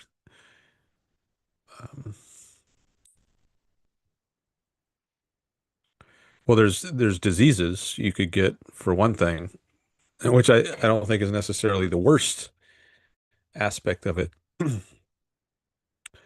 But I mean, you can get diseases even from having sex with a living person, but I would imagine the risks are much worse if you're doing it with a dead person. So there's just physical risks you take, but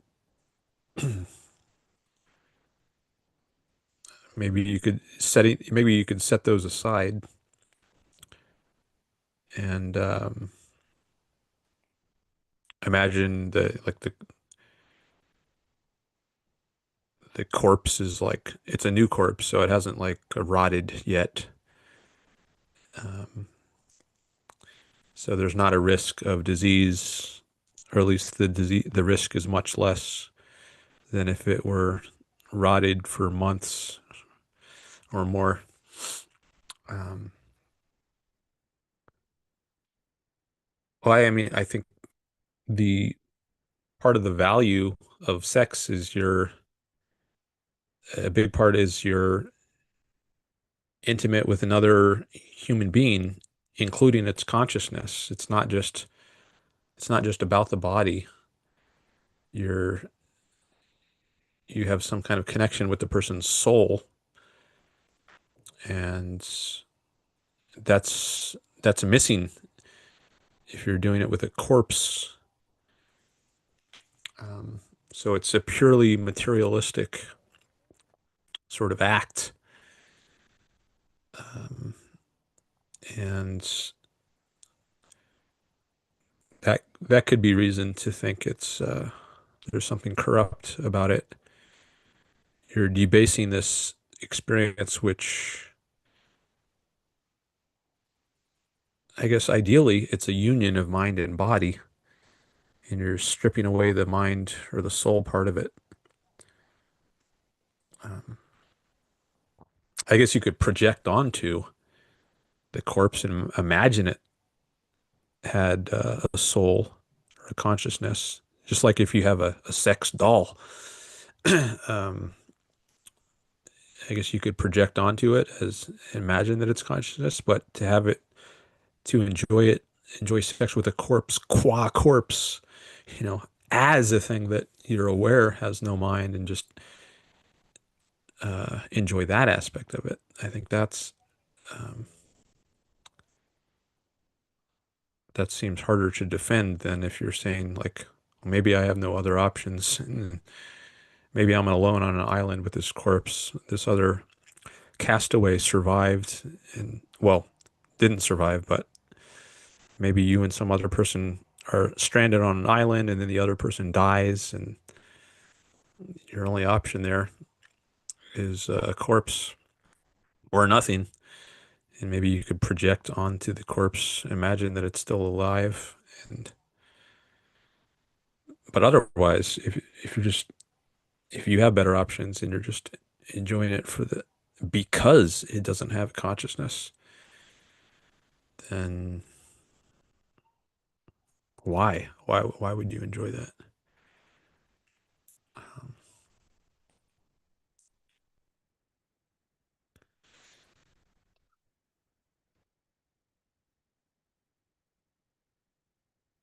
I'm looking at the other parts of the chat at the bottom of the chat. Simon says, yes, it's on YouTube. That's exactly what he said.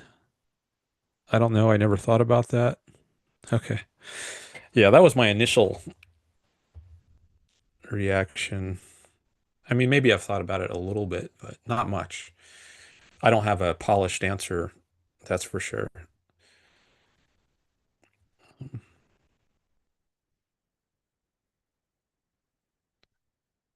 Is that on what is that on the Crucible channel? Because that's Andrew Wilson's channel. Or is it on Leibowitz's channel, The Rational Egoist, or is it on both? I looked for it once because I think I saw him refer to it. Maybe it was on X, but I wasn't able to find it. So if you can let me know what channel it's on, I'd appreciate it.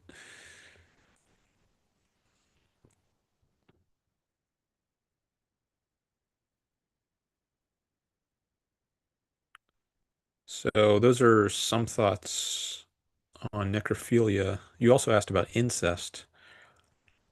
Um, maybe that one is not as bad. There are also degrees, right? So, I mean, where do you draw the line? What if we have, what if you go back like 10 generations or 100 generations and we have some common ancestor? Is that incest? do we all descend from the same primordial cell? So if you go back far enough, maybe there's some kind of DNA connection.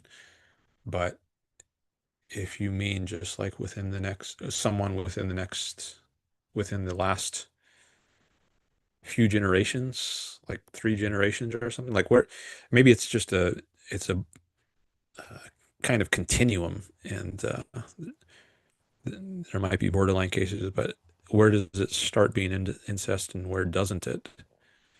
Or what if you have a long lost sibling or something and you never, maybe you were raised in different places for some reason. Maybe you were one, your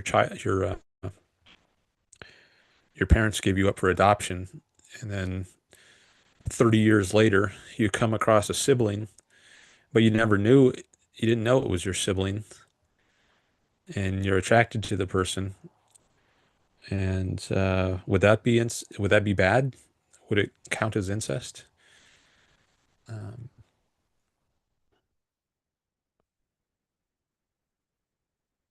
I guess it's not obvious to me that it would be morally bad to have a sexual relationship if you didn't, at least if you didn't know, um,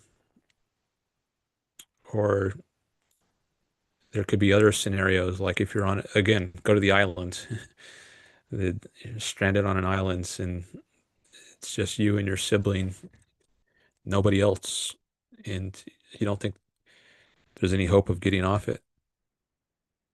Um, would it be moral in that case? I think it's at least moral. It's more plausible that it's okay, maybe even good in that case, rather than go without and have nothing. Um,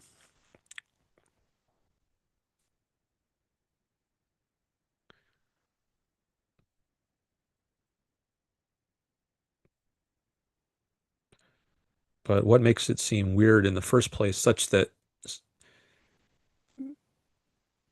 it has to be one of these exceptional cases, like you're stranded on an island? Um, what makes it seem bad in the first place? Um,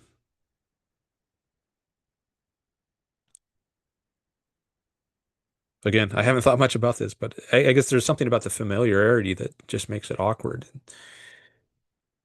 Uh,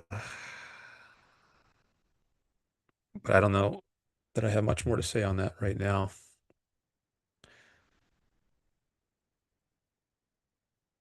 But I'm not sure how relevant it is also. Like, is this supposed to, like, how does this bear on Ayn Rand's ethics in defending it in a debate? Is like if you don't have a good answer to one of these questions, is that supposed to show there's something wrong with objectivism? I'm not sure why that would be.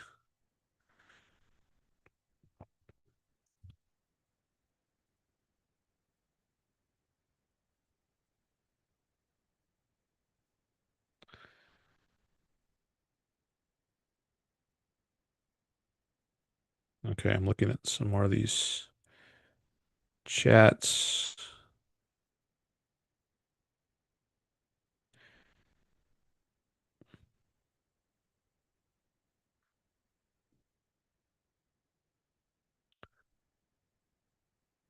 Leighton Prion says to Simon, the more challenging question was when Wilson asked Leibowitz whether he could explain why non-reproductive incest is wrong,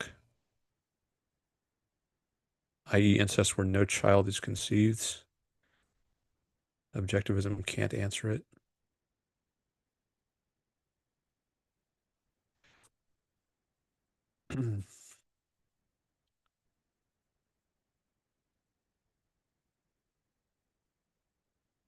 Well, I mean, sex is not primarily about reproduction. I don't think that's its primary value. It's the pleasure, the joy from the act itself. It's an end in itself. It's not the results that happen later that is the primary value of it. You can go through your whole life and not want kids, and that's fine, I think. But if you're religious, like I think Andrew Wilson is, then you're going to think that the proper purpose of sex is reproduction, not pleasure and enjoyment.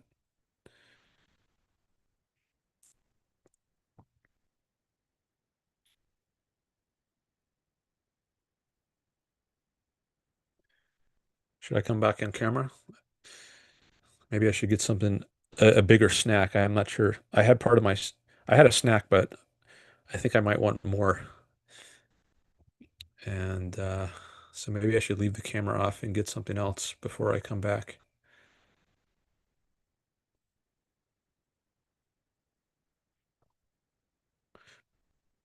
Well, I kind of like being off camera too. It's a different feel, at least for now. Um, so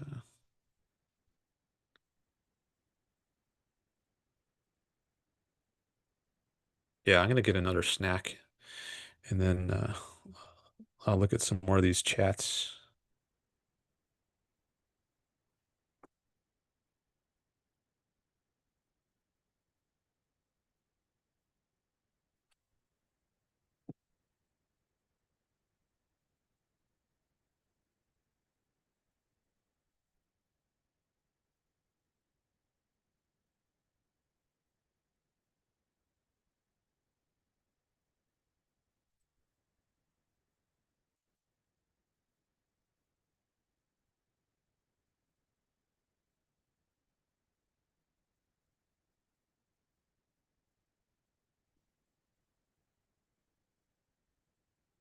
I want to find that video. I'm going to the Rational Egoist channel to see if I can find it there.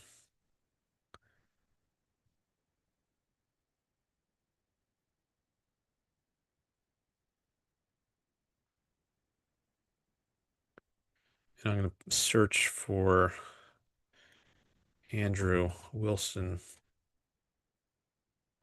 This channel has no content that matches Andrew Wilson. Okay. What if I go to The Crucible? That's Andrew Wilson's channel. I was going to debate him once.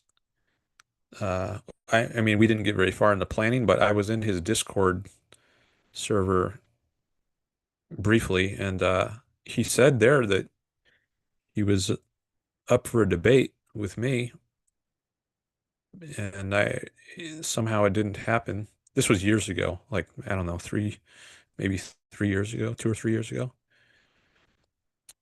And I think the ball was in his court. I might have asked him, okay, what is a good time? And maybe he never replied to that, but I didn't follow up on it.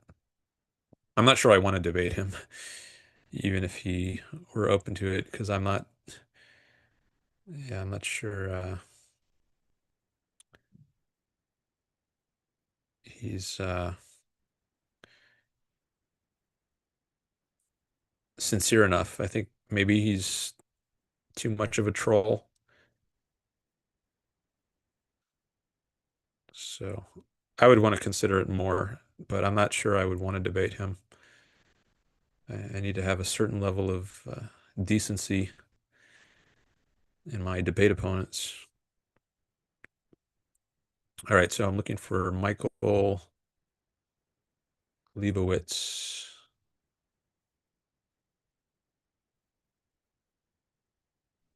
Here's a video, but it doesn't look like it's the debate. So I'm not seeing this debate.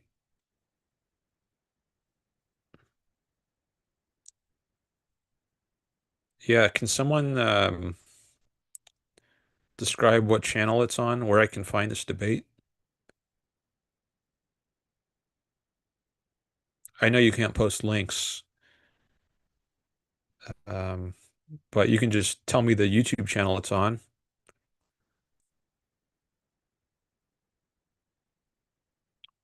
Someone said it was on YouTube.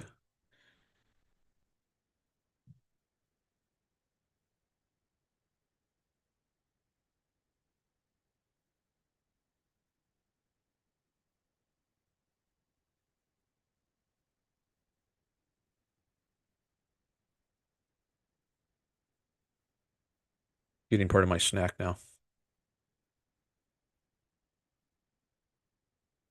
Florida Nick says he can't remember the title name, but I think it was in the last 6 months.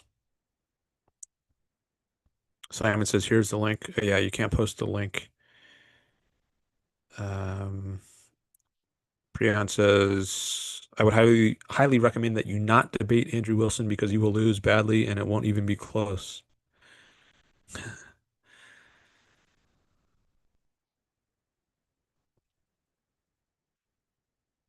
I don't mind if someone beats me in the sense of like pointing out flaws in my argument. I don't want to be disrespected.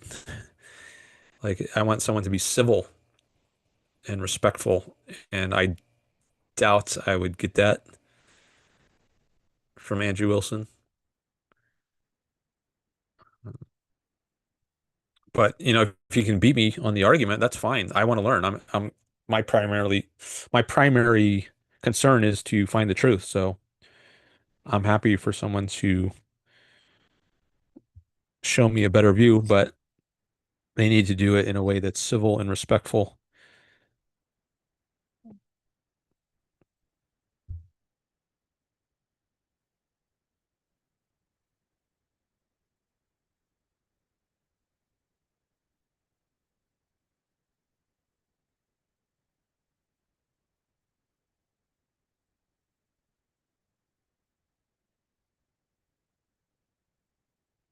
Simon says a question isn't even valid in the first place. You mean the one about incest or necrophilia? The topic of discussion was the foundation of for morality. Florida Nick says he watched it on the Rational Egoist. I wonder if he removed the video. Maybe it was there for a while and then he took it down.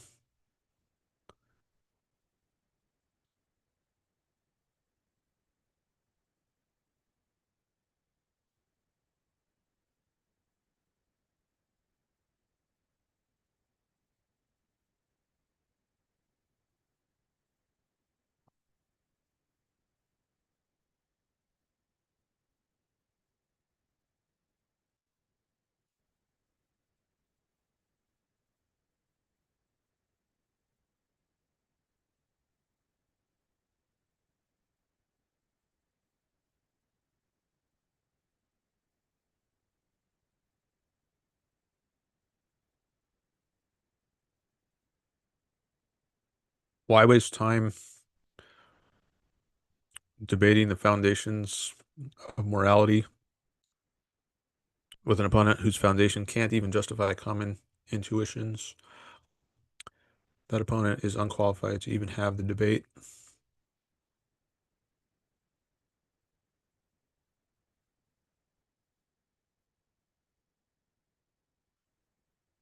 So are you saying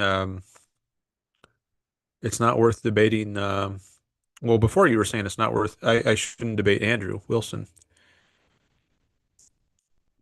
You recommend that I not debate Andrew.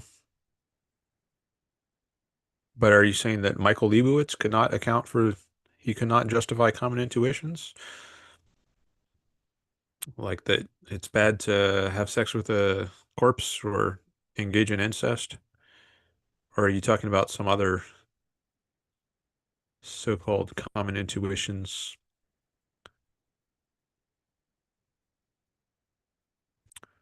It's a ridiculous way of framing morality, and Michael did a poor job at defending that, says Simon. No, Leibowitz did indeed try to say that he doesn't think that morality is about lifeboat situations, but that wasn't an adequate defense. Having sex with your mother is not a lifeboat scenario.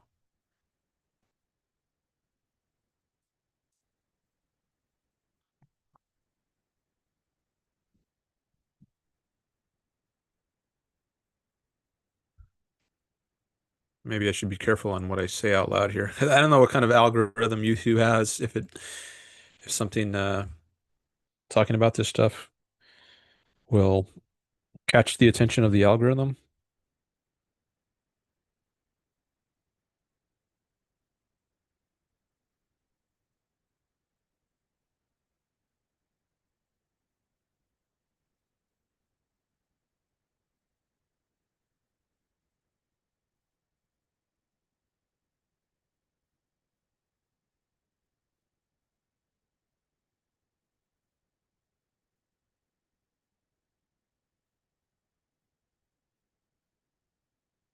Lord Neck says he'll go look for it. Thanks. Appreciate it. He'll try to find the video. Leighton Preon says I can come on and discuss the question if you want. Hmm. I don't know. I'm not sure I want to do a call on this topic, but I do appreciate the offer.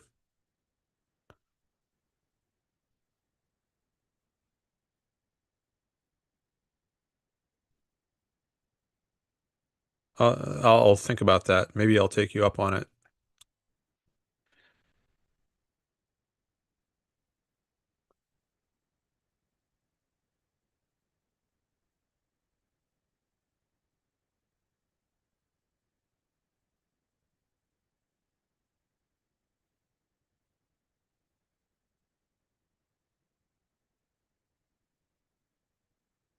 Maybe I should take a poll of the chat as to whether they want to hear a call on this topic.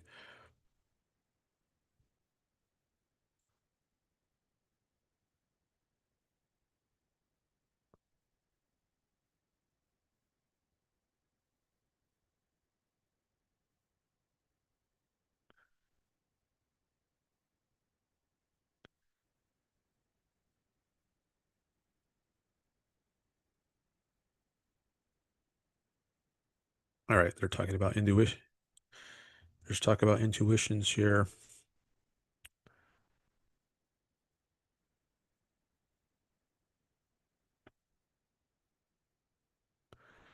Simon is saying that there is no intuition that tells you incest is bad. Is intuition even a valid concept? Maybe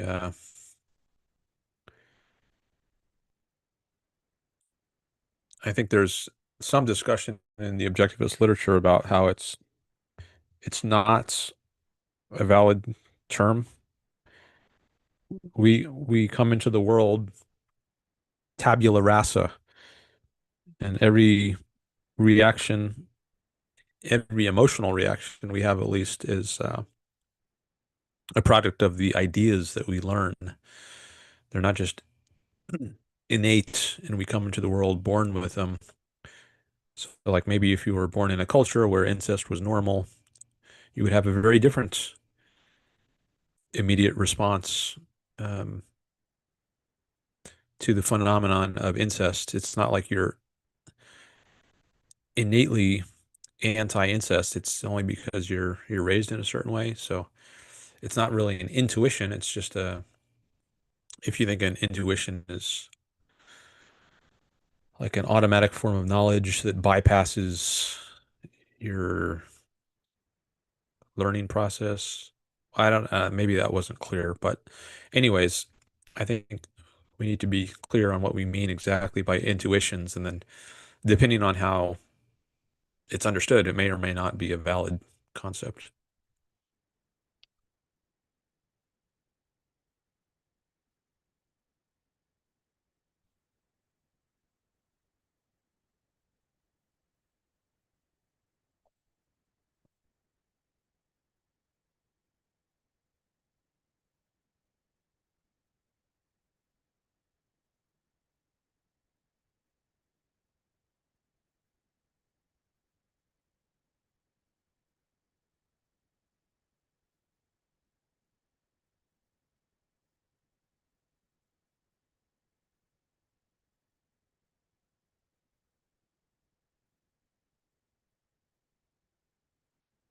You say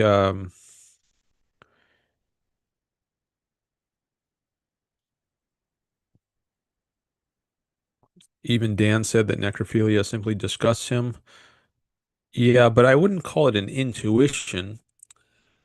I think it's an emotional response, at least partly emotional response I have to it. But I think that's a learned response. It's because I hold certain ideas and values that I have that response. Um, so what is meant by an intuition? Do you have a definition of intuition?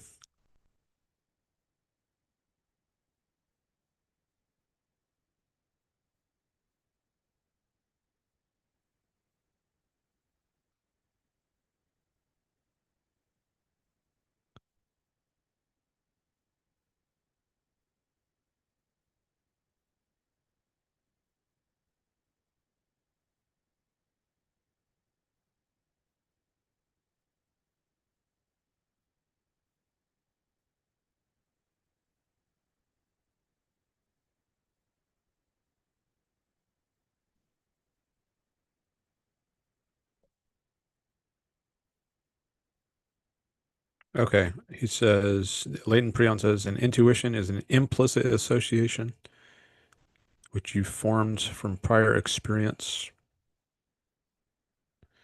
but haven't subjected to explicit cognitive chewing. It's an unexamined lightning evaluation per rand.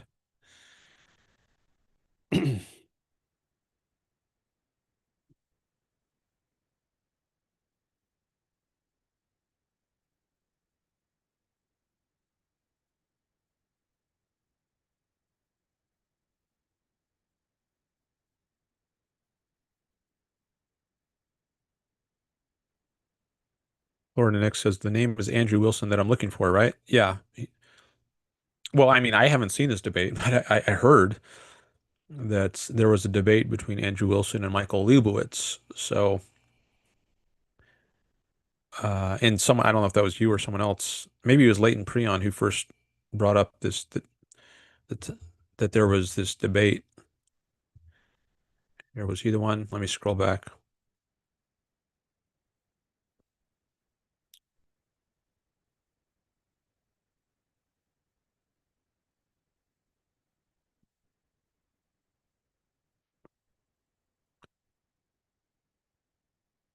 Oh, it was Simon who first mentioned the debate. So maybe Simon can tell us where we can find this debate. Can you tell us, Simon?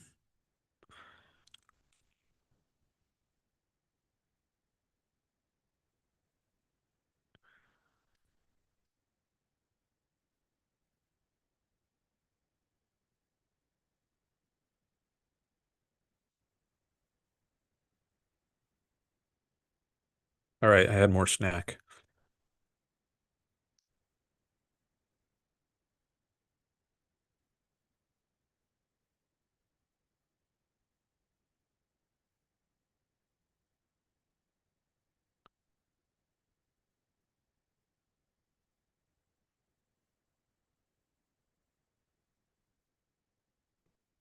Simon says, anytime I type in the channel, it doesn't actually put it in the chat. Huh. Can you just maybe describe it, the YouTube channel, or maybe put spaces between the letters of the channel? Then, or you can send me an email. You can send me an email. How about that? TheSelfishnessProject@gmail.com. That's the email address for my channel. TheSelfishnessProject@gmail.com. Or um,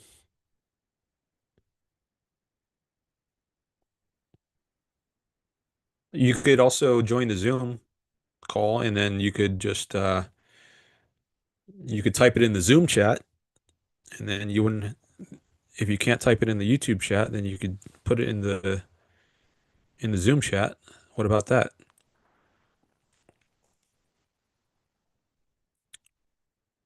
Oh, he says just type in Michael Leibowitz versus Andrew Wilson. All right, I'll try that. I thought I probably tried that when I originally looked for it unsuccessfully, but I'll try it again now.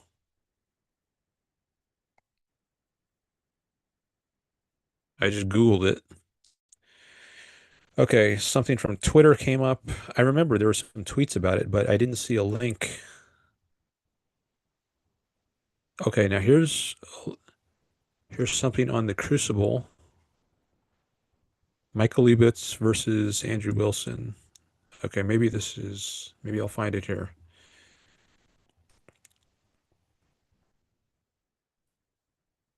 Ah, here it is. Okay, so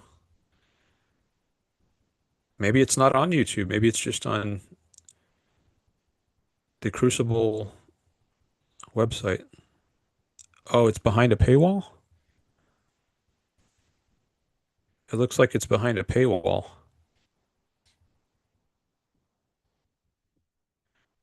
And if it's behind a paywall here, maybe I won't be able to find it elsewhere. So I can share this screen and you can tell me if this is where you saw it.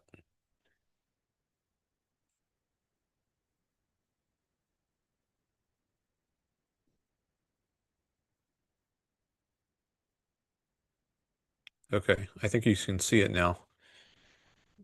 So here's I guess this is the debate, Leibowitz versus Andrew Wilson. Yeah, I had to do a Google search, Florida Nick. I did not see it on YouTube, at least not on the two channels I looked at, Leibowitz's and Wilson's. Oh, Simon says he just sent over the email. Okay, so when I clicked on this is on thecrucible.video. Um, it looked like it's behind a paywall. I don't think I want to join, at least not right now.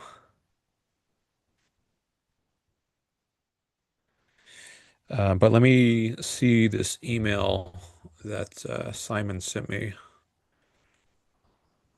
I'm just going to stop this.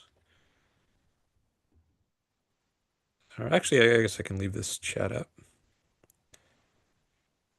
Um,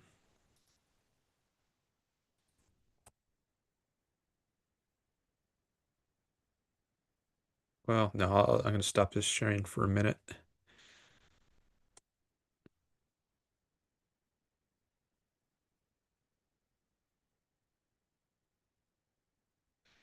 while I check my email.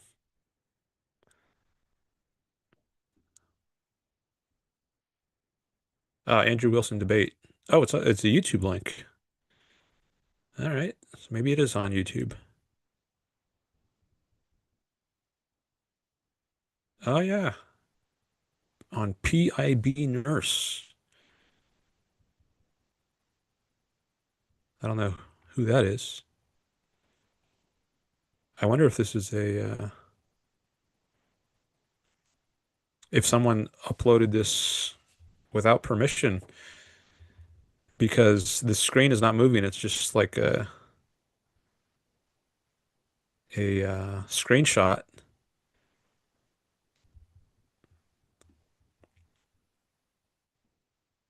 So,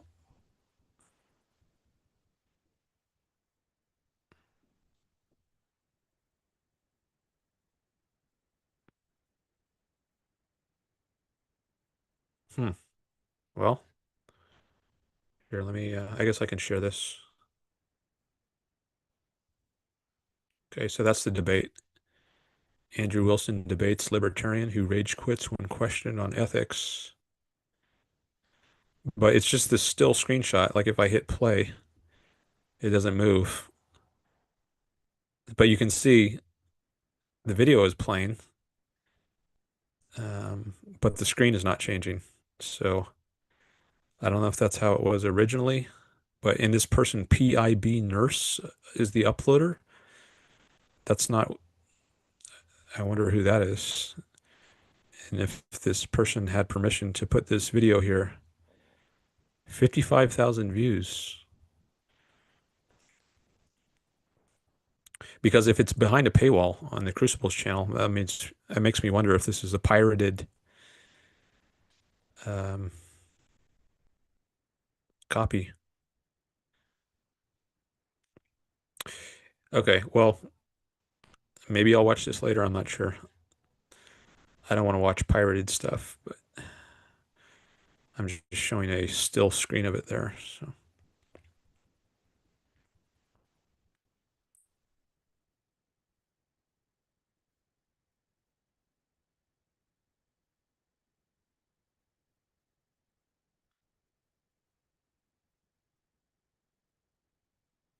but anyways, thanks Simon for sending that link. My AirPod died. I'm gonna replace the AirPod, even though I'm not using it for sound right now.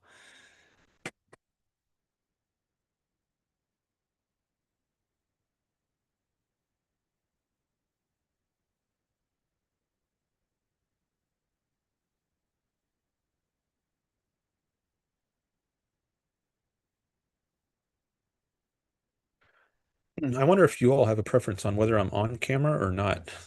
Maybe I should take a poll. I kind of like being off camera, but maybe just because it's new and different.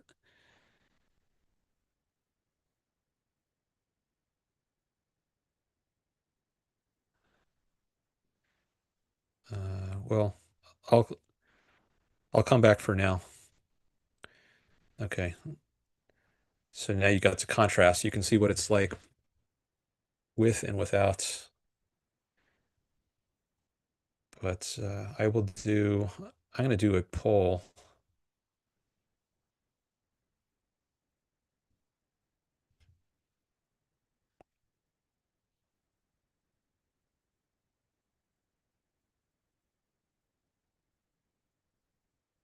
Should I do a poll now?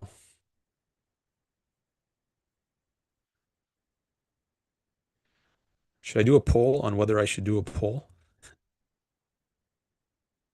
I guess it's too late if I've already done the poll on that. Okay, here's the chat. So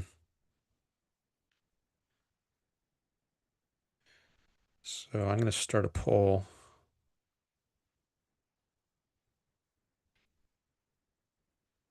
And I'm going to ask, do you prefer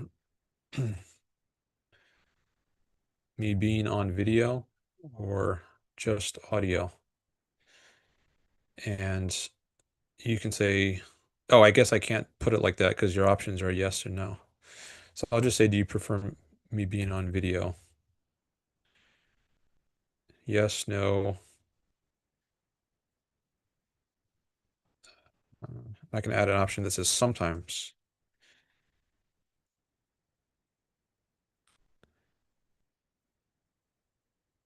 All right, maybe I should just go with that. Start poll. All right, now you can vote on it.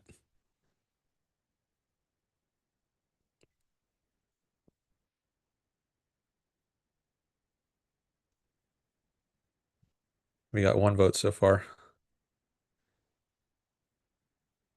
Two votes. All right, maybe I should. Oh, now we got a sometimes vote. Now we got three for yes, four votes.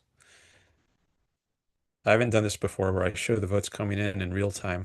By the way, this is all anonymous, so I don't know who's voting for what, in case that matters. I just see what you see here.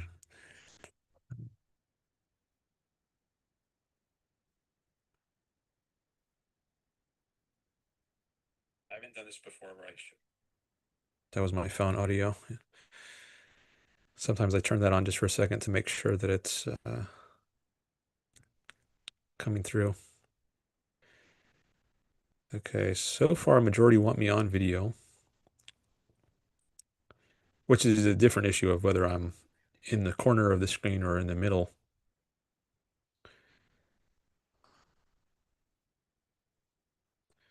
Maybe I'll give that another minute or a few minutes before I close the poll. Let me just minimize it. Leighton Preon says, we love your beautiful face, Dan. Thank you. I won't assume you speak for everyone there.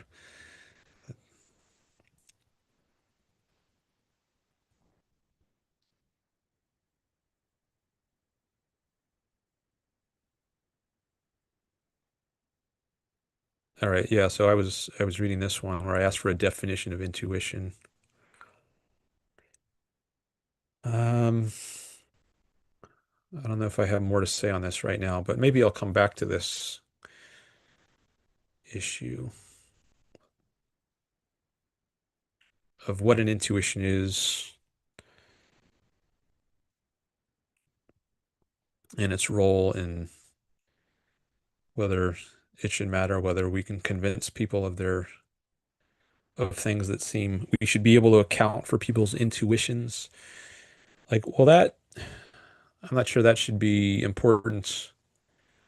Like, if you're a Christian, your so-called intuitions are going to be different than if you're an objectivist. You're going to respond positively, for instance, to someone like Mother Teresa, the way she lived, whereas I find that repugnant.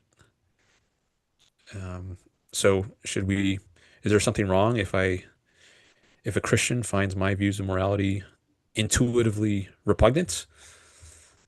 I don't think so. I think that means they have some wrong premise underlying there. Whatever gives rise to their intuition. So, how did you define it? An implicit association, which you form from prior experience, but haven't subjected to explicit cognitive chewing. It is an unexamined lightning evaluation. Yeah, so if their prior experience and their prior thinking or failure to think is resulting in their having a lightning evaluation, which I think is wrong based on my chewing, my prior experience, my thinking, then I don't feel the need to accommodate their intuitions. It's basically like their emotional responses. Maybe we can just use that term. I don't know that calling it an intuition adds anything. Um, emotions are not per se tools of cognition. They're just immediate responses you have based on the ideas and values you hold. But the real action is what are those ideas and values, and are they correct? And the emotion just follows from that.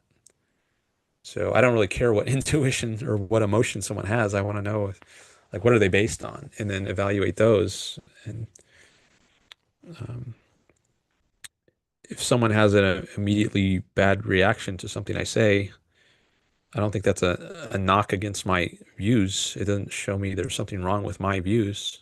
It just shows we have some differing ideas or values that we hold. But then that's what we have to talk about. And maybe it'll turn out that my ideas are correct and the person who has a negative intuition or emotional reaction has wrong ideas. Or maybe the reverse. But the real action is in the ideas that underlie that immediate response. That's what has to be discussed. So, where was that comment that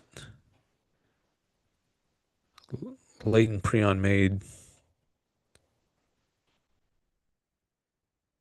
Was it this one?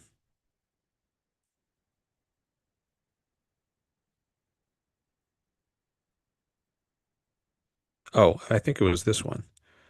Philosophers whose models are unable to account for common intuitions are not qualified to discuss moral foundations.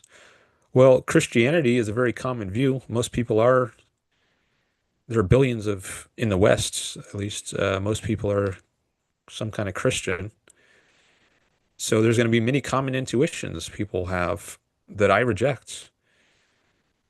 Um, I mean, I can give an account of them and say that because they have the ideas that they hold, like self-sacrifice is good, altruism is good, um, Mother Teresa is good, that explains why they have their intuitions. Um,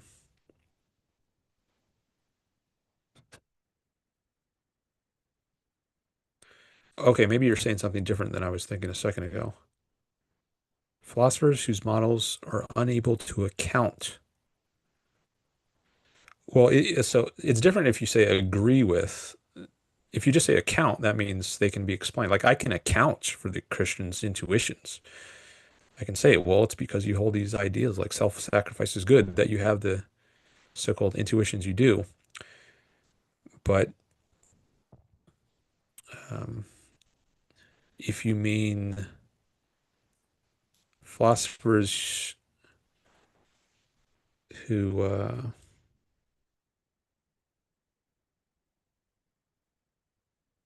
well, maybe I shouldn't try to complete that thought. I'm not sure it was going to add value, but so I guess you would say it's a common intuition that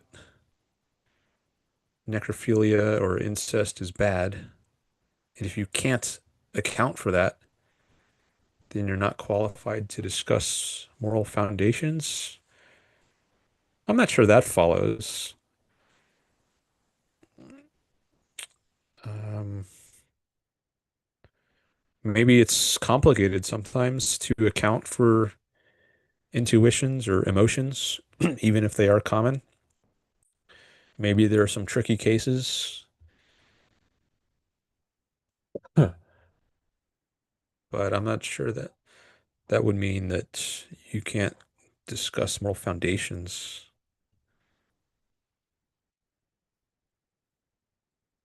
Yeah, I'm not sure about that.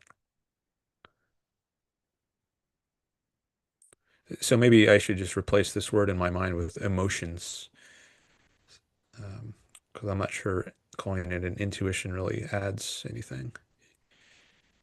If you can't account for common emotions, maybe that shows there's something incomplete about your theory.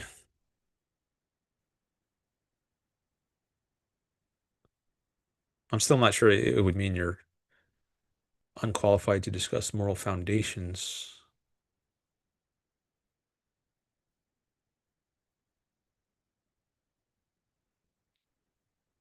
Okay, well, maybe I'll just leave that for now. Where was I up to?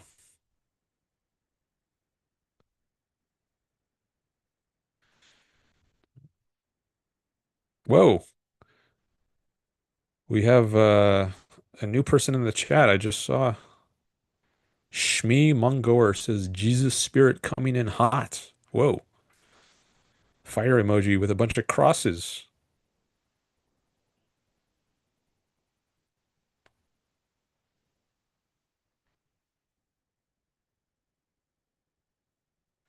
Okay, let me look at the end of the chat here. I saw there was some discussion of various objectivists engaging in debates.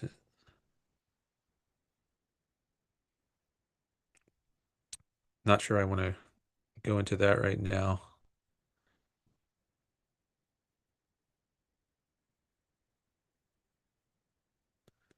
Anyways, we've got Jesus spirit coming in hot. Um,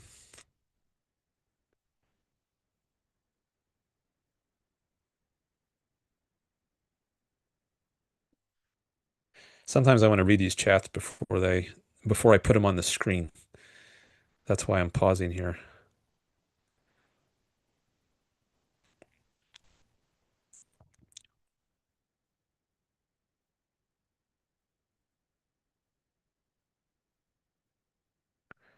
As long as it's civil, it's okay. Um, at a quick glance, I don't see any problem with displaying these. I mean, they're going to display anyways if you're in the live chat, but I guess it gives it extra publicity if I'm sharing the screen. And I guess it's a bit higher threshold. I want something to be, I want something to, I'm less concerned if it's only in the chat box and it's not also displaying on screen. So sometimes I like to give it another look, but I'm okay with, I can scroll to the end. See, there's all the crosses now from Shmi Mungoer. Jeez, that's a lot of crosses. I'm going to go to his channel on my phone. I don't see any content on Shmi Mungoer's channel. You want to say anything else, Shmi?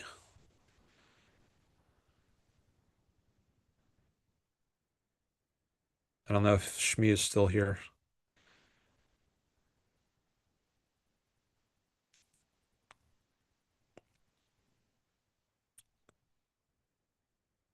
Simon says, we're all objectivists in here, Dan. Of course it would be civil. Well, I don't know about that. I think I've seen some. I've actually blocked some people who would probably call themselves objectivists because I think they're disrespectful and uncivil. I don't think being an objectivist automatically makes you civil, but I do try to keep incivility out of my chat.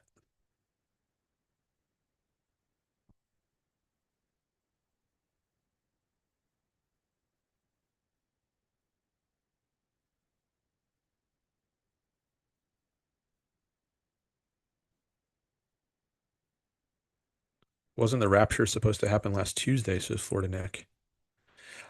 I saw some stuff about a rapture. I didn't know what that was about, but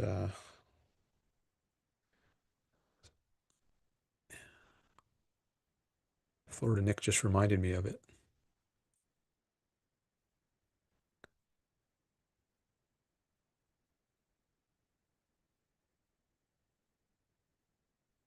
Oh, I forgot the poll is still up. Leighton Preon says he voted yes. Florida Nick says he voted sometimes.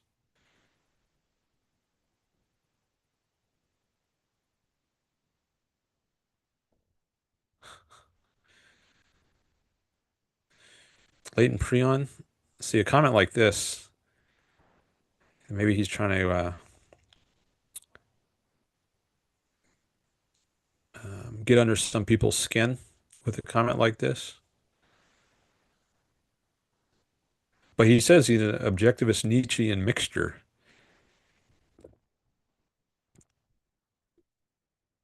Well, I don't know if that's a coherent mixture. Can you be both objectivist and Nietzschean? Ayn Rand was influenced by Nietzsche in her early days, but then I think she came to reject him after she learned more about him. All right, but let me end the poll now. We got 5 votes, 4 yeses and one sometimes. End poll. All right, now the results should show up in the chat. There they are.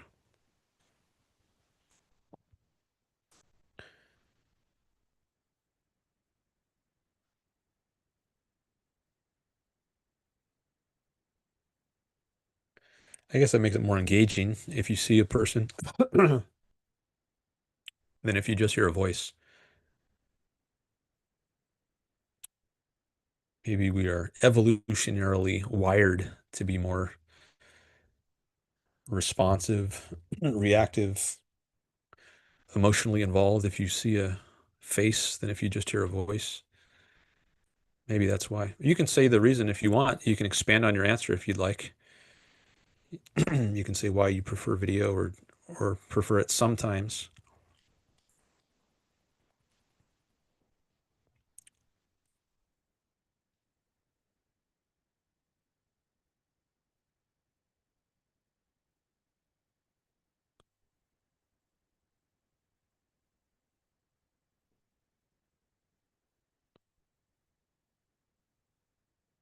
I've been going for almost 5.5 hours. Maybe I will break the record. Last time we did 6.5 hours. Oh, Florida Nick says I only said sometimes because unless I'm in the chat or you're showing something on screen, then I'm usually just listening. Okay.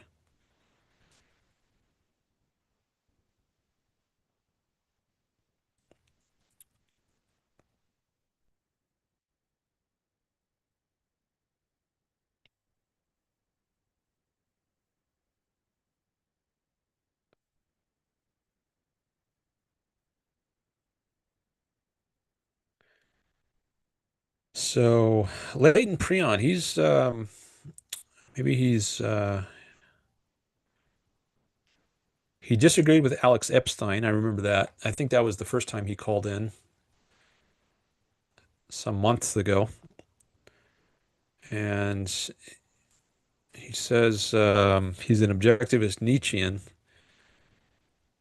So maybe and he was also objecting to Harry Binswanger the last time he called in. So I'm sensing a theme here. He's uh he's a critic of objectivists. and he often gives voice to his criticism. That's all right, as long as it's civil, as long as it doesn't cross the line and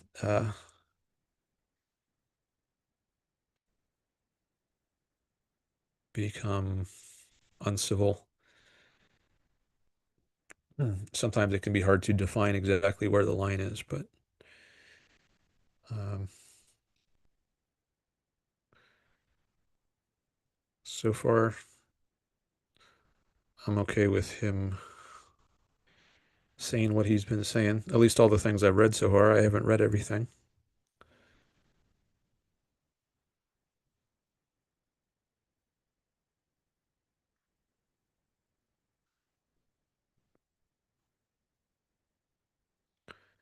I don't remember where I left off. I've kind of jumped around a bit.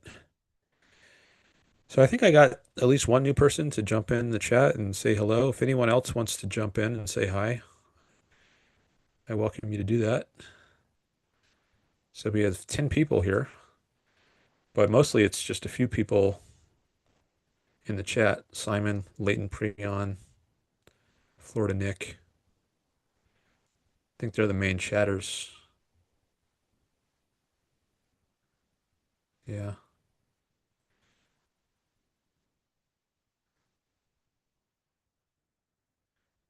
I can go to the leaderboards. See,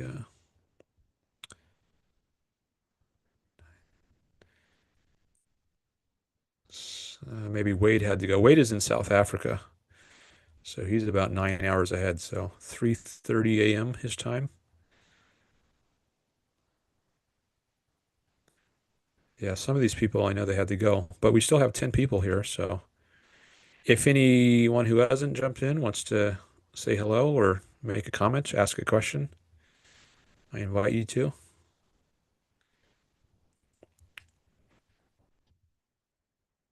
or call in.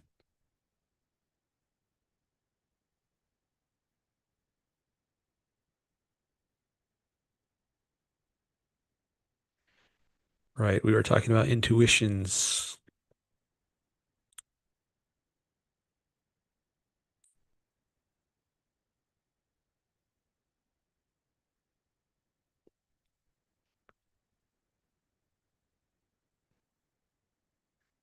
I wonder if there's another poll question I could ask, like,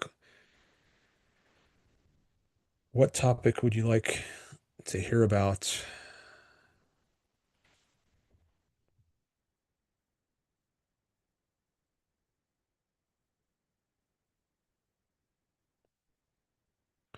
Because I want this to be engaging for the audience. And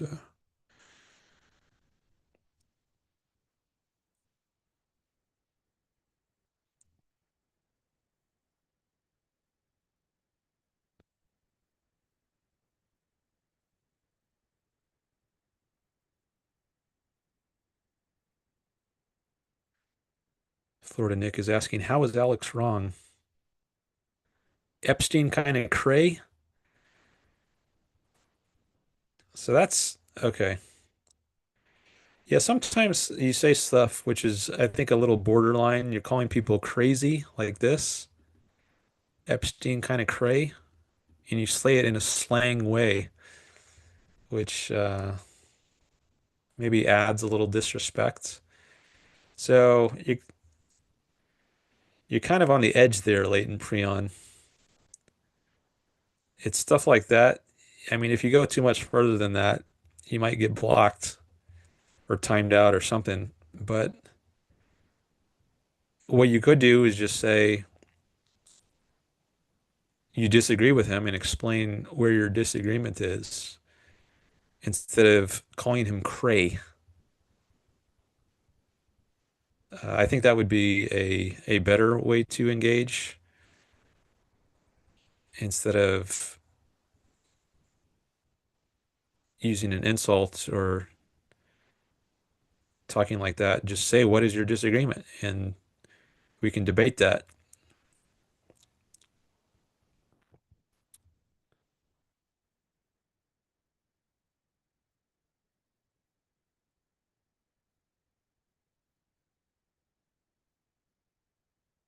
Looks like maybe he was giving out a invitation to his Discord.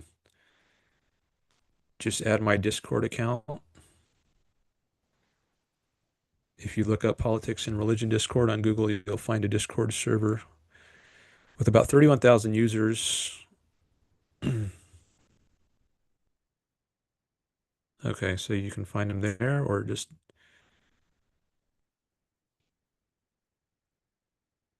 add them directly using this name.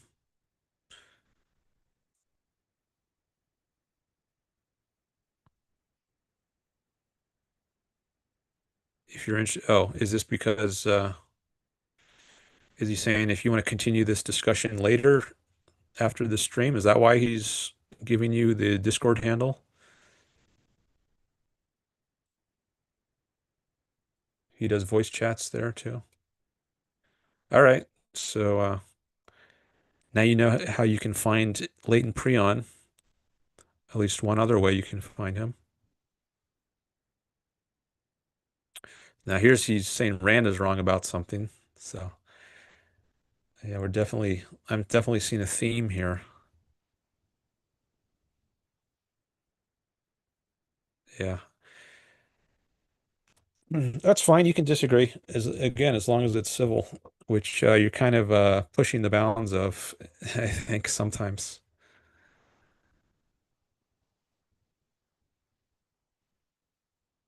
Oh, that's your friend's account?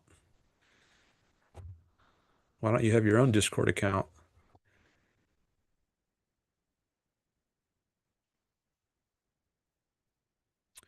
For you and the channel, I think it would be better if people can see you. Okay.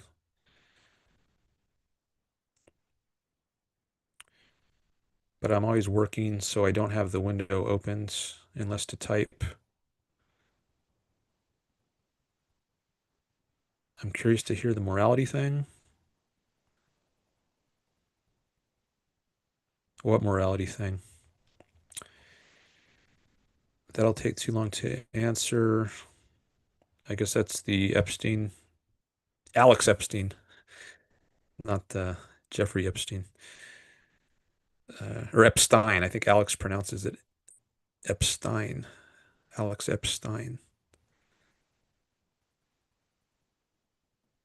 But then he said later there's a video you can watch. You can go through Dan's previous episodes and look for the one where I argued about Alex Epstein. I think I put Alex Epstein critic in the title. Here, I'll go there. So if you go to my channel and you go to the search box and put in Alex Epstein, that'll probably turn it up. Yeah, this one from March 22nd. Uh, Calls with Friend Harper and Alex Epstein critic. That's episode number 7. So that was very early on in the show.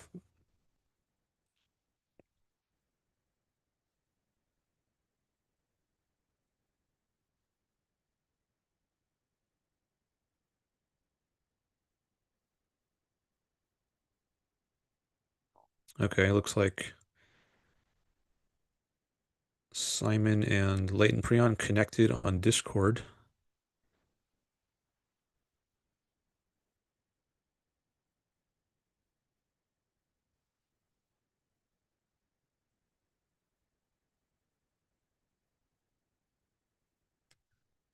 Dan, it's lulz speak. It's not meant to be taken seriously, but okay, I'll tone it down. Okay, yes, please tone it down. I haven't heard this term lulz speak. I know I've heard LOL, laugh out loud, but maybe that builds off of this. Yeah, some things maybe I take things seriously that other people don't. Like if someone insults me, um, I take that seriously. Whereas I know other people, they don't. And like other streamers I've watched, they'll swear at each other and call each other all kinds of names, and they'll just continue discussing. I wouldn't do that. I think, well, yeah, I think there's I have different standards for what I tolerate from interlocutors. He says, okay, but I want to emphasize that as your channel gets bigger, my lulz speaking is the tamest form of internet humor you'll encounter. Well, I know there's much worse out there, but um, I block those people. So I,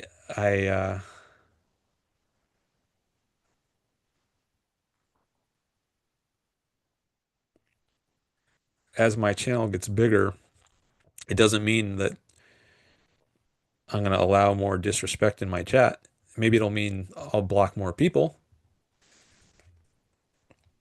but I want to maintain my standards. At least right now, that's what I think. Maybe I'll change my mind and think I should change them later, but I don't think just because I'm getting bigger that I'm going to change my standards in terms of allowing in disrespectful, uncivil comments. And I mean, I've certainly seen much, much, much worse than you. Um, so I'm not saying you're the worst out there. I know you're not, but that doesn't mean that it's acceptable for my chat, at least. So I guess I have relatively high standards. Billy says, I'm still here. I'm switching between here and another stream. Okay. Thanks for being here, Billy, at least part-time. Do you want to let us know what the other stream is? Up to you.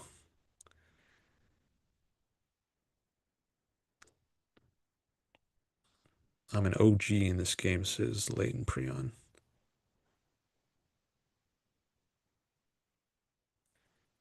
Bro, you can't be blocking your own cash flow by blocking your entire audience. I'm not blocking my entire audience. Look how many people are here. I've got 10 people, 11 people. I've had up to 19 people. People have said that before. Dan blocks everyone. No, he don't. That's a smear. I block people who are uncivil.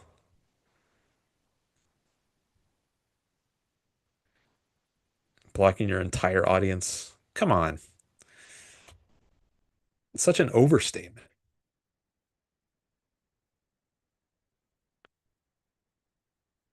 I want to hold up a standard to which the wise and the honest will repair. Didn't George Washington say something like that?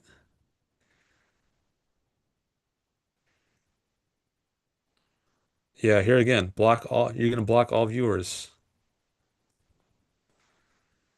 Nonsense.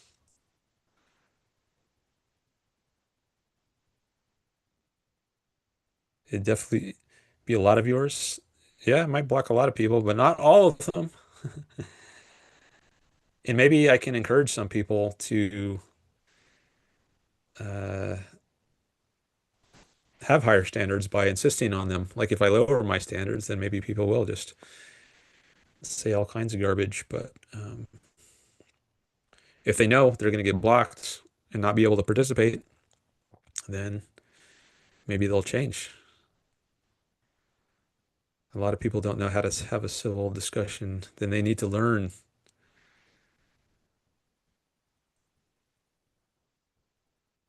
They can watch my stream for a while as an example.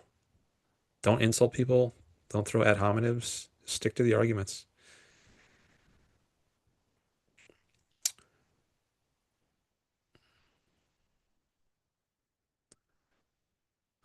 That is crazy leads to blocked. I didn't block you.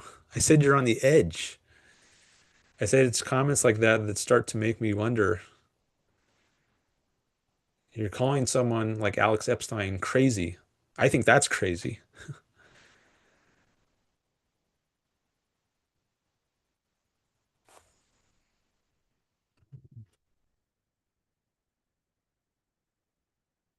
We putting up numbers for real?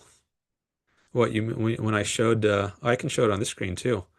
So here it says there's 10 people watching. I don't know if it's not always in sync with this window, which I think, see, this one says 11 now. I think this one is probably more up to date. Maybe this one will, see, this one just changed to 11, so this one is a little further behind. Um, I'm joking, bro, skull. Okay, well, sometimes people say they're joking to get out of criticism. Oh, that was just a joke, right? But I think that can just be a lame sort of excuse to try to get out of punishments. Like if you're going to be blocked, oh, I wasn't serious. But I think some things are not good jokes. They shouldn't even be said as jokes. So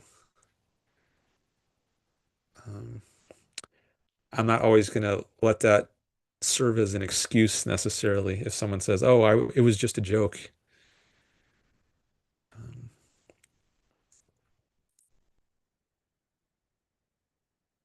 okay, Florida Nick says, "Do you listen to audiobooks?" No, not really. I have in the past, but very rarely. If so, what are your thoughts on listening versus reading a book? I ask this because I have the first two Will Durant books on Audible. I have listened to some Will Durant on audio, but not the first time. When I first read Will Durant, I actually did read him. I didn't listen to him. And I read the entire series of 11 volumes. I did not listen to any of it. It was only many years later when I was writing the review for the Objective Standard, that journal, that I started listening to his books. And it was mostly just out of curiosity to see what it sounded like. Um, I didn't really have an intention of listening to his books all on audio or even partly. I just wanted to see what it was like. And I think I might have mentioned in one of the footnotes in that review article I wrote that there is an audio version available. And maybe the reason I wanted to listen to a little of it is just to get a taste of it so I would feel confident letting people know that there is an audio version they can listen to. I think it was read by someone named Alexander Adams. At least that's the name I recall. And I thought it was a good reading from my recollection of it. But in general, I don't listen to books on audio.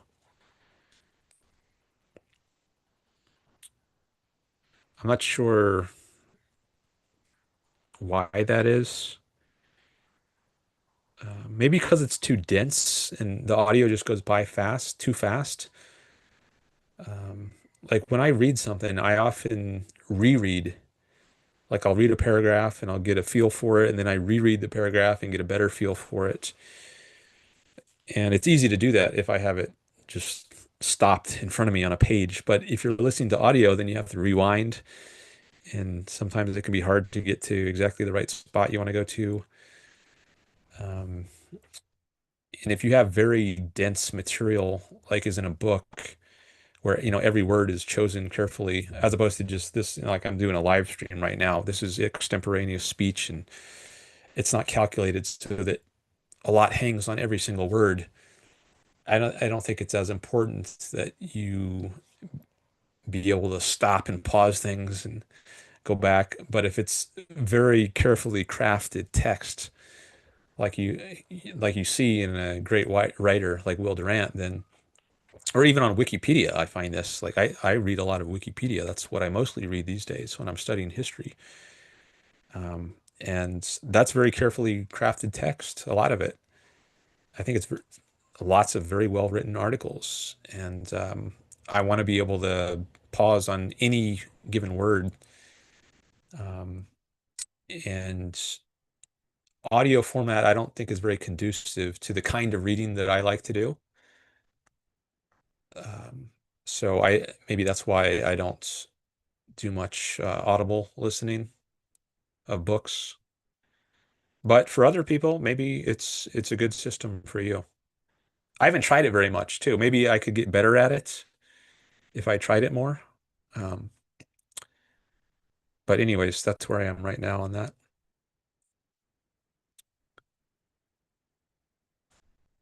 Oh, you say you asked this on your second to last stream, but it didn't go through. Okay. I don't remember seeing that. So yeah, maybe your chat got filtered out or something, or I just missed it.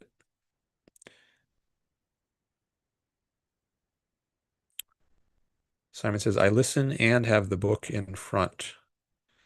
I find I can visualize the book if I'm watching a show.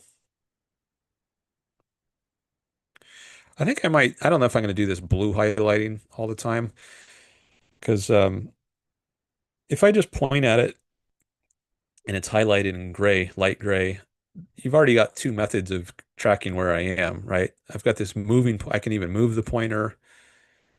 So I don't know if it's worth having this menu constantly pop up on the right when I try to get the blue.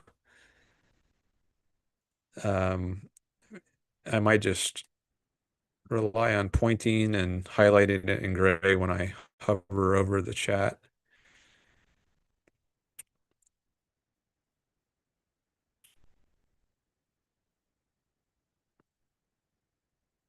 Big as the what? Super Bowl?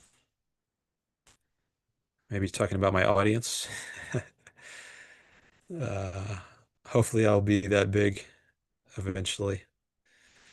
I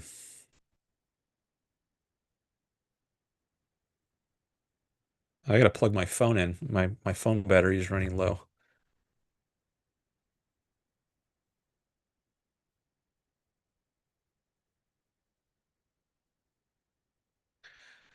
All right. Oh, it skipped ahead. Simon says I did that for Atlas Shrugged and Rand's Fiction on my third go around, and I experienced the books in a much better way. Okay, you heard them on Audible for your third time through them. All right, Leighton Preon is joking. Oh, he was doing both? I was reading and following along with the book. Or I was listening and following along with the book. Sorry, my brain is all over the place. Audiobooks are great. They make me really productive because I can listen while I do chores or while walking community. I listen to YouTube shows like the Yaron Brook Show or Ayn Rand Institute podcasts. Those are probably what I listen to the most. Sometimes I listen to other things like Destiny's Stream. I sometimes tune in. Um, but nothing that's been written as a book, like anything that's been published as a book. I don't listen to those. I think I listen to things that are initially published as YouTube broadcasts or podcasts. So they're already in the listening form. That's what their original intent was. Like if I'm driving somewhere or doing chores. Um,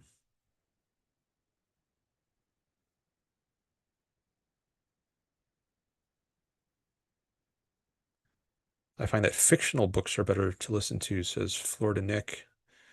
I don't think I would have enjoyed The Count of Monte Cristo if I would have read it. Hmm.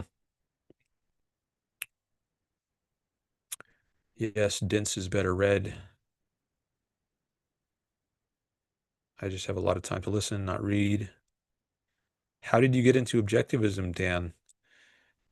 My brother recommended that I read Philosophy Who Needs It. That was the first book by Ayn Rand I read back in 1997.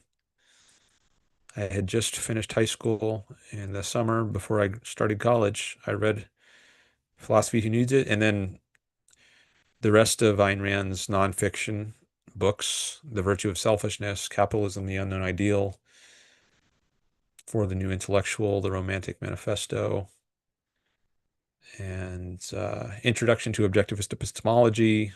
OPAR, that's by Leonard Peikoff, her student.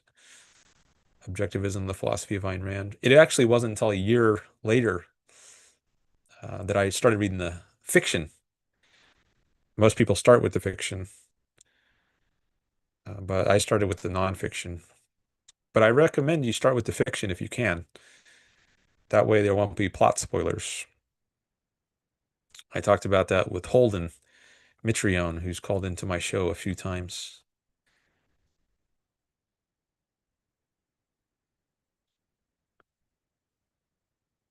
Evolutionary is here.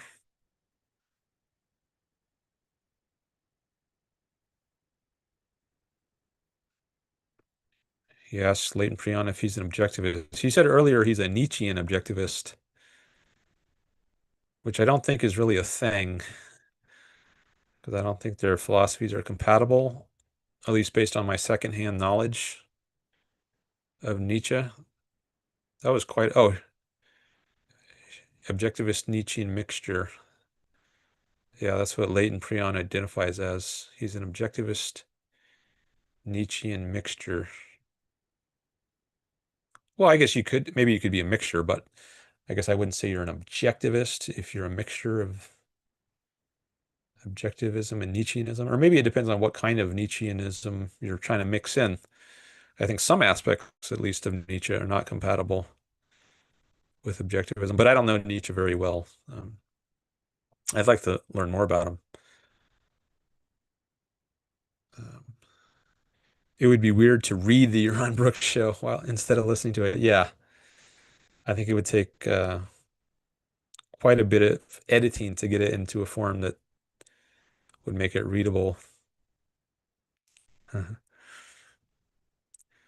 objectivist adjacent, says Leighton Prion. I'm a combo of objectivism, aristocratic radicalism, Nietzsche, and atomism.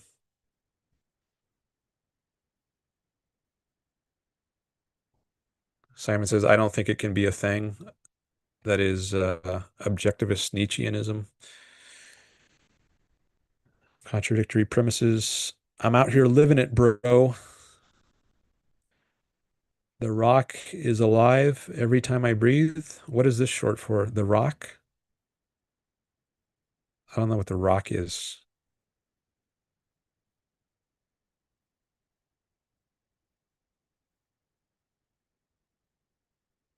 So what is your view on morality? I find Rand hard to understand myself, says Evolutionary. I can't understand self-interest in the way she portrays it, and life is ambiguous. Rational life isn't a much better goal either. All right.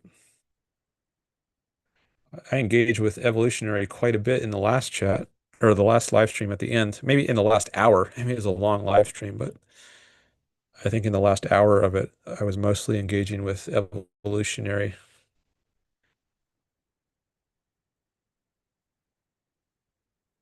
I was thinking later, I don't know if we can set aside the issue of determinism, because Evolutionary is a determinist, and he brought up the issue of choices. And I was saying, well, how can you talk about choices if you're a determinist? I don't think choice is compatible with determinism, but I was thinking later, well, maybe I wonder if I could just assume by choice that he means what I mean for the sake of argument, and then see if I can have a discussion on that basis. I'm not sure. But anyway, I was trying to get at a fundamental point of disagreement we had. And I think the issue of free will versus determinism is very fundamental. But I'm not sure how much it affects other issues he might want to discuss. Like if, let's see, he wants to discuss the weather, right? Was it sunny or was it cloudy today? Do I need to say, oh, well, you're a determinist, so we can't have a discussion about the weather because determinism is a fundamental issue. Okay, well, yeah, but is it really infecting the discussion of what the weather is like today? Can we talk about the weather independently of discussing the issue of free will versus determinism? Well, maybe ultimately we can if we have a really long discussion about the weather, maybe somehow it'll wind its way back to the issue of free will versus determinism, but at least at the outset, it's not clear that it's really relevant. So maybe we can discuss certain issues independently of the issue of free will versus determinism, um, and make some progress on issues other than free will versus determinism. Maybe it's possible to do that.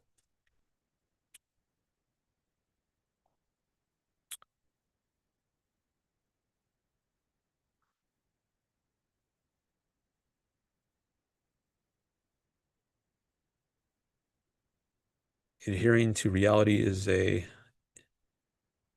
isn't a better goal? Asks Simon.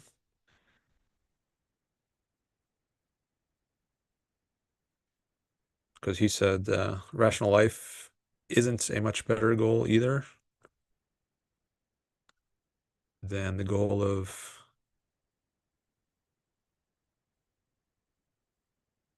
self-interest.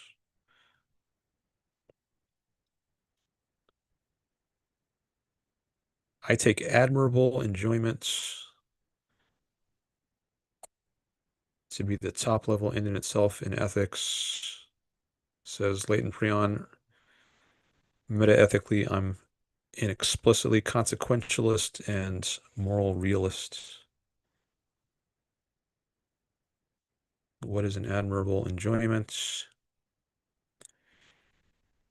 All right. Prion says, Dan, Rock refers to Rockefeller Records, which is Jay-Z's record label. The Rock is alive every time I breathe is a Kanye quote. Okay. Thanks for that explanation.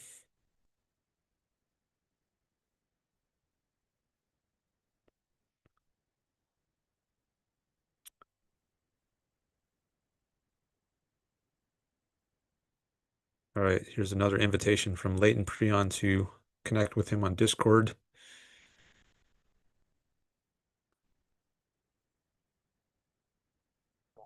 Uncertainty is the only necessary condition for morality and decision theory, says Evolutionary.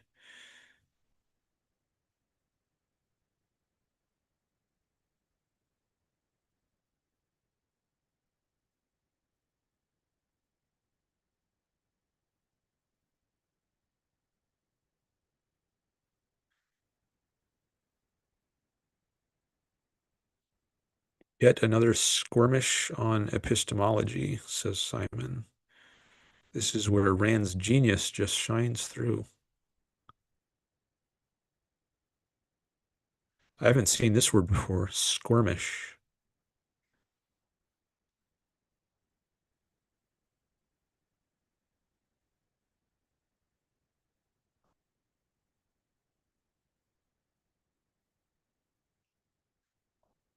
All right, I'm going to get some serious watch time from this. Thanks everyone for being here, because I've been going for 6 hours now, and I got 12 people watching now, it says. So thank you. You're going to help me get my YouTube channel to the point where I can monetize it uh, sooner than if I did much shorter streams. Thank you, thank you, thank you.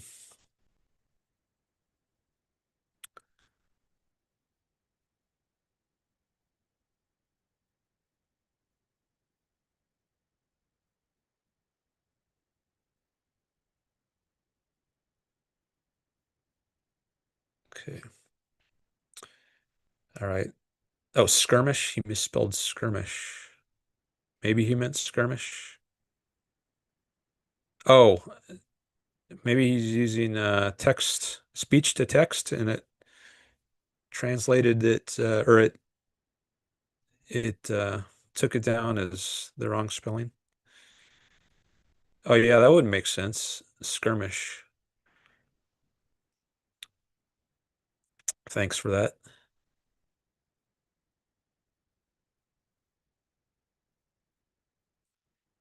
We are all bound by evolutionary hard programming.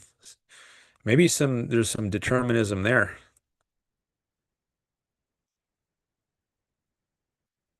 Okay, so yeah, Simon confirms that he meant to write skirmish up here.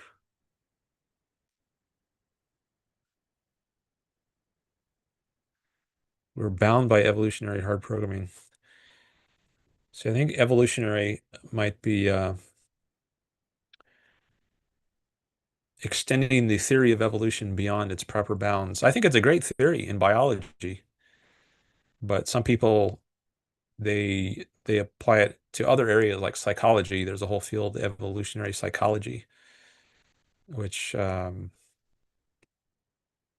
what I've seen, I don't think it is a very healthy field. And you try to explain everything in terms of evolution, I think you're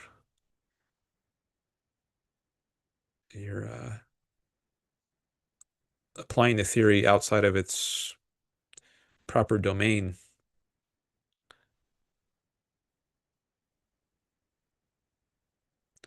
Our behavior is governed by natural selection to some extent. I think it's also governed by free will. Could free will evolve from non-free will? What if free will provides some kind of survival advantage?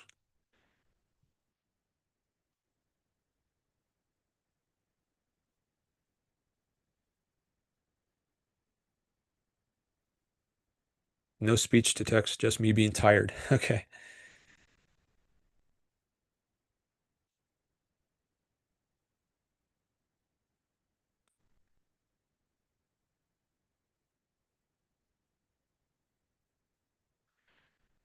Simon says, so what's wrong with being objective?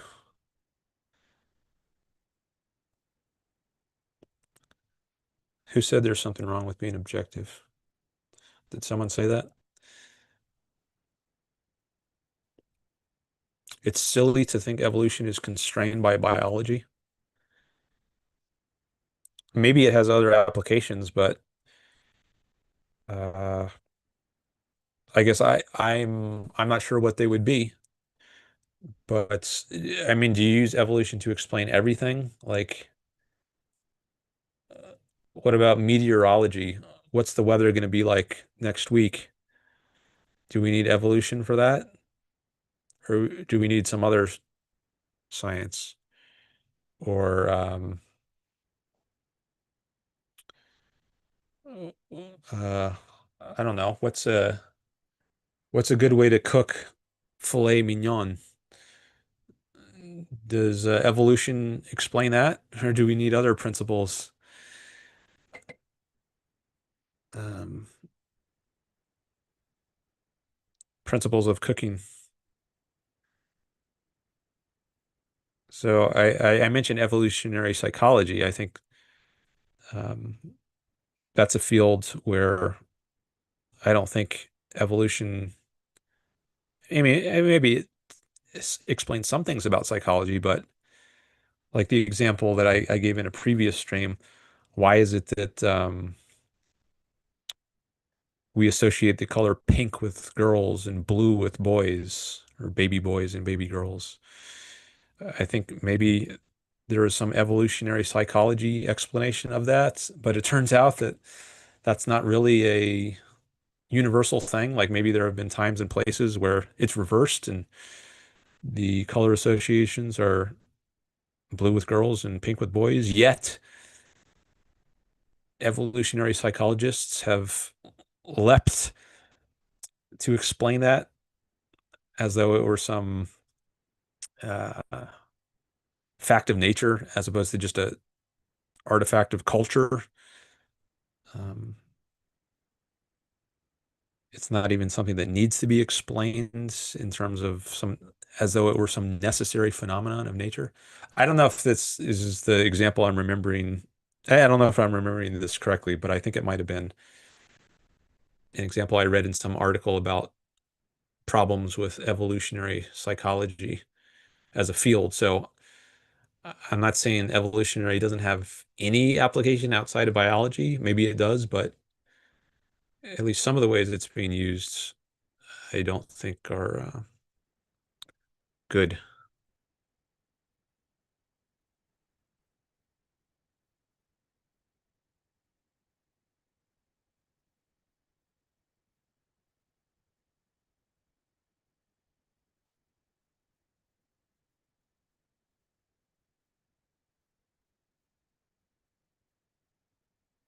Even weather abides by evolutionary pressures.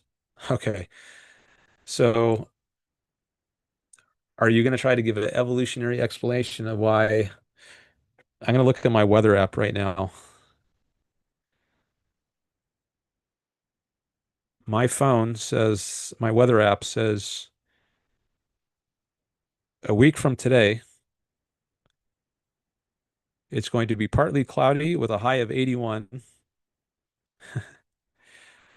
Is there an evolutionary explanation of that? Are you going to look for an evolutionary explanation of that? I think if you even attempt to explain that in terms of evolution, maybe there's something gone wrong. Because why would you even try to explain that in terms of the theory of evolution if that means Darwin's theory of evolution by natural selection? I wonder, like, if someone tries to explain the weather in terms of evolution, are they being a rationalist? That's a term that's used in objectivism. You're um, you're trying to shoehorn things into some molds, uh, which it's not really appropriate. Um, all right, we got a new person in the chat. Homeschooling coding. Hello. He says Dennett, that's Daniel Dennett, called evolutionary theory universal acid because he thought it dissolved so many mysteries across multiple domains.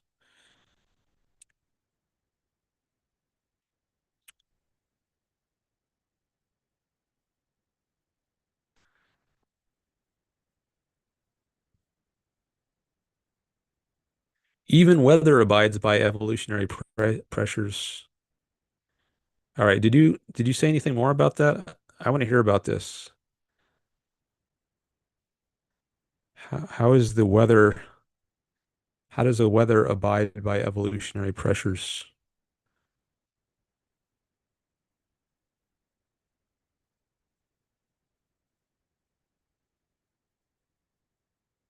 Oh, cooking too? Evolution governs strategies, whether it's cooking or economic strategy. How so? I mean, you could say like organisms do what's best for their own survival. So maybe it's best for my own survival to use a microwave oven instead of a fire, rather than cooking over a fire, because microwaves are more clean. It's less likely the smoke is going to uh, tarnish my food in some way and give me cancer. Maybe there's some cancer-causing agents in the smoke. Whereas if I cook in a microwave oven, there's less risk of that. So now there's an evolutionary reason for people to use microwaves. Um, is that what you mean by evolutionary evolution governs cooking strategies? I mean, I could call that egoism. It's in my interest, which I think egoism is compatible with the theory of evolution. Um, I might think it's in my interest to use a certain cooking method, but um, I don't know that I would say that's an evolutionary explanation of it.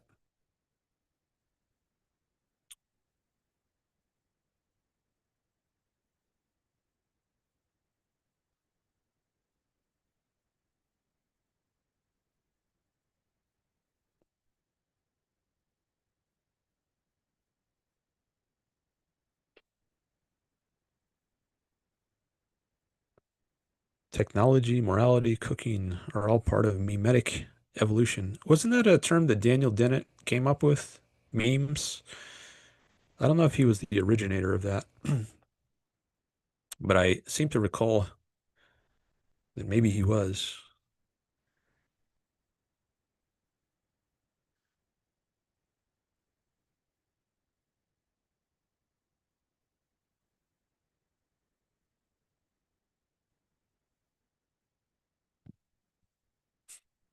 I got some more chats from homeschool coding.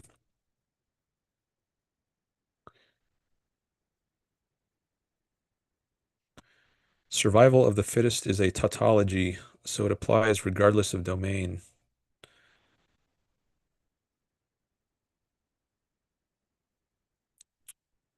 Dawkins memes, the best ideas replicates and survive.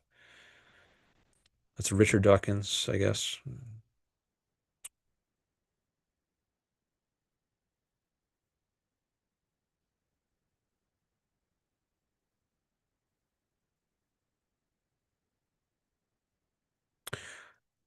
Does evolution really apply the same to humans as it did in the millions of years before,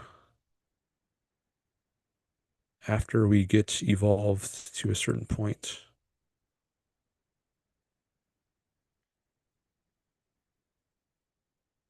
Non-biological evolution happens at a much more accelerated pace. So if you're using evolution in a non-biological sense, then are you really talking about the same thing? Maybe there's extended senses of evolution. Like you could talk about the evolution of the computer industry from the computers of that took up an entire room, like in the decades ago, to the personal computer you can fit on a desk, to the computers in your smartphone that fits in your pocket. So you could call that an evolution, but is it a kind of extended sense that you're using the term then? I mean, it might be a fine use of the term, but I think if it's just important to realize it's a different, it's not the same as biological evolution. Um, so I guess maybe the evolution, if you have a very broad sense of evolution, then maybe that's necessary in order to make sense of some of the things evolutionary is saying here.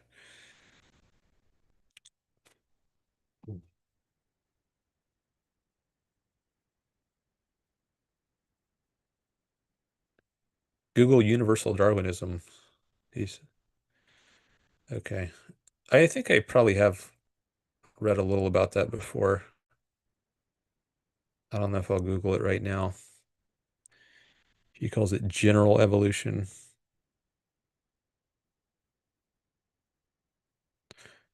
But how about the weather?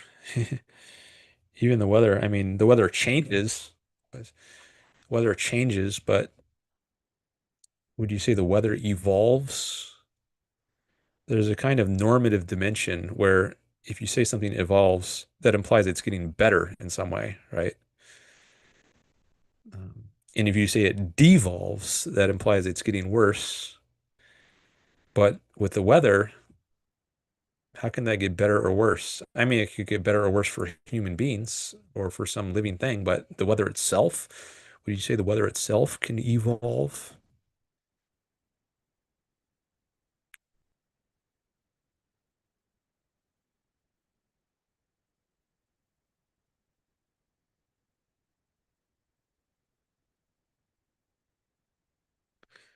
All right, I think I'm going to break the record again. It's already been 6 hours and 15 minutes, so I only need another 15 minutes to break the record. Uh,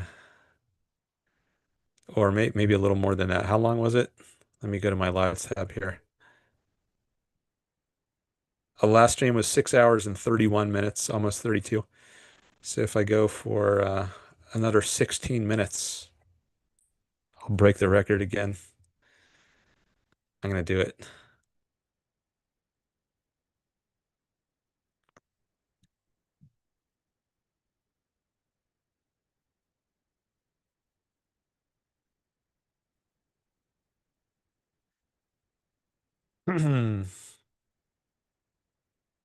Dawkins originated it. Oh, the meme? Is that what you mean? The term meme?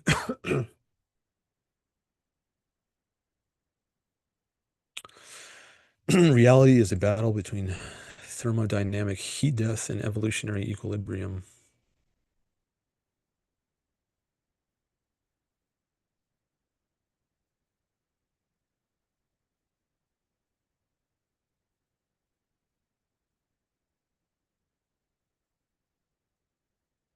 Okay, Simon's trying to get an answer on something here. Economics is the key to morality, not philosophy, says Evolutionary.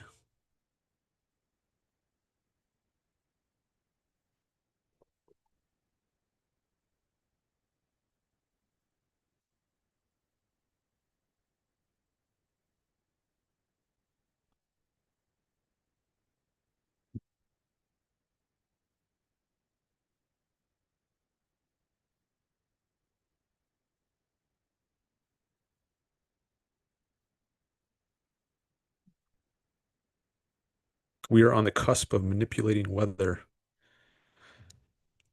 Okay, but I think that's a different issue than what I'm asking about. I think it would be nice if we could change the weather. Like if there's a hurricane, maybe we can stop there being a hurricane. That would be one way of altering the weather in a way that is beneficial to human life and property instead of there being billions of dollars of destruction. We could avoid that. But I was wondering if you would say that the weather itself, apart from its impact on humans, evolves, or would you just say it evolves in a way that's makes it better for human beings over time as we become able to control it more?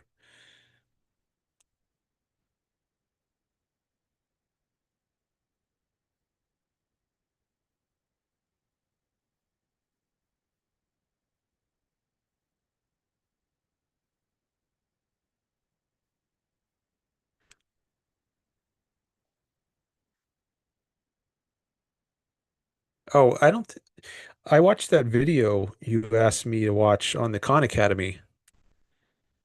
Um, I don't know if you ever saw that. Here, I'm going to my channel because you were talking about how altruism had evolved, and you sent me, here it is, this one from September 6th. September 6th. So it was towards the end here. If you go down to the description, reacting to a Khan Academy video. I even put your name there as the person who prompted this part of the show, Evolutionary Game Theory. And looks like for about 20 minutes, I discussed that video. So I recommend checking that out if you haven't heard that. Evolutionary, that is. And anyone else who is interested.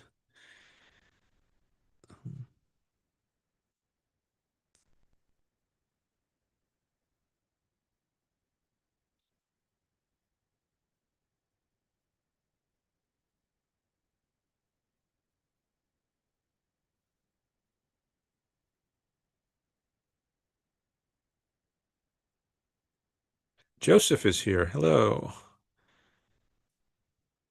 Joseph Collard. I assume that's who it is. I can confirm on the leaderboard.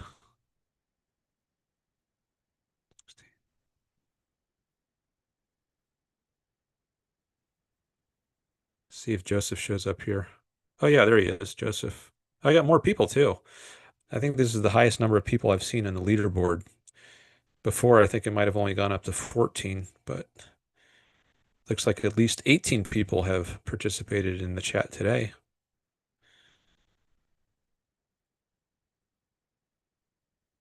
Okay. He's asked, do you think the fact that men are generally physically bigger, stronger, faster than women produces different psychological effects on the genders? That strikes me as plausible.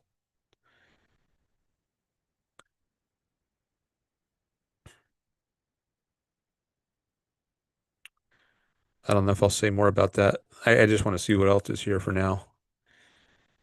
Maybe I'll think if I have any more to say on that.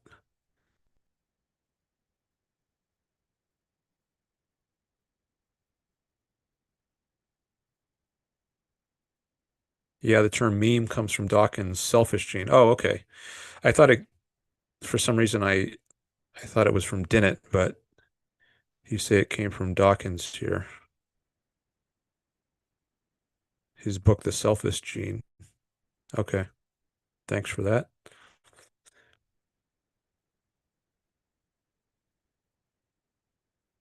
Oh, Dawkins originated universal Darwinism? Okay. I haven't read his book, so but I've heard about it a lot. So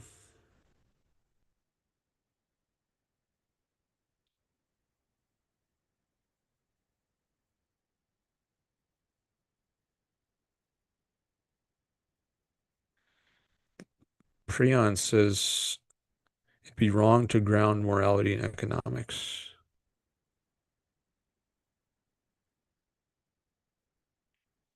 I'm sympathetic to that comment.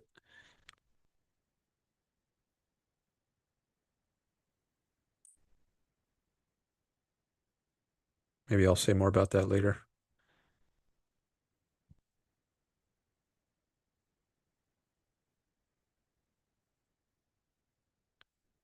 That is a baseless and ultimately wrong claim.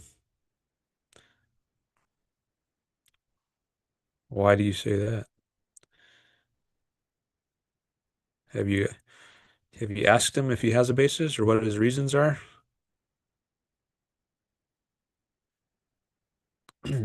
Homeschool quoting, weather doesn't copy itself. If it did, then the weather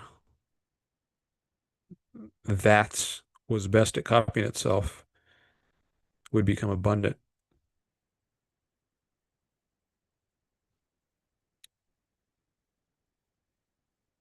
Yeah, I was thinking something more along those lines as to what it might mean for the weather to evolve. Like, does the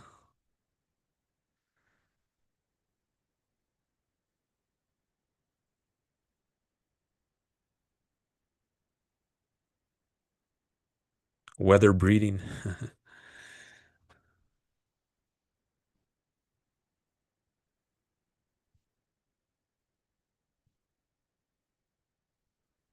The chat jumps around sometimes when a new chat comes in. That's the concern of biological evolution. So he's going to appeal to general evolution. Dan, what do you tell people who say altruism doesn't exist? Because if people make decisions, they will always think it's in their self-interest to do so. That's a question from Simon.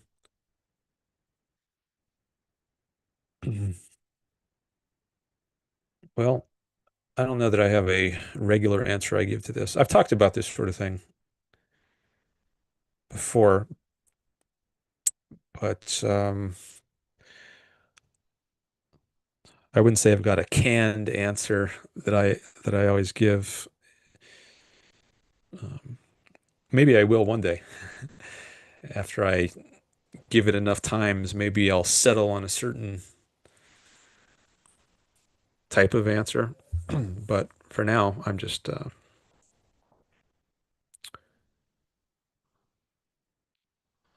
I'll think of what I can say off the top of my head. And so what can I say about this? It doesn't exist if people make decisions. Well, I don't think people always think it's in their self-interest to do what they do. I think sometimes people will say they gave into weakness of will, like that someone might be on a diet, classic example, and then they break their diet and they say, "I knew I shouldn't have done that. I know it's, I'm risking getting a heart attack when I eat this cheesecake, but I just didn't have the strength of will to do what I knew was best for me. I let my desires or my emotion get the best of me." That's a phrase that came up earlier in today's stream.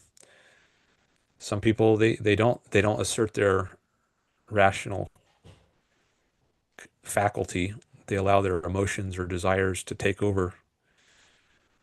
But they recognize they didn't have to do that. They know, at least on some level, that it would be better to follow their reason. And maybe their reason tells them they should not eat the cheesecake, but they succumb to weakness of will and they give in, they cave in to their emotions or desires. And I don't think they would say, I was doing it what it was in my self-interest. They would say, no, I betrayed my self-interest. And that's why they feel guilty afterwards. Now, that's not altruism. They're not caving in because they're trying to benefit someone else, but it is a counterexample to the idea that um, people always think what they do is in their self-interest. Why isn't this there?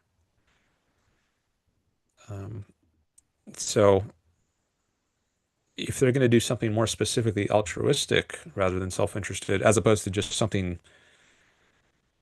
um, self-destructive. So I would say breaking the diet might be self-destructive and therefore not self-interested, but it's not necessarily altruistic to break the diet. Um, but something that is altruistic, maybe it still will involve self-destructiveness. I think it will. But like, for example, if you give away a bunch of money to charity out of guilt, maybe you're worried about how you will be perceived by others. You're taught that it's good to live for others and admire someone like Mother Teresa, and so you fear the social disapproval that will come upon you if you don't give money to charity or if you don't give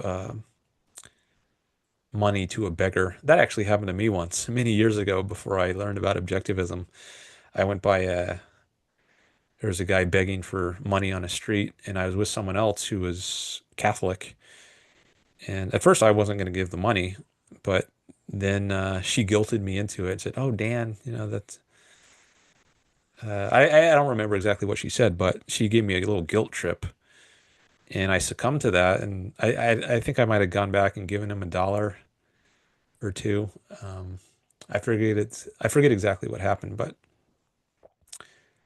um, that's a case where I didn't really see in my own mind that it was a good thing to do to give the beggar money. Um, but I didn't want to ruffle the feathers of this other person I was with. I didn't want to antagonize this person. Um, so maybe I let emotional considerations trump my judgment of what was best. And so I end up acting altruistically. Um, I mean, you could argue, well, what I saw in that moment as being the best for myself was to preserve the relationship with the person I was out with. I didn't want to rock the boat, but um, if emotional considerations are paramount, like the primary importance, I think that's not the way it should be. Um, so maybe that would be an example of someone acting altruistically and not acting in a way that they think is in their self-interest.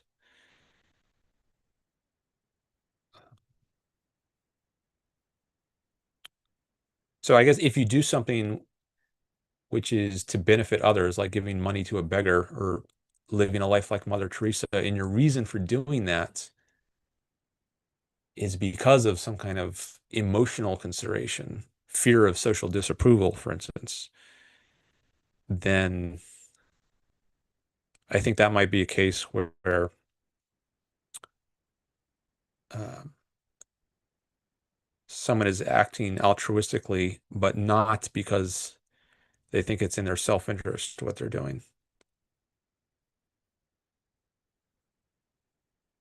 I don't know if that was a good or clear example, but anyways, that's my see, this is why I don't have a canned answer to this.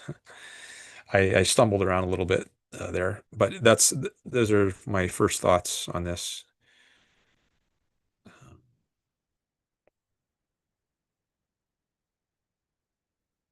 Well, I also said earlier, like I don't think if you ask Mother Teresa, like, why did you live the way you lived, that she would say, oh, the reason I did it is because I thought it was in my self-interest, because I thought it would lead to the greatest happiness for myself. I think maybe she would say, well, I think it's my religious duty to live for others. So why not take that report at face value? Why think she's got some motivation hidden from herself?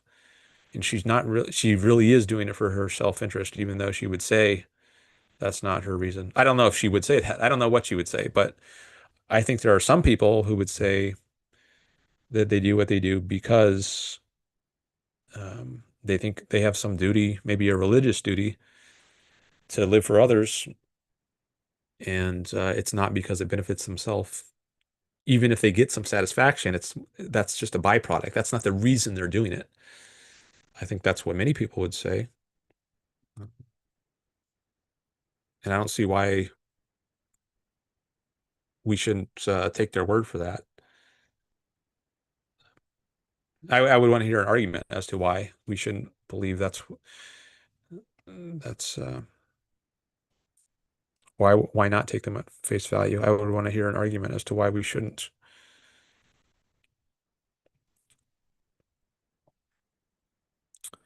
All right. So that was a while on this chat.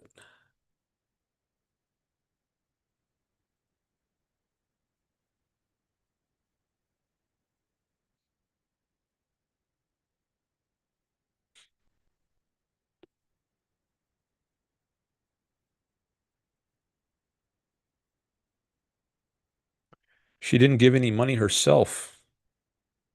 You mean Mother Teresa? That's the last chat from Homeschool Coding. Maybe because she didn't have money to give, but she gave her time. She spent lots of time.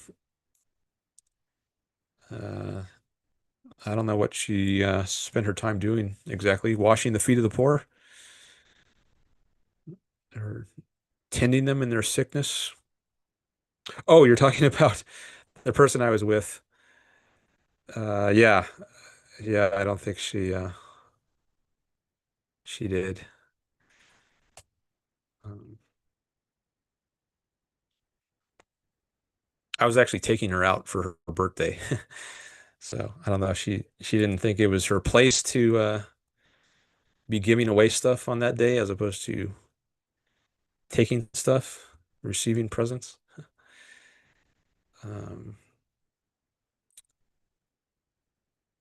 but yeah, I didn't think of that. I guess she could have. I don't remember her giving money of her own. Um,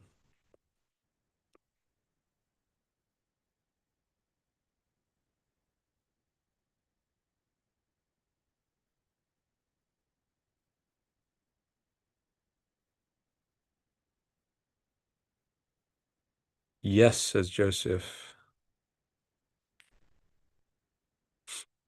What was he saying yes to?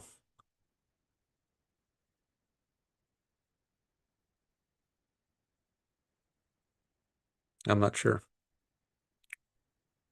See, this is the problem when I read chats much longer after. See, that was a chat from 15 minutes ago, and I don't know what that was replying to because it's been so long. Maybe if I saw that at the time it came in, I would know what he's saying yes to.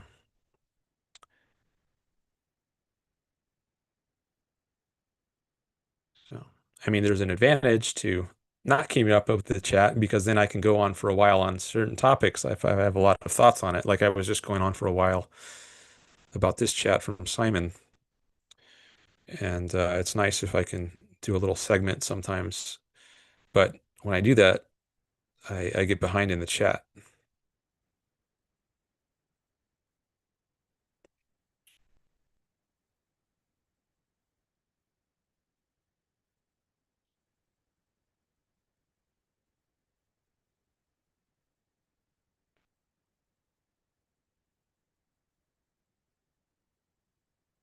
All right, talking about giraffes now. Biological evolution is inferior to general evolution, says Evolutionary.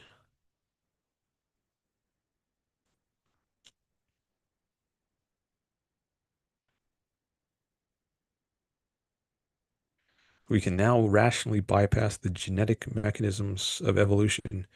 So I wonder what your standard of goodness is then. If you don't have life as your standard, if it's not survival, then what is this general evolution thing aiming at?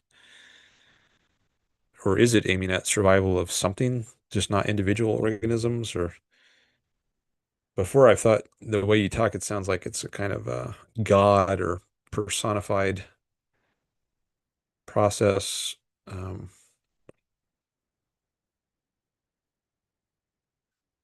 Maybe you addressed that in here somewhere. Evolution's goal is you talk about evolution as having a goal. Like I think individual organisms have goals, but does the process of evolution itself has a goal? That's where I think maybe you're anthropomorphizing it, not self-interest. Well, if evolution's goal isn't self-interest, I say screw evolution because I only care about self-interest. Whatever goal this other thing, evolution has, if it ain't self-interest, I ain't interested.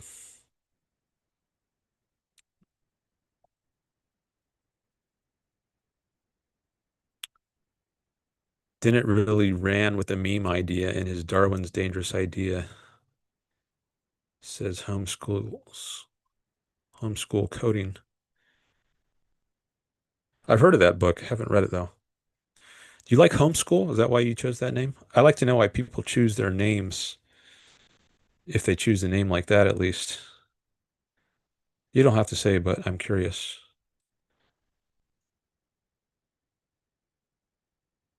I'm going to your channel now.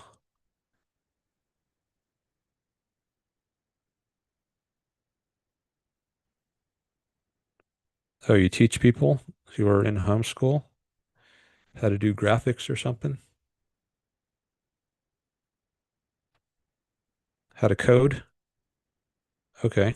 Maybe that's why you have that name. Okay.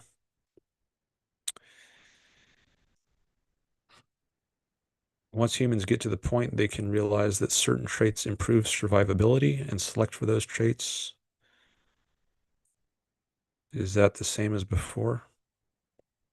Says Nick.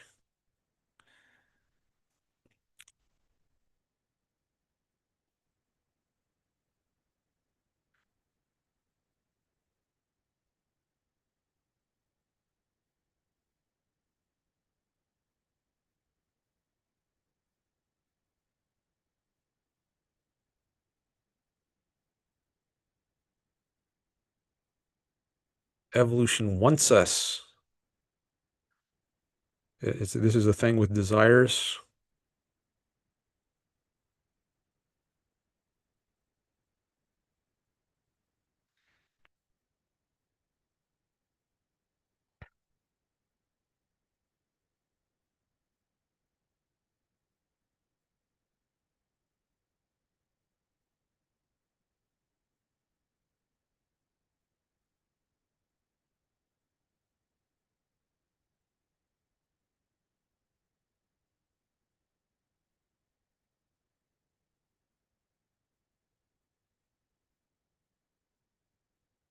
Evolution selecting for cancer is clear evidence against egoism.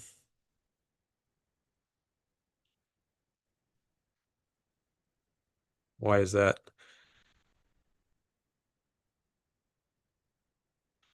How is, well, first of all, I don't know that. Why do you think evolution selected for cancer?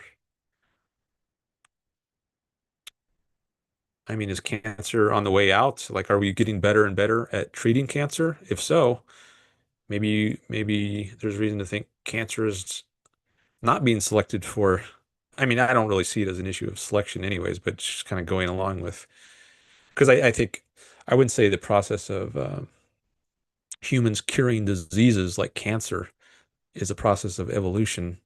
But if you are going to think of it like that, then is cancer really something that's being selected for, or is it being selected against to make, like, maybe in 50 years it will be completely eradicated? So I question whether it's evolution is even selecting for cancer. But maybe even if we assume that it is, why would that be evidence against egoism? I mean, egoism says do what's best for yourself. Even if cancer exists, I mean, does that mean I should stop doing what's best for myself? Why would that follow? And aren't I also being selected for, or human beings? Because cancer exists, human beings also exist. What? How do you, are human beings being selected for? Yeah.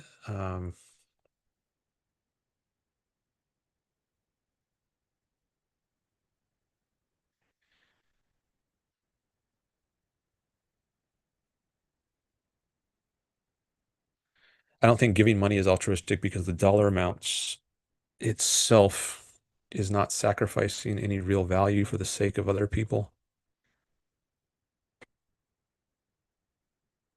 In the context of the homeless person, if you didn't give the homeless person the dollar, but she would freak out and end your friendship, um, I'd be curious to see if she would end your relationship.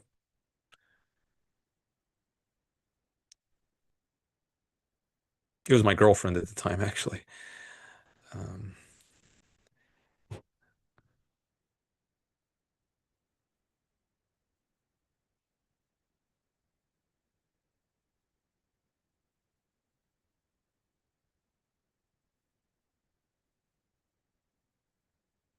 I'm not sure I follow this one here.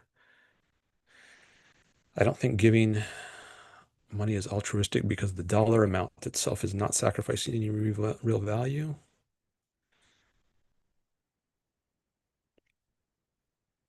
If you didn't give the person the dollar, but she would freak out and end her. The fact that she has to guilt trip you speaks volumes of that moral evaluation. She was Catholic, so her moral evaluations, I guess, were colored by Catholicism. Um, although I don't think you need to be Catholic to have this sort of reaction that she had. I think many people have a secular sort of altruistic uh, set of values.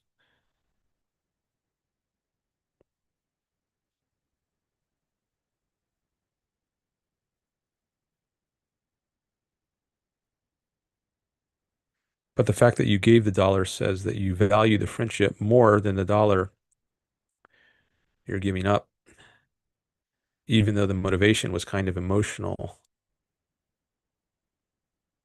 But if she asked you to give up your house or a significant portion of your monthly income, I doubt you would have responded the same.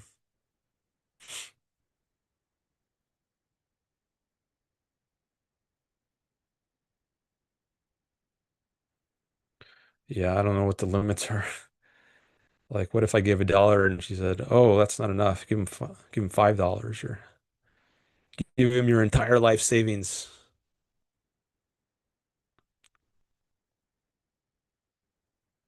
Most people wouldn't say that, but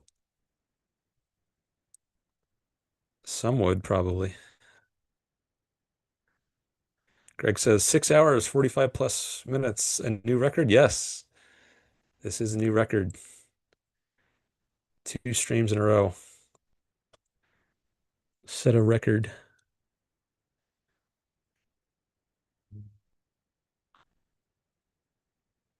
Some streamers, they go for the whole day pretty much, like Destiny.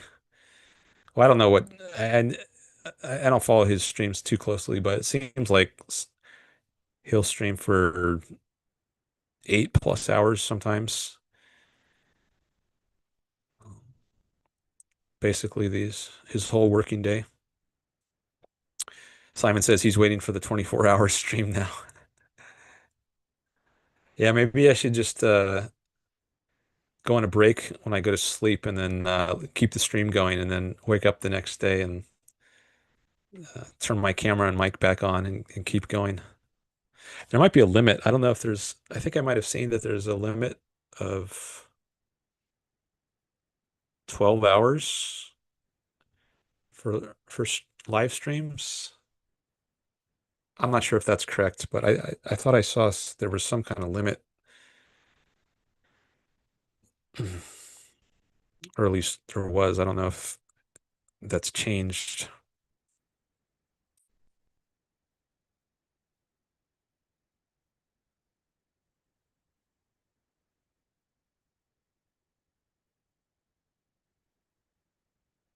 Cancer isn't selected for, it's selected against until it happens so late in life that it doesn't kill you before reproduction.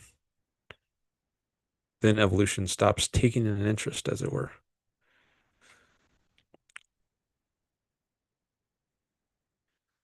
All right, has this stream been selected against?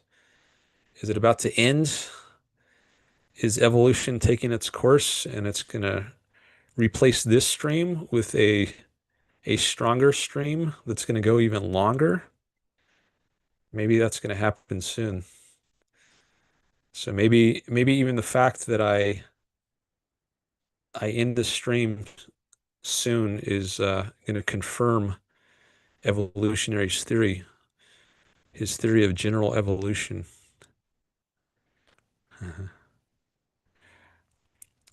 Simon says he's planning on living till 250.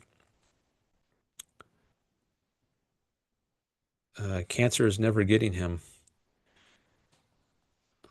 Maybe we'll get to the point where mortality is a choice, and you can just live as long as you'd like.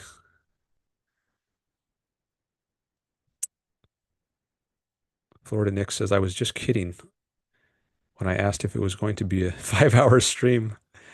Yeah, I thought maybe that was way back. I can scroll all the way back, maybe. I don't think I've refreshed the page. Oh, it's not letting me stream past. It only lets me stream back to a couple hours ago. Maybe if I go to this stream, I can go back further. Oh yeah, this one lets me go back for about 5 hours, but that's still not all the way because I started at 1 p.m. Pacific. But yeah, I remember you asked if it was going to be a 5 hour stream.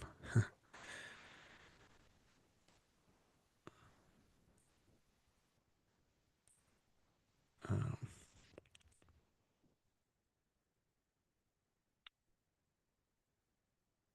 Greg says, I could ask before I try plotting through more of it if ECU is familiar with Bob Doyle of Information Philosophers, Free Will. The Scandal in Philosophy is one of your references.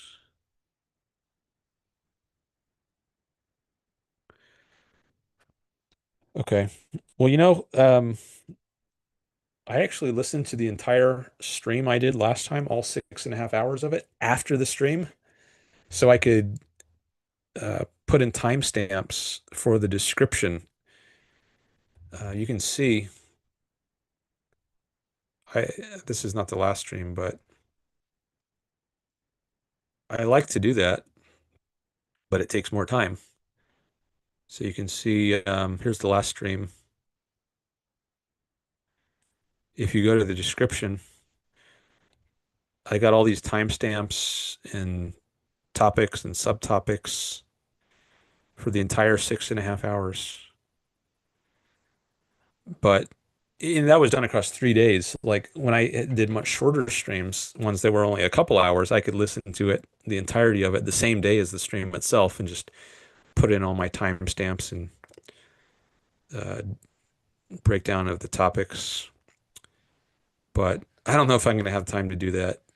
Um, because the longer the stream is, the less likely I'm going to have time to do that. As I said, with this one, it took me, I had to listen to it across 3 days. I couldn't do it on the same day. But if you go to this thing that says ask, it'll give you an AI summary.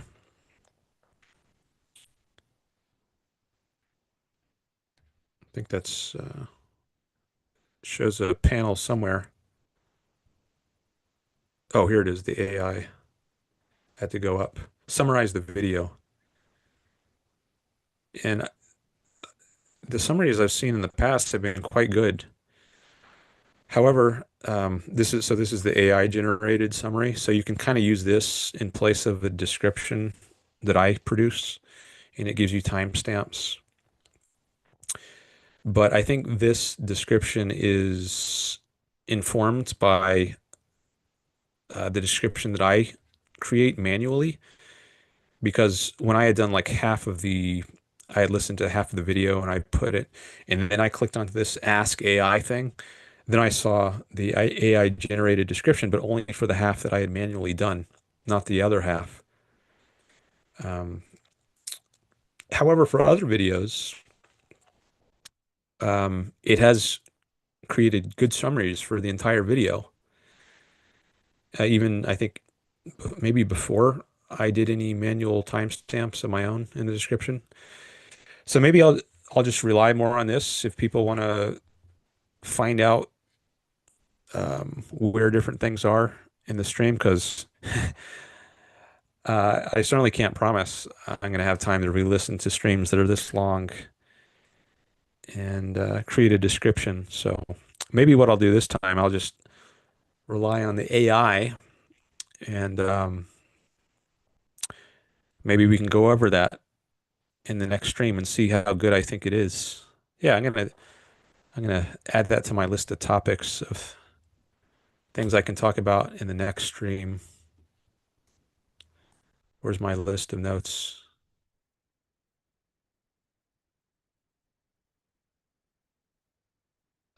I gotta stop the screen share for a second to find that. Oh, it was on a minimized tab. That's why I didn't see it.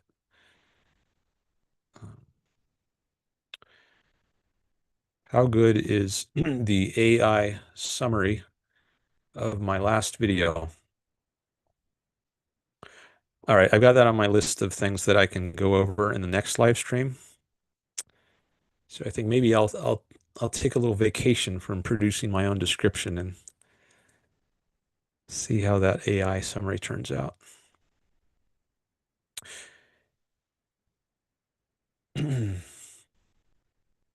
If I had an editor, or if one of you all wants to create your own list of topics and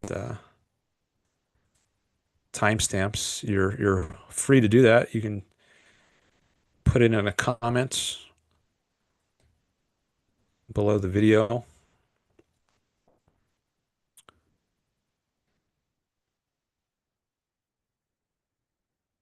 Um, all right, we got a few more chats here. Simon says, yeah, you can do Chat GPT and do that with the transcript. Oh yeah, the transcript, that's also a source that the I guess that's the main source it draws on. Maybe this live chat as well. Nick says he was thinking I'd go for about 3 hours at most. Just put the transcript in Chat GPT and ask it to generate YouTube timestamps of the different discussions. And maybe I'll try that.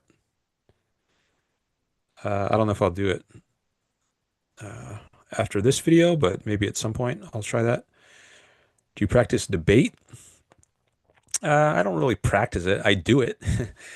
Like if someone wants to come on my stream and debate, or I'll arrange a debate, but I don't really practice independent of that, if that's what you're asking about. Being somewhat of an AI critic, that would be of interest to me to go through something with an interested party or do both to have a comparison. I have done that on some previous videos. I've compared the AI with my version. I think the AI is very good, very good. But I don't remember if it came up with that before I did the description in YouTube or after. I guess this will be a good test. We can at least see. Actually, maybe I could go through this description. I think I'm too tired to do it right now, which is maybe, I think that's a sign I should end soon. Maybe next time we can go through this description and compare it with mine. And we can also compare the description it comes up with for today's live stream prior to my having done anything of my own.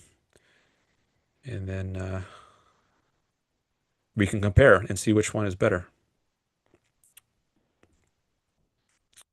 As Greg says, do both and have a comparison. The comments don't come out for several days. Usually this live chat replay is available within 24 hours. Um, he's gotten mixed results. Clubhouse for me, says Simon, has been a battleground for understanding objectivism. I've heard all kinds of different critiques of objectivism because of it. I haven't used Clubhouse much. It's been a while. 2 or 3 years ago, I used it a few times. I've trained my chat GPT and still have contentions with it. How have you trained it? I've trained mine to be Objectivist GPT. All right. I think it's time. Time to end the stream.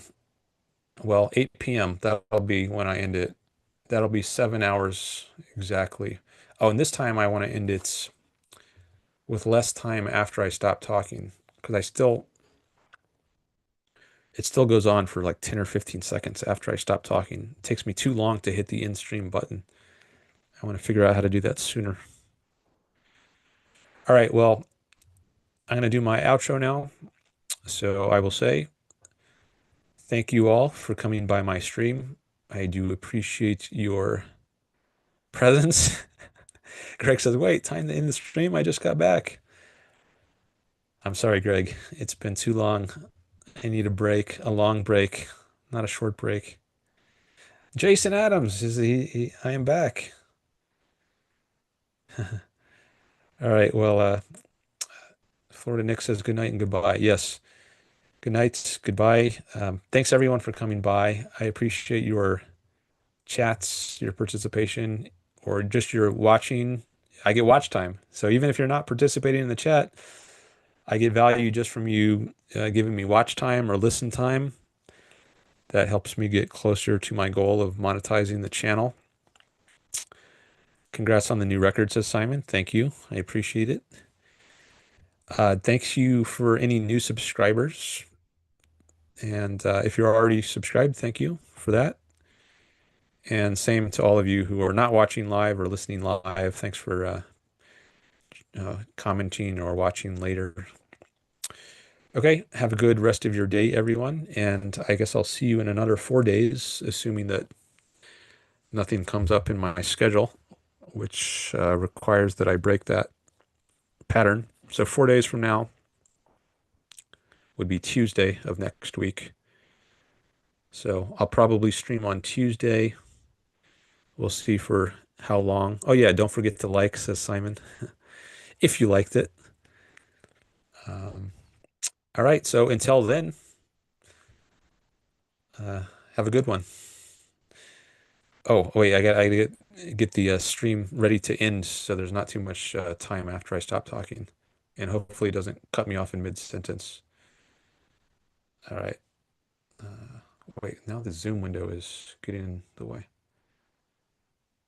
Okay. I will end it in 3, 2, 1, 0.